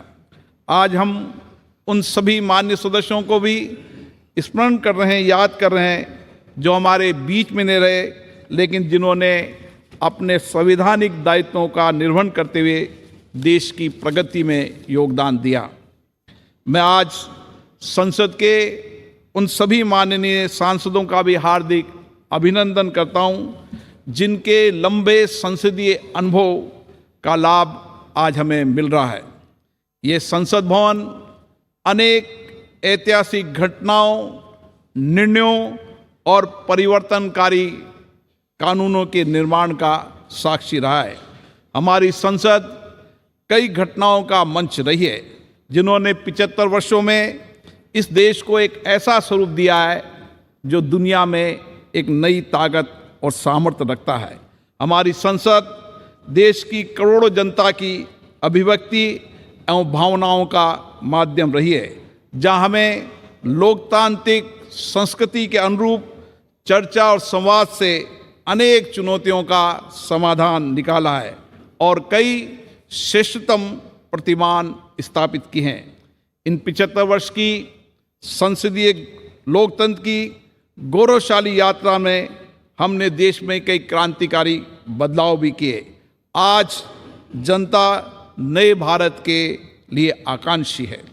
आज लोगों को हमसे अपेक्षाएं बढ़ी है, आकांक्षाएं बढ़ी हैं, उम्मीद बढ़ी है। ऐसे में हमारी जिम्मेदारी और बढ़ जाती है कि हम अपने संवैधानिक दायित्वों का शुद्ध अंतर्करण से निर्वहन करें और उनकी अपेक्षाओं, आकांक्षाओं और उम्मीदों को पूरा करें और आकांक्षी भारत के सपनों को साकार करें। मान्यवर, हम सबका सौभाग्य है कि हम ऐसे कालखंड के जनप्रतिनिधि हैं जिस समय भारत हर क्षेत्र में तेजी से आगे बढ़ रहा है। हमारी लोकतांत्रिक संस्कृति और हमारा श्रेष्ठ नेतृत्व के कारण हम पूरे विश्व को एक परिवार के रूप में लेकर वैश्विक चुनौतियों का समाधान के लिए भारत एक सार्थक भूमिका निभा रहा है। आज हम नए भवन में प्रवेश कर रहे हैं।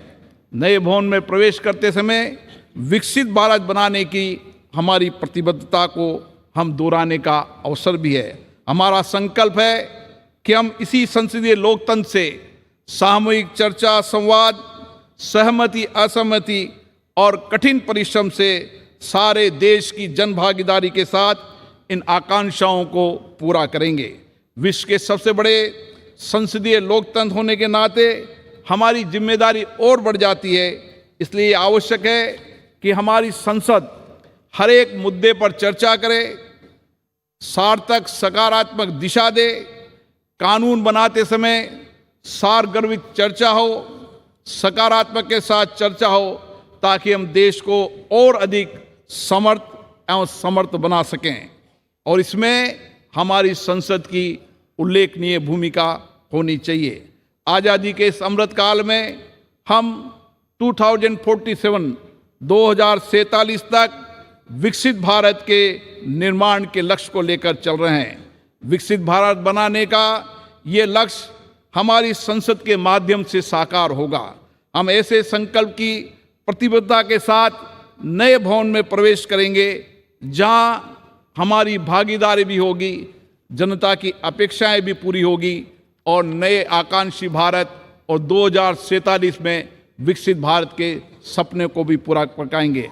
आज गणेश चतुर्थी के शुभ दिन, ऐसे शुभ दिन पर अच्छी परंपराएं, अच्छी परिपाटियां, अच्छी प्रथाएं, अच्छे अनुभव हम साथ लेकर जाएं और नए संसद भवन में उनको स्थापित करें, ताकि विश्व के लिए भारत का लोकतंत्र मार्गदर्शक बन सके। नया भवन हमारे देश की आकांक्षी जनता के लिए परिणामदायक हो, परिवर्तनकारी हो, ताकि हमारे संविधान निर्माताओं ने समानता, न्याय और बंधुता का जो संदेश दिया है उसे हम पूरा कर सके। हम अपनी संसद को देश की जनता की सेवा में सच्चे भाव से समर्पित करें। इसी अपेक्षा के साथ मैं पुनः इस भवन को, उन सब लोगों को जिनका इस लोकतंत्र को स्थापित करने में, लोकतंत्र की मर्यादा प्रतिष्ठा बढ़ाने में योगदान रहा, उन सबको भी नमन करता हूं। धन्यवाद। बहुत बहुत धन्यवाद मान्यवर। अब मेरा विनम्र अनुरोध माननीय प्रधानमंत्री श्री नरेंद्र मोदी जी से कि आप विशिष्ट जनों की सभा को संबोधित करें एवं हम सभी का मार्गदर्शन करें।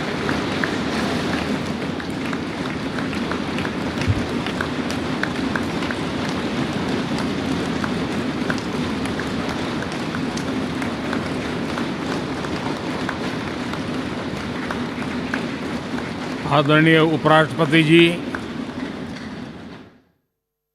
आदरणीय स्पीकर महोदय, मंच पर विराजमान सभी वरिष्ठ महानुभाव और 140 करोड़ देशवासियों के प्रतिनिधि, सभी माननीय सांसदगण, आपको और देशवासियों को गणेश चतुर्थी की अनेक अनेक शुभकामनाएं।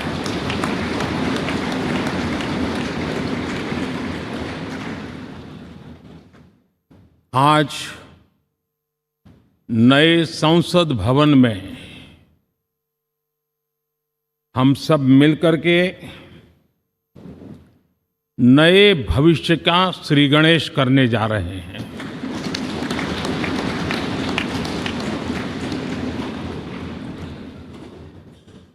आज हम यहाँ विकसित भारत का संकल्प दोहराना,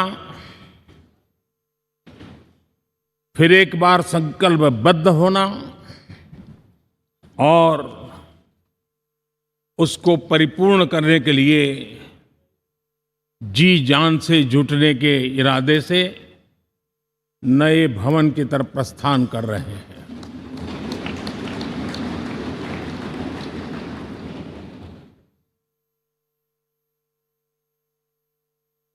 सम्मान्य सभागृह, ये भवन और उसमें भी ये सेंट्रल हॉल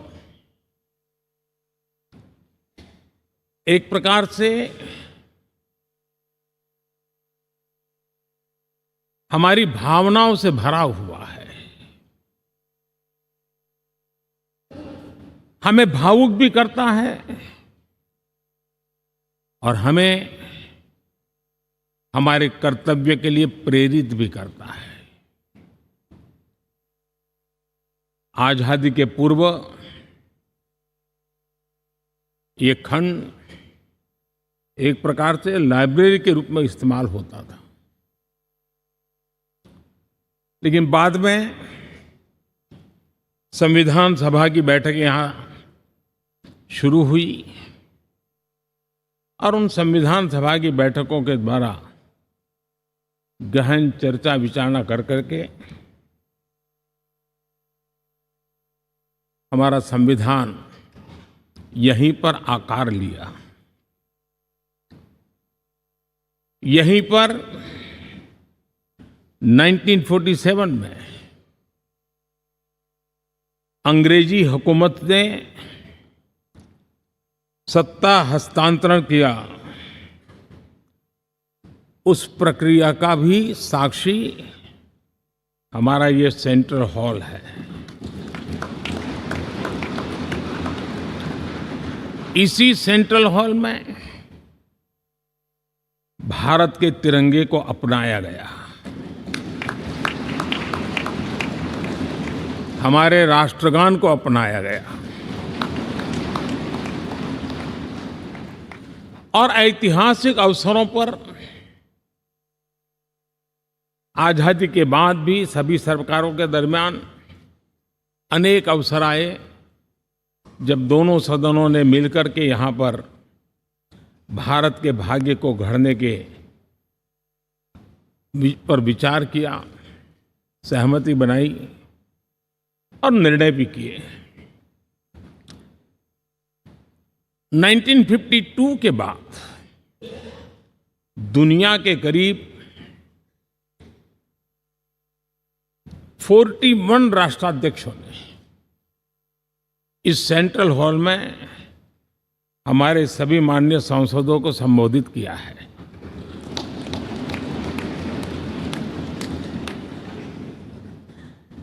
हमारे राष्ट्रपति महोदयों के द्वारा 86 बार यहां संबोधन किया गया है।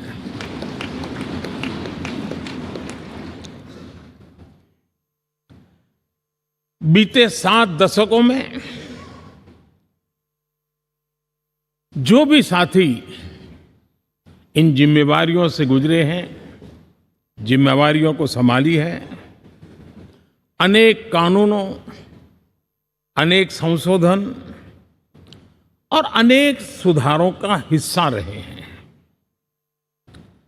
अभी तक लोकसभा और राज्यसभा ने मिलकर करीब करीब 4000 से अधिक कानून पास किए हैं।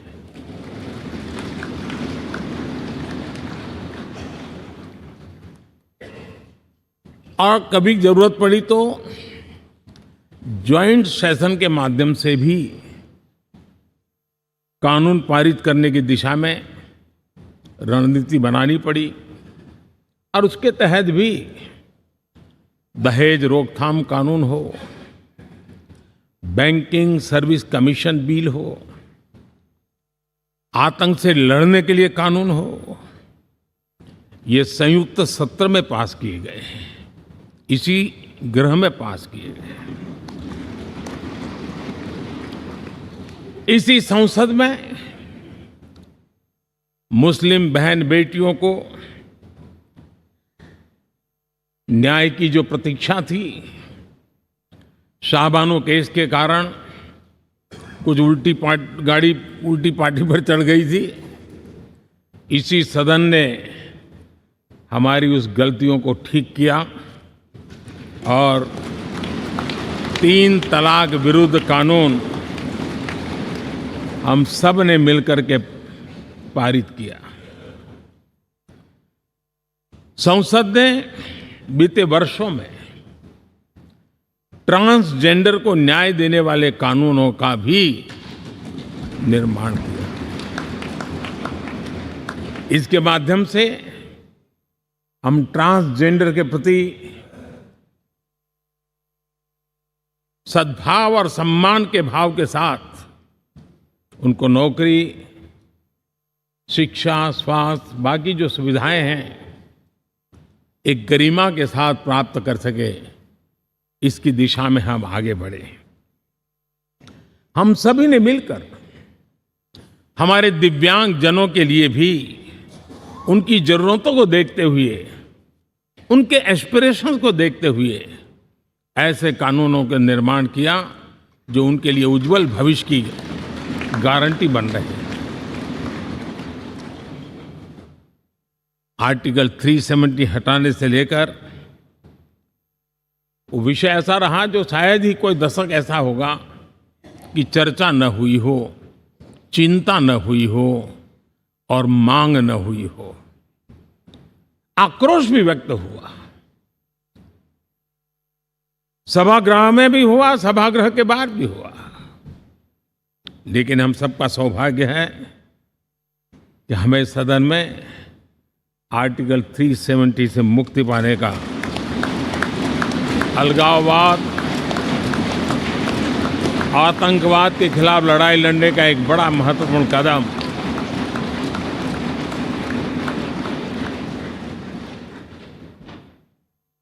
और इस महत्वपूर्ण काम में माननीय सांसदों की, संसद की बहुत बड़ी भूमिका है। जम्मू कश्मीर में इसी सदन में निर्मित हुआ संविधान हमारे पूर्वजों ने दिया हुआ वो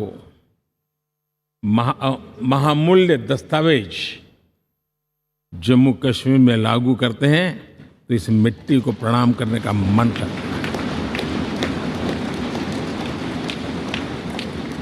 आज जम्मू और कश्मीर शांति और विकास के रास्ते पर चलने के लिए प्रतिबद्ध हुआ है और नए उमंग, नए उत्साह, नए संकल्प के साथ जम्मू कश्मीर के लोग आगे बढ़ने का कोई मौका अब छोड़ना नहीं चाहते हैं।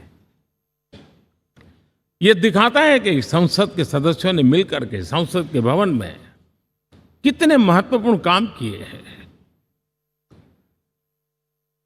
माननीय सांसदगण,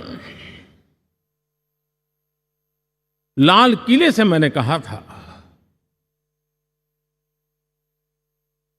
यही समय है, सही समय है।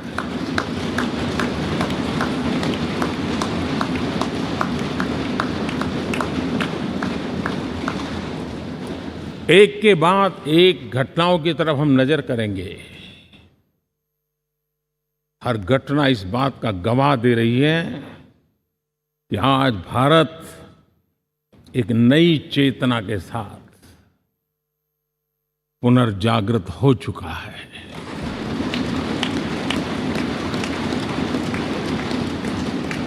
भारत नई ऊर्जा से भर चुका है और यही चेतना, यही ऊर्जा इस देश के कोटि कोटि जनों के सपनों को संकल्प में परिवर्तित कर सकती हैं और संकल्प को परिश्रम की पराकाष्ठा कर करके सिद्धि तक पहुंचा सकती है। ये हम देख सकते हैं।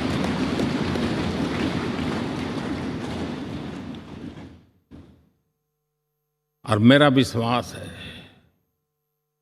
देश जिस दिशा में चल पड़ा है, इच्छित परिणाम अवश्य प्राप्त होंगे।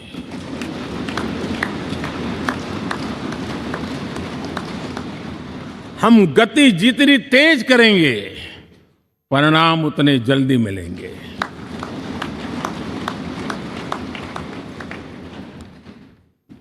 आज भारत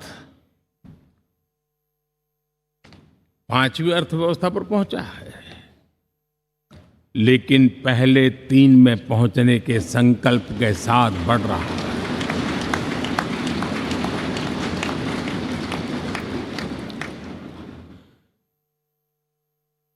और मैं जिस स्थान पर बैठा हूं, जो जानकारियां प्राप्त होती है, उसके आधार पर विश्व के गणमान्य लोगों से बातचीत करता हूं, उसके आधार पर मैं बड़े विश्वास से कह रहा हूं,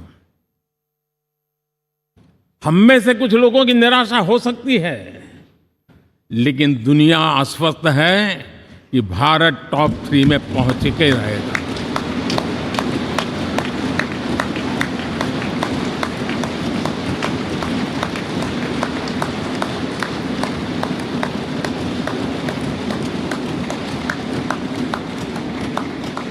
भारत का बैंकिंग सेक्टर आज अपनी मजबूती के कारण से फिर एक बार दुनिया में सकारात्मक चर्चा का केंद्र बना हुआ है।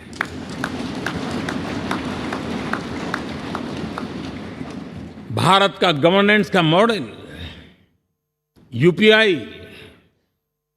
डिजिटल स्टैक, मैं इस G20 में देख रहा था, मैंने बाली में भी देखा। टेक्नोलॉजी की दुनिया को लेकर के भारत का नौजवान जिस प्रकार से आगे बढ़ रहा है, पूरे विश्व के लिए कौतुक भी है, आकर्षण भी है और स्वीकृति भी है।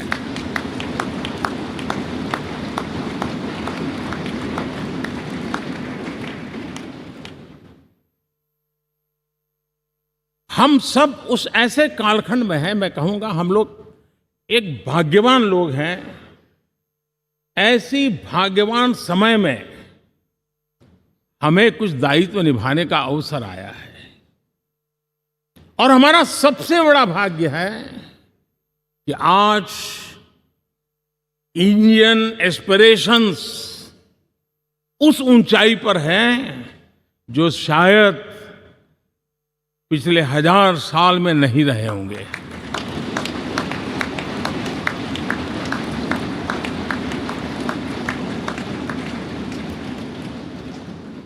गुलामी के जंजीरों ने उसके एस्पिरेशंस को दबोच के रखा था। उसकी भावनाओं को तहस नहस कर दिया था। आजाद भारत में अपने सपने संजो रहा था, चुनौतियों से जूझ रहा था, लेकिन मिलकर के आज जहां पहुंचे हैं, अब वहां वो रुकना नहीं चाहता है। वो एस्पिरेशनल सोसाइटी के साथ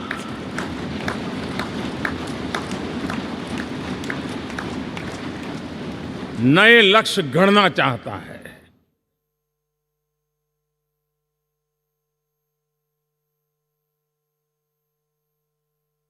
जब एस्पिरेशन सोसाइटी सपने संजोते ही हो, संकल्प लेकर के निकल पड़ी हो, तब पुराने कानूनों से मुक्ति पाकर नए कानूनों का निर्माण करके उज्जवल भविष्य के लिए एक मार्ग प्रशस्त करने का दायित्व हम सभी सांसदों का सविशेष होता है। संसद में बनने वाला हर कानून, संसद में होने वाली हर चर्चा, संसद से जाने वाला हर संकेत इंडियन एस्पिरेशन को बढ़ावा देने के लिए ही होना चाहिए। ये हम सबकी भावना भी है, कर्तव्य भी है और एक एक देशवासी की हमसे अपेक्षा भी है।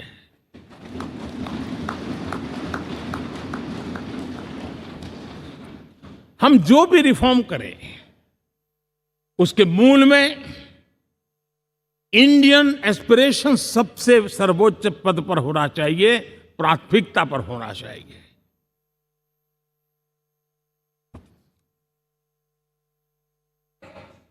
लेकिन मैं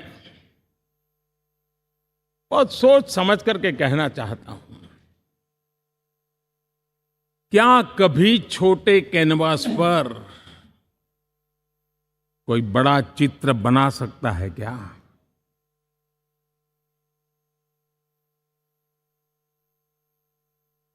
जैसे छोटे कैनवास पर बड़ा चित्र नहीं बन सकता, वैसे हम भी अगर हमारे सोचने के कैनवास को बड़ा नहीं कर सकते तो भव्य भारत का चित्र भी हम नहीं अंकित कर सकते।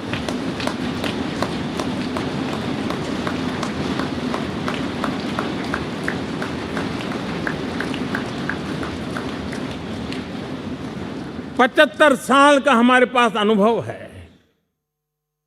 हमारे पूर्वजों ने जो कुछ भी रास्ते बनाए उससे हमने सीखा है। हमारे पास एक बहुत बड़ी विरासत है। इस विरासत के साथ अगर हमारे सपने, हमारे संकल्प जुड़ जाए, हमारा सोचने का दायरा बदल जाए, हमारा कैनवास बड़ा हो जाए, तो हम भी उस भव्य भारत के चित्र को अंकित कर सकते हैं, उस तस्वीर का खाका खींच सकते हैं, उसमें रंग भरने का काम हम भी कर सकते हैं और आने वाली पीढ़ी को वो भव्य दिव्य मां भारती के हम उनको सुपुर्द कर सकते हैं। दोस्तों, अमृतकाल के 25 वर्षों में भारत को अब बड़े कैनवास पर काम करना ही होगा। अब हमारे लिए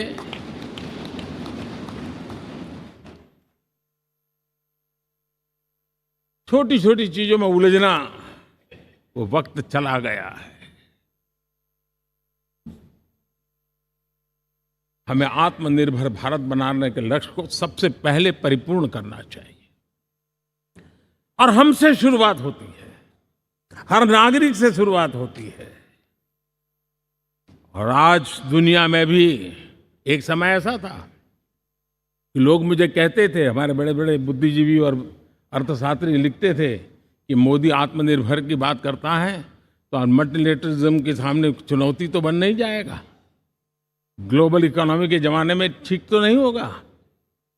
लेकिन 5 साल के भीतर भीतर देखा, दुनिया भारत के आत्मनिर्भर मॉडल की चर्चा करने लग गई है।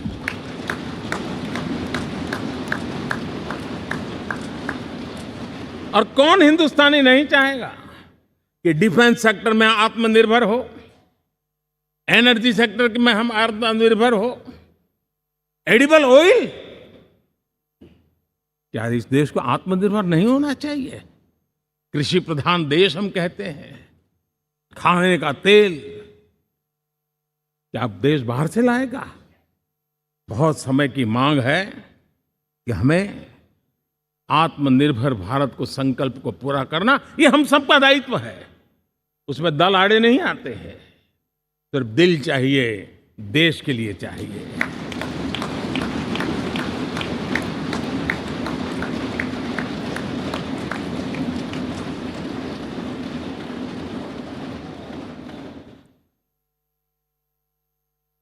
हमें अब मैन्युफैक्चरिंग सेक्टर में दुनिया में सर्वश्रेष्ठ बनने की दिशा में ही कदम रखने होंगे। और मैंने एक बार लाल किले से कहा था, जीरो डिफेक्ट जीरो इफेक्ट। हमारे प्रोडक्ट में कोई डिफेक्ट ना हो, हमारी प्रक्रिया में पर्यावरण पर कोई इफेक्ट ना हो, ऐसा जीरो डिफेक्ट जीरो इफेक्ट वाला हमें दुनिया के सामने मैन्युफैक्चरिंग क्षेत्र में जाना हो। हमारे डिजाइनर, हमारे यहाँ निर्माण हो रही डिजाइन्स, हमारे सॉफ्टवेयर, हमारे एग्रीकल्चर प्रोडक्ट्स, हमारे हस्तशिल्प, हर क्षेत्र में अब हमें वैश्विक मापदंडों को पार करने के इरादे से ही चलना चाहिए, तब जाकर के विश्व के अंदर हम अपना झंडा फहरा सकते हैं। मेरे गांव में मेरा सबसे अच्छा माल हो, इतनी बात नहीं चलेगी। मेरे राज्य में मेरा सबसे अच्छा प्रोडक्ट नहीं चलेगा। मेरे देश में मेरा सबसे अच्छा प्रोडक्ट नहीं चलेगा। दुनिया में मेरा प्रोडक्ट सबसे अच्छा होगा, ये भाव हमें पैदा होगा।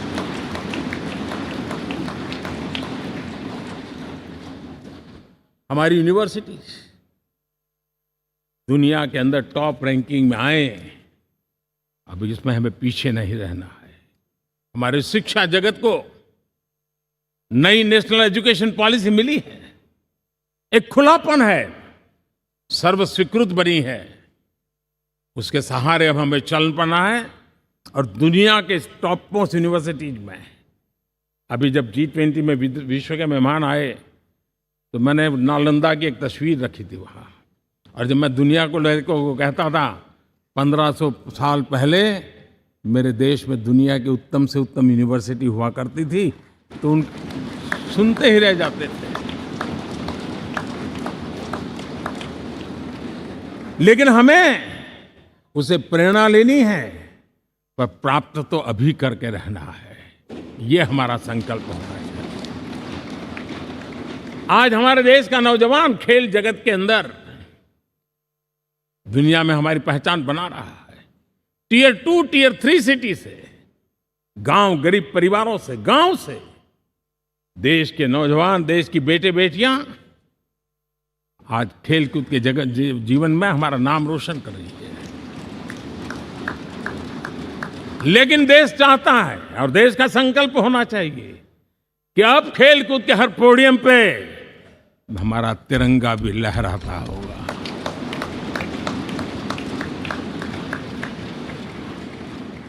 हमें अब पूरा हमारा दिमाग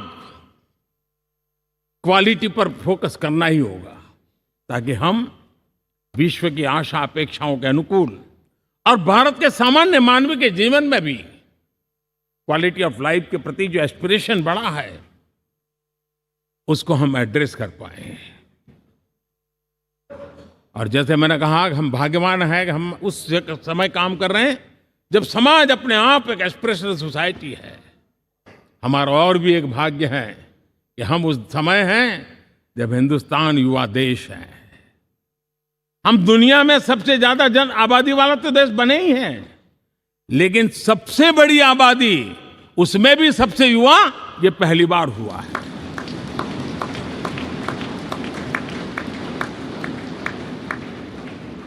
जिस देश के पास ये युवा शक्ति हो, युवा सामर्थ्य हो, तब हमें उसकी टैलेंट पे भरोसा है, हमें उसकी संकल्प शक्ति पे भरोसा है, उसकी साहस में हमें भरोसा है। और इसलिए हम चाहते हैं कि दुनिया में भारत का युवा अग्रिम पंक्ति में नजर आना चाहिए। वो स्थिति पैदा होनी चाहिए। आज पूरी दुनिया को स्किल मैन पावर की बहुत बड़ी जरूरत है, और भारत विश्व की इस आवश्यकता की पूर्ति के लिए अपने आप को सज्ज कर सकता है और उन आवश्यकताओं को पूरी कर करके दुनिया में अपनी एक जगह भी बना सकता है। और इसलिए विश्व में उनकी आवश्यकता के लिए किस प्रकार के मैन पावर की जरूरत है, किस प्रकार के उनको ह्यूमन रिसोर्स की जरूरत है, उस स्किल मैपिंग का काम भी चल रहा है। और उस स्किल मैपिंग के अनुसार भारत के अंदर स्किल डेवलपमेंट की तरफ हम बल दे रहे हैं। और जितना ज्यादा हम स्किल डेवलपमेंट पर बल देंगे, भारत के नौजवानों का सामर्थ्य विश्व में अपना डंका बजाने में कोई कमी नहीं रखेगा। और हिंदुस्तानी जहां गया है उसने अच्छाई की छाप छोड़ी है, कुछ कर गुजरने की छाप छोड़ी है। ये सामर्थ्य हमारे अंदर पहले से पड़ा हुआ है। और हमारे पहले जो लोग गए हैं उन्होंने इससे छवि भी बना के रखी हुई है। आपने देखा होगा पिछले दिनों करीब 150 नर्सिंग कॉलेज एक साथ खोलने का निर्णय किया। पूरे दुनिया में बहुत बड़ी रिक्वायरमेंट है नर्सिंग की। हमारी बहन, हमारी बेटियां, हमारे बेटे उस क्षेत्र में दुनिया में पहुंच सकते हैं, आसानी से पहुंच सकते हैं। पूरे विश्व की जरूरत है और ये तो मानवता का काम है जिसमें हम पीछे नहीं रहेंगे। आज मेडिकल कॉलेजेस का इतना व्यापक रूप से निर्माण, देश की आवश्यकता तो पूरी करनी ही करनी है, दुनिया की आवश्यकताओं में भी योगदान दे सकते हैं। कहने का तात्पर्य यही है, हर छोटी चीज पर बारीकी से ध्यान देते हुए, उस पर अपना ध्यान केंद्रित करते हुए हमें आगे बढ़ना है। हमें भविष्य के लिए सही समय पर सही फैसले भी लेने होते हैं। हम फैसलों को टाल नहीं सकते। हम राजनीतिक लाभ नुकसान के गणा भाग के अंदर अपने आप को बंधी नहीं बना सकते हैं। हमें तो देश के एस्पिरेशन के लिए हिम्मत के साथ नए निर्णय करने होते हैं। आज सोलर पावर के सफल मूवमेंट्स हमारी भावी पीढ़ी के लिए एनर्जी क्राइसिस से मुक्ति की गारंटी दे रहा है। आज मिशन हाइड्रोजन आने वाले दिनों में जो एनवायरनमेंट की चिंता है, जो टेक्नोलॉजी में बदलाव आ रहा है, उसके समाधान का रास्ता देने का सामर्थ्य रखती है। आज हमारा सेमीकंडक्टर जिस प्रकार से जीवन चलाने में हमारे हृदय की जरूरत रहती है, वैसे ही आज हमारी टेक्नोलॉजी चिप्स के बिना चल नहीं सकती और सेमीकंडक्टर उसके लिए बहुत अनिवार्य हैं। उस दिशा में हम आगे जाकर के इलेक्ट्रॉनिक मैन्युफैक्चरिंग में कोई रुकावट ना आए और जीवन कहीं अटक न जाए, उसलिए एक बहुत बड़ी मात्रा में हम काम कर रहे हैं। जल जीवन मिशन, हर जिले में 75 अमृत सरोवर, हमारी भावी पीढ़ी को, हमारे बच्चों के भी बच्चे, उनको कभी पानी के बिना तरसना न पड़े, इसकी चिंता हम आज कर रहे हैं। विश्व के बाजार में हमारा हर व्यापार कारोबार पहुंचे, कॉम्पिटिटिव ताकत के साथ खड़ा रहे, लॉजिस्टिक सिस्टम को और अधिक कम खर्च वाला बनाना, एफिशिएंट बनाना, उस दिशा में हम बहुत नीतियां लेकर के चल रहे हैं। आज समय की मांग है कि भारत का एक ऐसा भारत का हम निर्माण करें। नॉलेज, इनोवेशन, ये समय की मांग है और दुनिया में हमें अग्रिम पंक्ति में जाने का ये रास्ता भी है। और इसलिए पिछले हमने समय नेशनल एजुकेशन पॉलिसी के साथ साथ टेक्नोलॉजी के बढ़ावे के लिए हमने रिसर्च और इनोवेशन का एक कानून भी पारित किया है, ताकि हमारे देश के नौजवानों को इस इनोवेशन के और चंद्रयान 3 की सफलता के बाद देश के नौजवानों के मन में विज्ञान की तरफ आकर्षण बढ़ रहा है। हमें मौका गंवाना नहीं है। हमारी युवा पीढ़ी को हमने रिसर्च और इनोवेशन के लिए पूरे अवसर देने हैं और इस इकोसिस्टम को बनाने के लिए हमने एक उज्जवल भविष्य के निर्माण की नींव रखी है। आदरणीय बंधुगण, सामाजिक न्याय ये हमारी पहली शर्त है। बिना सामाजिक न्याय, बिना संतुलन, बिना समभाव, बिना समत्व हम इच्छित परिणामों को घर के भीतर प्राप्त नहीं कर सकते। लेकिन सामाजिक न्याय की चर्चा बहुत सीमित बन के रह गई। हमें उसको व्यापक रूप में देखना होगा। हम किसी गरीब को कोई सुविधा दें, किसी समाज में दबे कुचले व्यक्ति को कोई सुविधा दें, वो तो सामाजिक न्याय की एक प्रक्रिया है। लेकिन उसके घर तक पक्की सड़क बन जाए ना, वो भी सामाजिक न्याय के लिए उसको मजबूती देती है। उसके घर के नजदीक में बच्चों के लिए अगर स्कूल खुल जाए तो वो भी उसको सामाजिक न्याय की मजबूती देती है। उसको बिना खर्च अगर आरोग्य में समय की जरूरत पड़े वो मिले, तब जाकर के सामाजिक न्याय की मजबूती मिलती है। और इसलिए जिस प्रकार से समाज व्यवस्था में सामाजिक न्याय जरूरत है, वैसा ही राष्ट्र व्यवस्था में सामाजिक न्याय की आवश्यकता है। अब देश का कोई हिस्सा पीछे रह जाए, अविकसित रह जाए, ये भी सामाजिक न्याय के खिलाफ है। दुर्भाग्य से देश का पूर्वी इलाका, भारत का पूर्वी भाग, जो समृद्धि से भरा हुआ है, लेकिन वहां के नौजवानों को रोजगार के लिए दूसरे इलाके में जाना पड़ रहा है। ये स्थिति हमें बदलनी है। हमारे देश के उस पूर्वी भाग को, इलाका को समृद्ध बना करके सामाजिक न्याय की मजबूती भी हमने देनी है। असंतुलित विकास, शरीर कितना भी स्वस्थ क्यों न हो, लेकिन एक उंगली को भी अगर लकवा मार गया है तो शरीर स्वस्थ नहीं माना जाता है। भारत कितना ही समृद्ध हो, लेकिन कोई अंग उसका दुर्बल रह जाए तो भारत समृद्धि में पीछे है, मानना पड़ेगा। और इसलिए हम सर्वांगीण विकास के पक्ष में, सामाजिक न्याय की उस ऊंचाई को प्राप्त करने के पक्ष में, दिशा में हमें आगे बढ़ना है। चाहे पूर्वी भारत हो, चाहे नॉर्थ ईस्ट हो, हमें उन चीजों को प्राप्त करना। और उसी लिए जो रणनीति कितनी सफल हुई है, 100 एस्पिरेशनल डिस्ट्रिक्ट पर विशेष काम किया, नौजवान अफसरों को लगाया गया, एक स्ट्रेटेजी बनाई गई। आज दुनिया उस मॉडल की चर्चा कर रही है। और आज 100 डिस्ट्रिक्ट, देश के कोने कोने में जो पीछे माने जाते थे, उसको बोझ मान लिया गया था। आज स्थिति ये बनी है कि वो 100 डिस्ट्रिक्ट अपने अपने राज्य में लीड कर रहे हैं, राज्य की एवरेज से भी ऊपर जा रहे हैं। और इस सफलता को देख करके, सामाजिक न्याय की इस भावना को मजबूत करते हुए 100 डिस्ट्रिक्ट में से आगे बढ़ करके अब जमीनी स्तर पर ले जाने के लिए 500 ब्लॉक तक उनको एस्पिरेशनल डिस्ट्रिक्ट ब्लॉक के नाते आइडेंटिफाई करके उसको मजबूती करने देने का काम चल रहा है।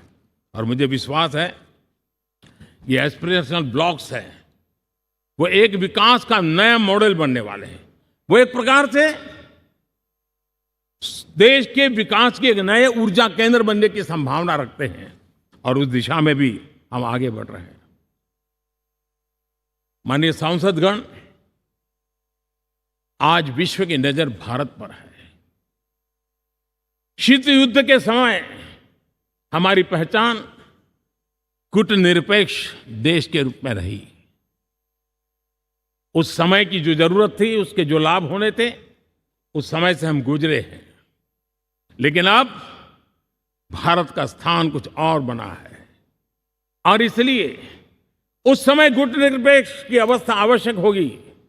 आज हम उस नीति को लेकर के चल रहे हैं, जिस नीति को अगर हमें पहचानना है तो विश्व मित्र के रूप में हम आगे बढ़ रहे हैं। हम दुनिया से मित्रता कर रहे हैं, दुनिया हमारे में मित्र खोज रही है। ये शायद विश्व में एक भारत ने, और दूरी नहीं, हो सके उतनी निकटता, उस रास्ते पर चल करके भी हम अपने विश्व मित्र के रूप में भाव आज सफलतापूर्वक आगे बढ़ा रहे हैं। और मुझे लगता है कि इसका लाभ आज भारत को हो रहा है। भारत आज दुनिया के लिए एक स्टेबल सप्लाई चेन के रूप में उभर रहा है। और आज विश्व की ये जरूरत है। और उस आवश्यकता की पूर्ति करने का काम G20 में भारत ग्लोबल साउथ के आवाज बनकर के उभरा है। ये बीज G20 समिट में जो बीज बोया गया है, मेरे देशवासी आने वाले समय देखेंगे कि वो ऐसा वटवृक्ष बनने वाला है, ऐसा वटवृक्ष बनने वाला है, विश्वास का ऐसा वटवृक्ष बनने वाला है, जिसकी साया में आने वाली पीढ़ियां सदियों तक एक गर्व के साथ अपना सीना तान करके खड़ी रहेगी। ये मुझे विश्वास है।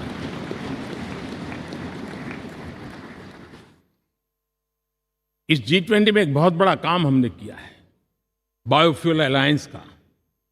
हम विश्व के नेतृत्व करते रहे, दिशा दे रहे हैं। और विश्व को बायोफ्यूल अलायंस में दुनिया के सभी देश देखते ही देखते उसकी सदस्यता ले रहे थे।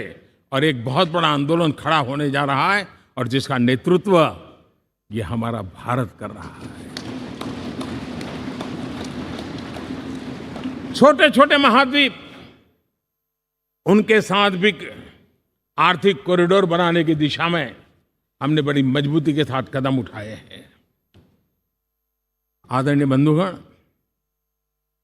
आदरणीय उपराष्ट्रपति जी, आदरणीय स्पीकर महोदय,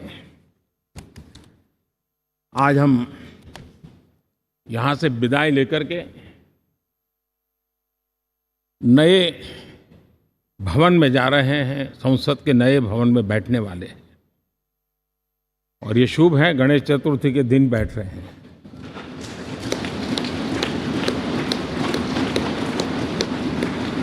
लेकिन मैं एक आप दोनों महानुभावों को एक प्रार्थना कर रहा हूं, एक विचार आपके सामने रख रहा हूं। मैं आशा करता हूं कि आप दोनों मिलकर के उस विचार पर जहां भी जरूरत पड़े मंथन करके कुछ निर्णय अवश्य कीजिए। और मेरी प्रार्थना है, मेरा सुझाव है कि अब हम जब नए सदन में जा रहे हैं तब इसकी गरिमा कभी भी कम नहीं होनी चाहिए।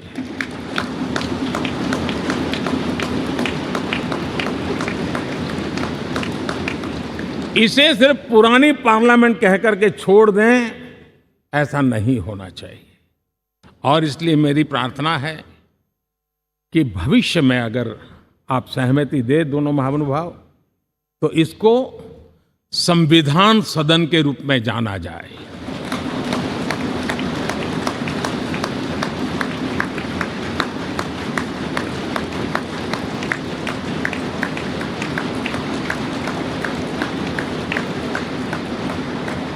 ताकि ये हमेशा हमारे रक्षा के लिए हमारी जीवन प्रेरणा बनी रहेगी। और जब संविधान सदन कहेंगे तब उन महापुरुषों का याद भी उसके साथ जुड़ जाएगी जो कभी संविधान सभा में यहाँ बैठा करते थे, गणमान्य महापुरुष बैठा करते थे। और इसलिए भावी पीढ़ी को ये तोहफा भी देने का अवसर हमें जाने नहीं देना चाहिए। मैं फिर एक बार इस पवित्र भूमि को प्रणाम करता हूं। यहाँ पर जो तपस्या हुई है, जन कल्याण के लिए संकल्प हुए हैं, इसको परिपूर्ण करने के लिए 7 दशक से भी अधिक समय से जो पुरुषार्थ हुआ है, उन सबको प्रणाम करते हुए मैं मेरी वाणी को विराम देता हूं और नए सदन के लिए आप सबको शुभकामनाएं देता हूं। बहुत बहुत धन्यवाद।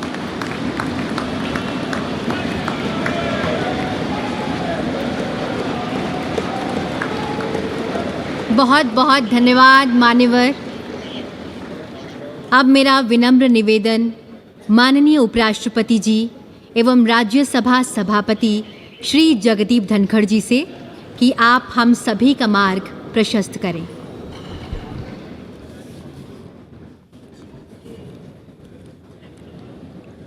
Honourable prime minister of Bharat Shri Narendra Modi ji, honourable speaker Lok Sabha Shri Om Birla ji, Shri Prahlad Joshi ji, union minister of parliamentary affairs, Shri Piyush Goyal ji, leader of house Rajya Sabha, honourable ministers, Shri Adhir Ranjan Chowdhury, leader of opposition in Lok Sabha, Shri Mallikarjun खड़गे ji, leader of opposition Rajya Sabha, honourable deputy chairman Rajya Sabha and honourable members of parliament. Ganesh Chaturthi की सभी को हार्दिक शुभकामनाएं।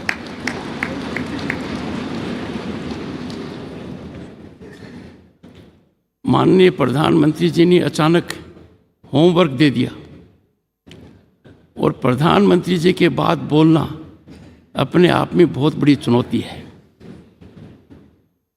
On this momentous occasion, as we stand on the threshold of adding a new chapter to the annals of our parliamentary democracy, I congratulate you all on our phenomenal rise. We all are indeed privileged to be witnessing this history in the making as we bid adieu to this magnificent Parliament building, which houses both the chambers of our Parliament and this imposing central hall, and move to the new one. Traversing over 7-decade journey from Vidhan Sabha to the present day in Amritkal, these hallowed precincts have witnessed many a milestone.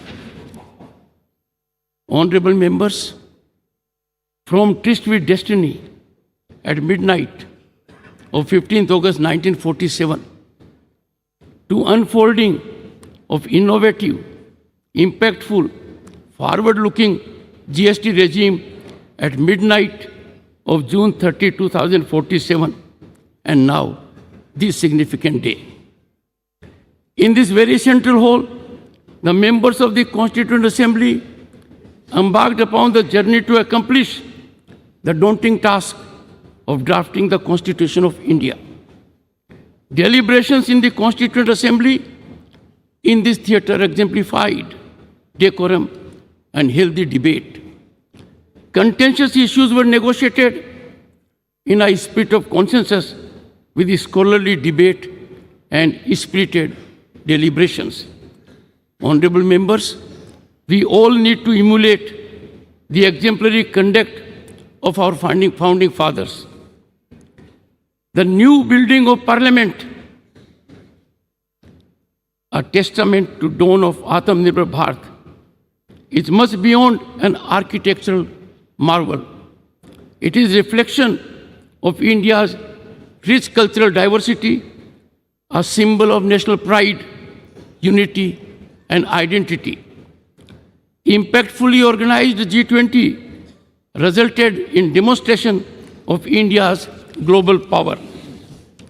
The new building of Parliament, Bharat Mandapam and Yasho Bhumi are the most recent infrastructure masterpieces competing with the best in the world.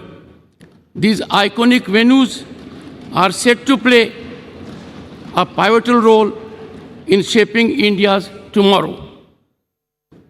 Honorable members, the world now realizes that our nation is on the rise as never before, and this rise is unstoppable. Bharat is defining global discourse, shaping their outcome, and has emerged as significant player among the Committee of Nations. Bharat is dominating as an agenda setter for global peace, climate transition, and economic development on par with other leading players. In this encouraging scenario, generating hope and optimism all around, I find it a befitting occasion to congratulate Prime Minister Narendra Modi for his sagacious approach, people-centric vision, missionary zeal, and exemplary execution. Salute and appreciate contribution of the people in all walks of life and our bureaucracy that is enjoined with execution of policies. Honorable members, time has come to give up once and for all the premise of justifying transgression of conduct and outrageous disregard of rules in the temples of democracy by making reference to past instances. As we march into the new Parliament building, we must enhance cooperation and consensual approach. Time for us to bid farewell to confrontational stance and resolve to ever keep national interest uppermost. Honorable members, it is time, right time, to bury the strategy of weaponizing disturbance and disruption in parliamentary functioning, as these are antithetical to democratic values and can never have sanction of our people who are our ultimate masters. I would like to quote Dr. B.R. Ambedkar, who in his final speech in the Constituent Assembly stated, I quote, If we wish to maintain democracy, not merely in form, but also in fact, what must we do? The first thing in my judgment we must do is to hold fast to constitutional methods of achieving our social and economic objectives, unquote. Let us heed his clarion call. On this decisive moment, as we are witnessing the transformation of Bharat, appreciations to Prime Minister Narendra Modi's vision and sagacity for fructifying tryst with modernity. We had tryst with destiny in 1947. We are lucky and fortunate by efforts of the Prime Minister that we are having today tryst with modernity for over 1 billion hearts. His role in this monumental task of shaping the destiny of 1/6 of humanity would forever be etched in history. Honorable members, this historic walk to the new building of Parliament in Amritkal be the march to Bharat at 2047 as developed nation. Let us in togetherness make the new chambers of the Parliament the sanctorum of our temple of democracy. Jai Hind.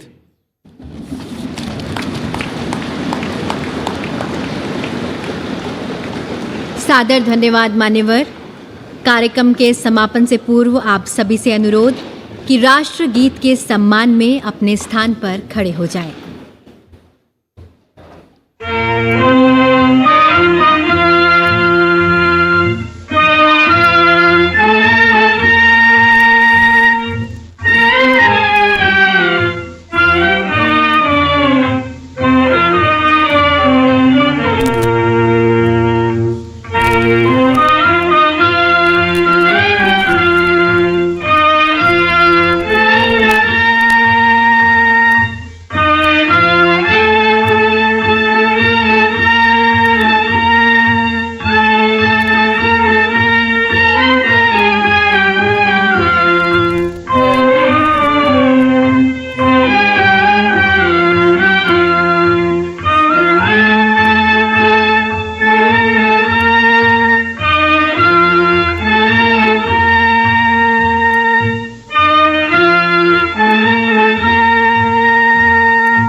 आज़ादी के अमृतकाल में आइए नई ऊर्जा के साथ, नई चेतना के साथ अब कदम बढ़ाएं नव निर्माण की ओर। गणपति गजानन का आशीर्वाद लें, प्रस्थान करें संसद के नए भवन की ओर, जो भव्य है, विशाल है, आत्मनिर्भर भारत का प्रतिबिंब है, नए भारत का जीवंत स्वरूप है, जहां नूतन है और पुरातन भी, जहां कारीगरी है और तकनीक भी। चलिए कदम बढ़ाएं। 1947 was a tryst with destiny. 2023 is a tryst with modernity. Those were the words of the Honorable Vice President of Bharat, Jagdeep Dhankhar ji, just soon after following up Prime Minister Narendra Modi's speech very clearly, or the address at the Constitution Hall, laying out the vision over the next 20 years. What we have achieved so far should allow us and should inspire us to do so much more for an aspirational India.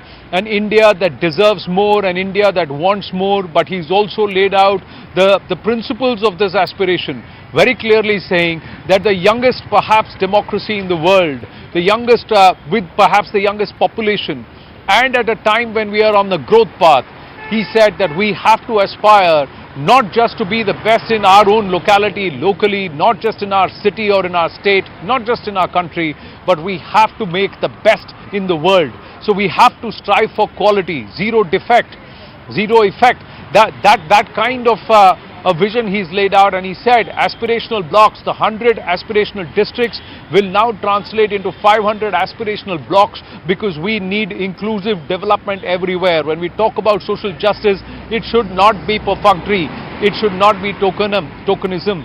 You may empower those who are less empowered or those who have less opportunities with lesser perhaps outlay and exposure.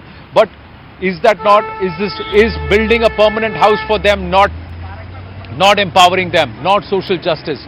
Those are the questions that remain at this point, ladies and gentlemen. Will we be able to do that? He's also made a big hint. He's dropped a huge hint where he said the laws of today or the laws of the past cannot secure the future of Bharat for tomorrow.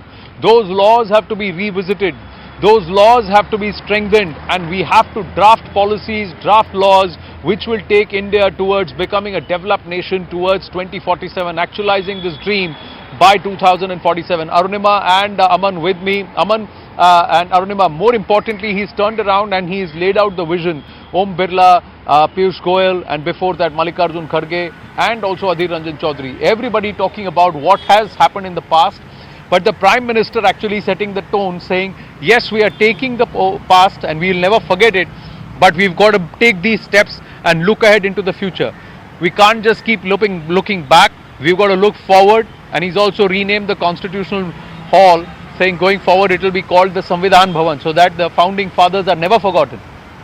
You want to take that first, Aman? No, here you go. Okay, so I was also noticing how the Prime Minister's speech was addressing the aspirational India, and he made no bones about that this is an India, yes, we are all looking nostalgically, we're looking back, we're looking at the history, we're looking at what the last 75 years have been for us in the old Parliament building, but what is it that new India is looking for? The Prime Minister, I think, was also giving us that vision.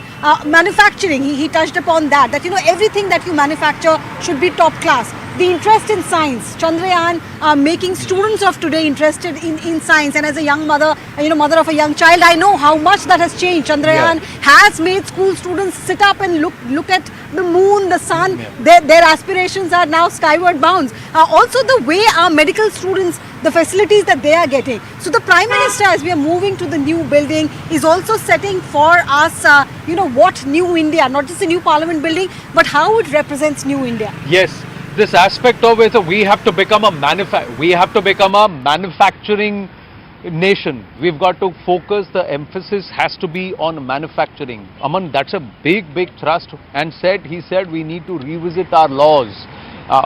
Has he dropped a big hint there? Without saying much, has he said a lot? What to expect going forward? The words that he used, I think, are an indicator on the women's reservation bill.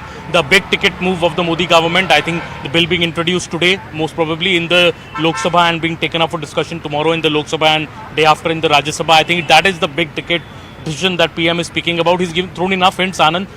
Yesterday before the Parliament, he said that there will be historic decisions. In his speech yesterday, he mentioned that how out of 7,500 MPs who have sat in the House, about 600 of them have been women, and women proportion, though he said was low initially, it began to increase over the years, and the present Lok Sabha has about 15% women Lok Sabha MPs, which is the highest ever. But clearly the government wants to make it 33%, and this big ticket women's reservation bill, what new will be in the bill? A lot of speculation there. Will it have the Modi's stamp on it, and will it be an all comprehensive updated bill from the UPA days? I think Mr. Modi wants to make one thing very clear on the women's reservation bill, that though the UPA, Sonia Gandhi famously said in the morning today that ye hamara bill hai. Mr. Modi, I think BJP would make it very clear that though it was UPA which brought the bill and got it passed through the Rajya Sabha, you could never even introduce it in the Lok Sabha because of opposition, not just from your allies, but even within the Congress party. But here is the BJP, the acquisition. But Aman, if Sonia Gandhi has said that as a woman, saying ye hamara bill and not as a party president or a party leader, then clearly nobody is going to appropriate that. Everybody is going to agree. Vaqt bhi hamara hai. So there is no arguing on that at all. But Arunima, along with the Prime Minister's speech, also you had people who have been long-time parliamentarians, their speeches, nostalgia. So there is a moment of looking back till the time they walk across, and we should have those visuals also very soon where all of them in an orderly fashion walk from the old into the new. I think it's also a moment for a lot of people to get a little nostalgic about, because they will all have their memories. They'll have the memories. Oh, we all have our memories from moving from an old office to a new one. A lot of them serving for nearly a decade in the old office and moving to a brand new swanky facilities at Network 18, and that brought memories. These are parliamentarians for 4 decades. And there are parliamentarians of 4 decades who've seen the entire churn, the entire movement from emergency onwards. And journalists too. There are parliamentarians like Mr. Huda who have been here as children. They've seen their grandfathers, they've seen their fathers, they've become parliamentarians themselves.